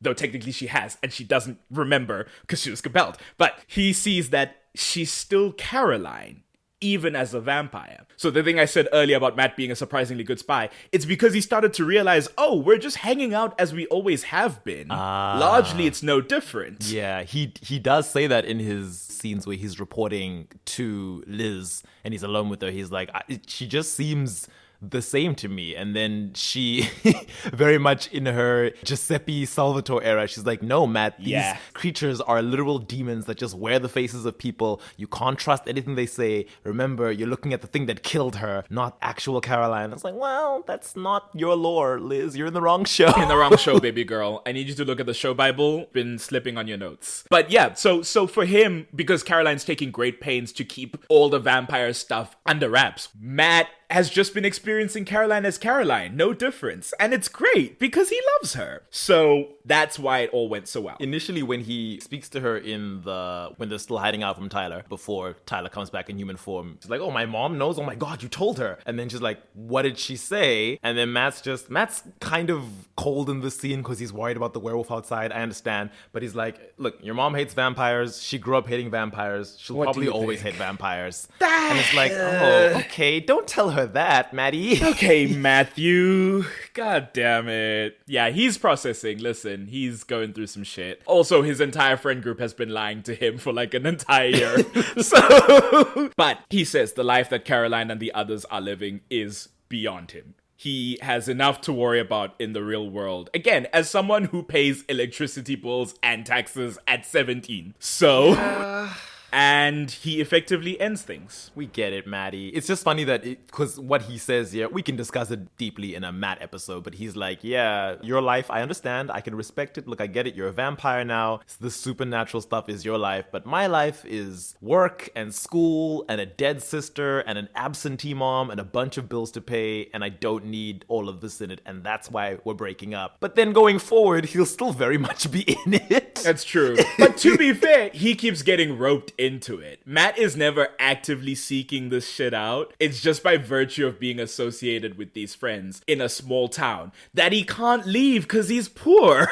He can't escape it. It is a moment of self-delusion, or maybe like a lack of experience, to think that you can just stick to your normal life now that you're aware of the supernatural goings on. Fair. So that is what that is. He was trying to be, what's his name? Danny from Teen Wolf. Yeah, but Danny was smart to leave the show inexplicably and never have it explained. No. That's how you do it. The next morning, she talks to Tyler when he wakes up, and she tells him not to leave again. It's funny, he apologizes for trying to eat her again as a wolf. And she says, hey, no friendship is perfect. And then immediately she's like, Matt broke up with me. And Tyler's like, I'm sorry. And I'm like, how sorry are you, Tyler? Be honest. It is funny that, like, because again, he was wolf out, so he has no clothes on. So he's just under the blanket naked. And she's crying about Matt breaking up with her. And he's like, hey, come here, to like hug her and lean back, and they're cuddling. And he's fully naked. It's like, Tyler! They got real comfortable around each other real fast. Real quick. And of course they did. Like I said, you can't go through what they went through when Tyler went through his first transformation and just be like normal friends after that. But for all intents and purposes, they do end off the season as friends. So one loss, one win, you know? Tyler, so sweet, says, thank you, Caroline, for taking care of me. Truly their friendship this season. That's the title of their friendship. Thank you, Caroline, for taking care of me. Ugh. And that's what she is, right? Caroline grows into a caretaker even throughout, like, the later seasons, and we'll get to it at later stages. But she is very much, she fulfills the caretaker role a lot. which is sweet. It's tough because sometimes that can be like, it can play in spaces of misogyny to have a female character always take that up. But I think similar to like a Katara, for example, who is very powerful, but very often will want to be a more caretaking figure. I think there's something similar going on there. Yeah. You know what it often is with stories? It's that if you don't do the thing of one girl on a team or just two girls in your show, exactly, then you can write enough diverse characters that you can have the Kataras who are matronly in some ways, but it's not the only female rep you have, so it doesn't need to rub people the wrong way. You can have the tops. Just like beats and you have the evil through. Azulas. You have the Sukis. You have the Zulas and the Mais and the Tylees. Bonnie, Elena, Caroline, very different people. I'd say Elena has some caretaking in her. Bonnie, to an extent, but like the way Bonnie grows into, she becomes a very like, hey man, listen, I'm chill, we're all chill. Bonnie, it's usually begrudgingly, I have to solve your problems. And then eventually she gets to the point where she's like, actually, no, I'm going to be selfish now. And rightfully so. Unfortunately, that's with Enzo. Oh, God. Don't remind me. Bonnie spends a lot of time sacrificing for her friends, so it puts a weird spin on the like, not to suggest Bonnie does not take care of her friends. In fact, she's probably the one who does it the most. But it's... Bonnie episode. I foresaw a 5-minute rant coming. Just gonna save it for another time. Caroline attends the funeral for Jenna and John Gilbert, who of course die in this episode. And in the finale, she has a picnic with the Gilbert kids so they can try and get back to some sense of normalcy. Again, watching Gone with the Wind, because...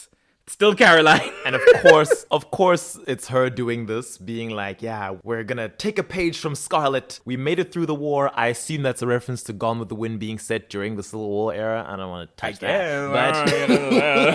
But yeah, we're gonna look onto brighter things. We're gonna try and pep ourselves up, which very much becomes Caroline's MO.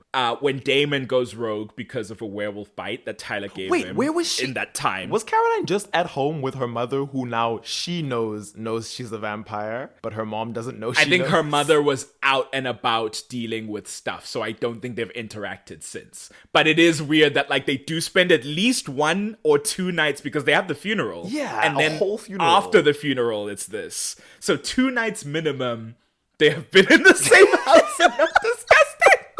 That's actually kind of crazy. Damon goes rogue because Tyler bit him that night of the full moon, and he's rabid. So she goes with Bonnie and Jeremy to try and find him. This is where Liz shoots Jeremy at the girl while she's trying to get Damon, and Damon like runs out of the way and flits off. So Jeremy's shot, he's collapsed to the ground and is dying. Caroline tries to use vampire blood to heal him, and when her mom demands, "What are you doing?" she's like, "I'm helping him." And so she goes for it, she feeds him, but unfortunately, Jeremy is already dead. Bonnie and Rick take him away because Bonnie's like, "I know what I must do." Liz is like, "No, stop, this is a crime scene, we can't move him." And Caroline's like, "Mom, you're gonna let them go, and you're gonna let them take him." And so she freezes and she stops, and they take Jeremy away. Later, when we come back to them, Caroline's getting the call from Bonnie or Rick, somebody, that Jeremy's alive. She tells her mother, and her mother's like, "Oh, I thought I'd killed him." And Caroline's like, "You did."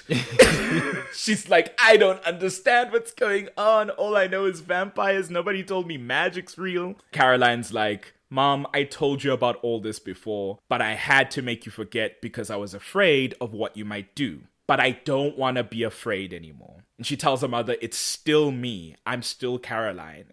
And she goes and hugs her. And Liz is like, she's been in tears the whole time. And as Caroline's hugging her and sobbing, Liz finally like relaxes into the hug and embraces her daughter. So much catharsis, so much relief to be like, thank God this didn't go the other way. And I think facilitated a lot by watching Caroline try to heal this boy and then not knowing what happened in between and then hearing that Jeremy was back is just like, oh, so maybe everything I knew about vampires, not all of it was true. And at the end of the day, this is my daughter. I need to try and understand. Yeah, they end off on that note. And that's season 2 for Caroline. Beautiful season, tumultuous season. She goes through the ringer. It is simultaneously her most like, no, I won't say that. She has some other intense seasons. Yeah. But it is her season of like ultimate growth. Every episode we're remarking about how much Caroline has grown because it's true. She's just like leaps and bounds becoming such a well-rounded and strong and like empathetic and self-asserted human being. Well, vampire.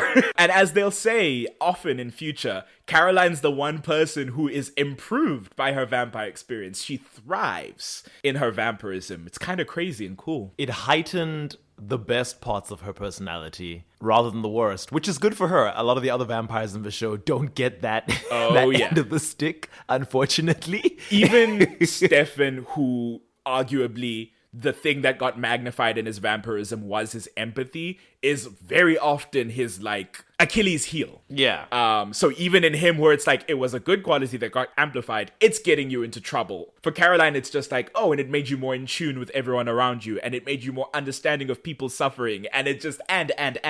It's so good. Love this season for her. We often talk about, as you call it, Elena's empathy guns. Looking back, yeah, Caroline, a lot. Yeah. She's got her own empathy guns. Very good at understanding what people are going through, but even when she doesn't understand, always trying to help. It's that thing where she wants to fix, she wants to mend, put things together, organize. As the series progresses and a lot of people die, she's usually the one organizing funerals and making a casserole. Yes. You know what it is? It's that Elena handles a lot of the interpersonal, the conversational, the motivational. Caroline handles the action side of things. She does the service. She's, if you want to talk about the 5 love languages that were made by that Christo-fascist guy that we all think are real. None of these words are in the Bible. None of these words are in the Bible. Yeah, no, the 5 love languages are like bunk pseudoscience. They were made up by someone who was very invested in maintaining the nuclear family. So, consider that when you discuss it. But if we are to treat them as true, in terms of empathy, Elena is words of affirmation, Caroline is acts of service. Yes, and she is Miss Mystic Falls. It's beautiful. I think she ends this season in a far better place than some people. Obviously, Elena, Damon, Stefan get the worst of it. Jeremy, we don't even know what's going on with him exactly as we end this season. It's like, why are we seeing Anna and Vicky? Is this real?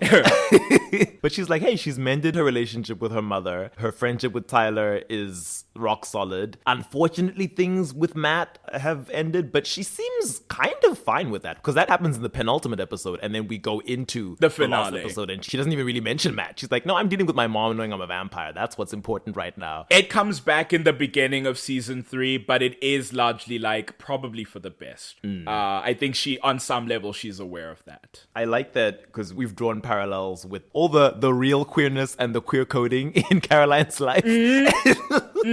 And more of it will come up when we go into season 3. But I like that she speaks to her mom and she's like, hey, I could compel away your memories again, but I don't want to do that. And she says, I don't want to be afraid of you anymore, and I don't want you to be afraid of me. Yeah. Before she then says, I'm still your little girl. And it's like, oh my gosh. It really is like this fanatic parent of hers who she's trying to explain things to. And she's like, listen, we don't need to have this rift between us. If you'll just allow me to show you who I am and what you know me to be, there's no reason for the two of us to have any And you issues. can rethink these conservative ideals that you've been raised with. Yeah. It's so tough with the queer one because it does work in some ways. In some ways. It's like very specific scenes and only in certain ways. Yeah. But certainly the thing so of like... I will take that good, yeah. Yeah, with Caroline and the way that she's so afraid, because once she becomes a vampire and she knows that her mother's on this town council, she's so afraid of her mom finding out because she knows what vampirism means to Liz. When she has to go save the Salvatores, she's like, no, Elena, I don't want my mom to know what I am. And it's like, really? Life or death? And you're worried about being outed? Yeah. When Matt tells her that her mom knows, she's like, oh my God, you told her. And it's like this thing of like,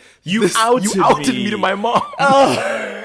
God, that's so true. It's funny because of that joke she made in season 1. It's like, Leslie friend necklace because we're freaky like that. It's like, apparently so, Caroline, in some way. And even from Liz's side, how she has to fight against this thing that she's been taught and told is true. I think when Matt is spying for her, even Matt asks, why are we still doing this? It kind of feels like you're delaying doing anything about Caroline. Like, you know she's a vampire now. What are we waiting for? And she's like, no, we still need to dig up more information and find out how many of them there are. And it's like, is it? Well... Or do you secretly not want to have to stake this daughter of yours that you're trying to convince yourself isn't your daughter? Are you now in crisis because you're being told something that's contrary contra to what you've believed. Are you in a little schism, Miss Ma'am? And that final scene they have when Caroline hugs her and says, I'm still your little girl, I'm still me, it's me, Mom. Like, Liz, like, hesitates for a moment as Caroline's hugging her and she's crying, and it's almost like she's fighting with herself to be able to just touch her child and accept that what I believe was wrong. No. She's actually... Oh, no. Sorry, please keep going. I just had a very visceral reaction to that.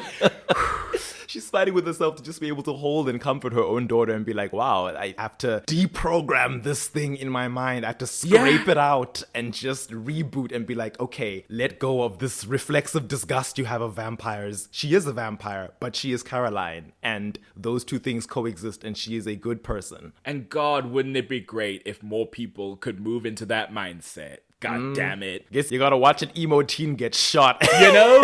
Well, actually, you have to shoot an emo teen. You have by to mistake. shoot an emo teen, a conditional bisexual. No, I'm joking. You have to shoot all an emo fanfiction. teen and then hear that he's actually been resurrected, but you did kill him, and there's a lot in this world that you don't understand, and then accept with some humility your place in this universe and be like, okay, teach Time me to rethink. everything, because Time to I clearly reflect. don't know anything. Growth all around. Forbes women. But yeah, that's all I've got on Caroline for season 1 and 2. Wunderbar. Any final thoughts before we close out? No, that's it. There's so much more to discuss, and we will discuss it in... Oh, there's miles and miles in future sessions. Stick around. I mean, as I'm sure you know, listener, we're coming up on the end of the year. So ideally, you'll get this one and one more Caroline episode, and then we're going to close for the year. So until then, thank you for listening. If you have any questions, queries, or just want to say hi, you can mail us at animalattackpod@gmail.com. You can also tweet us at animattackpod. That's at ANIM Attack Pod. You'll find our link tree in the bio that has all our online stuff. Haven't thrown this one out in a while? Give us a rating. Give us a review. If you're listening on an app that has a little star thing that you can click, throw all 5 on there to be like, hey, you are incredibly entertaining. And even in that, you also hold space to give very smart and thoughtful critiques and analysis. Or you can write whatever the hell you want. I don't care. It's your life. But let us know. Until next time. Thanks for hanging out. Cheers. Bye.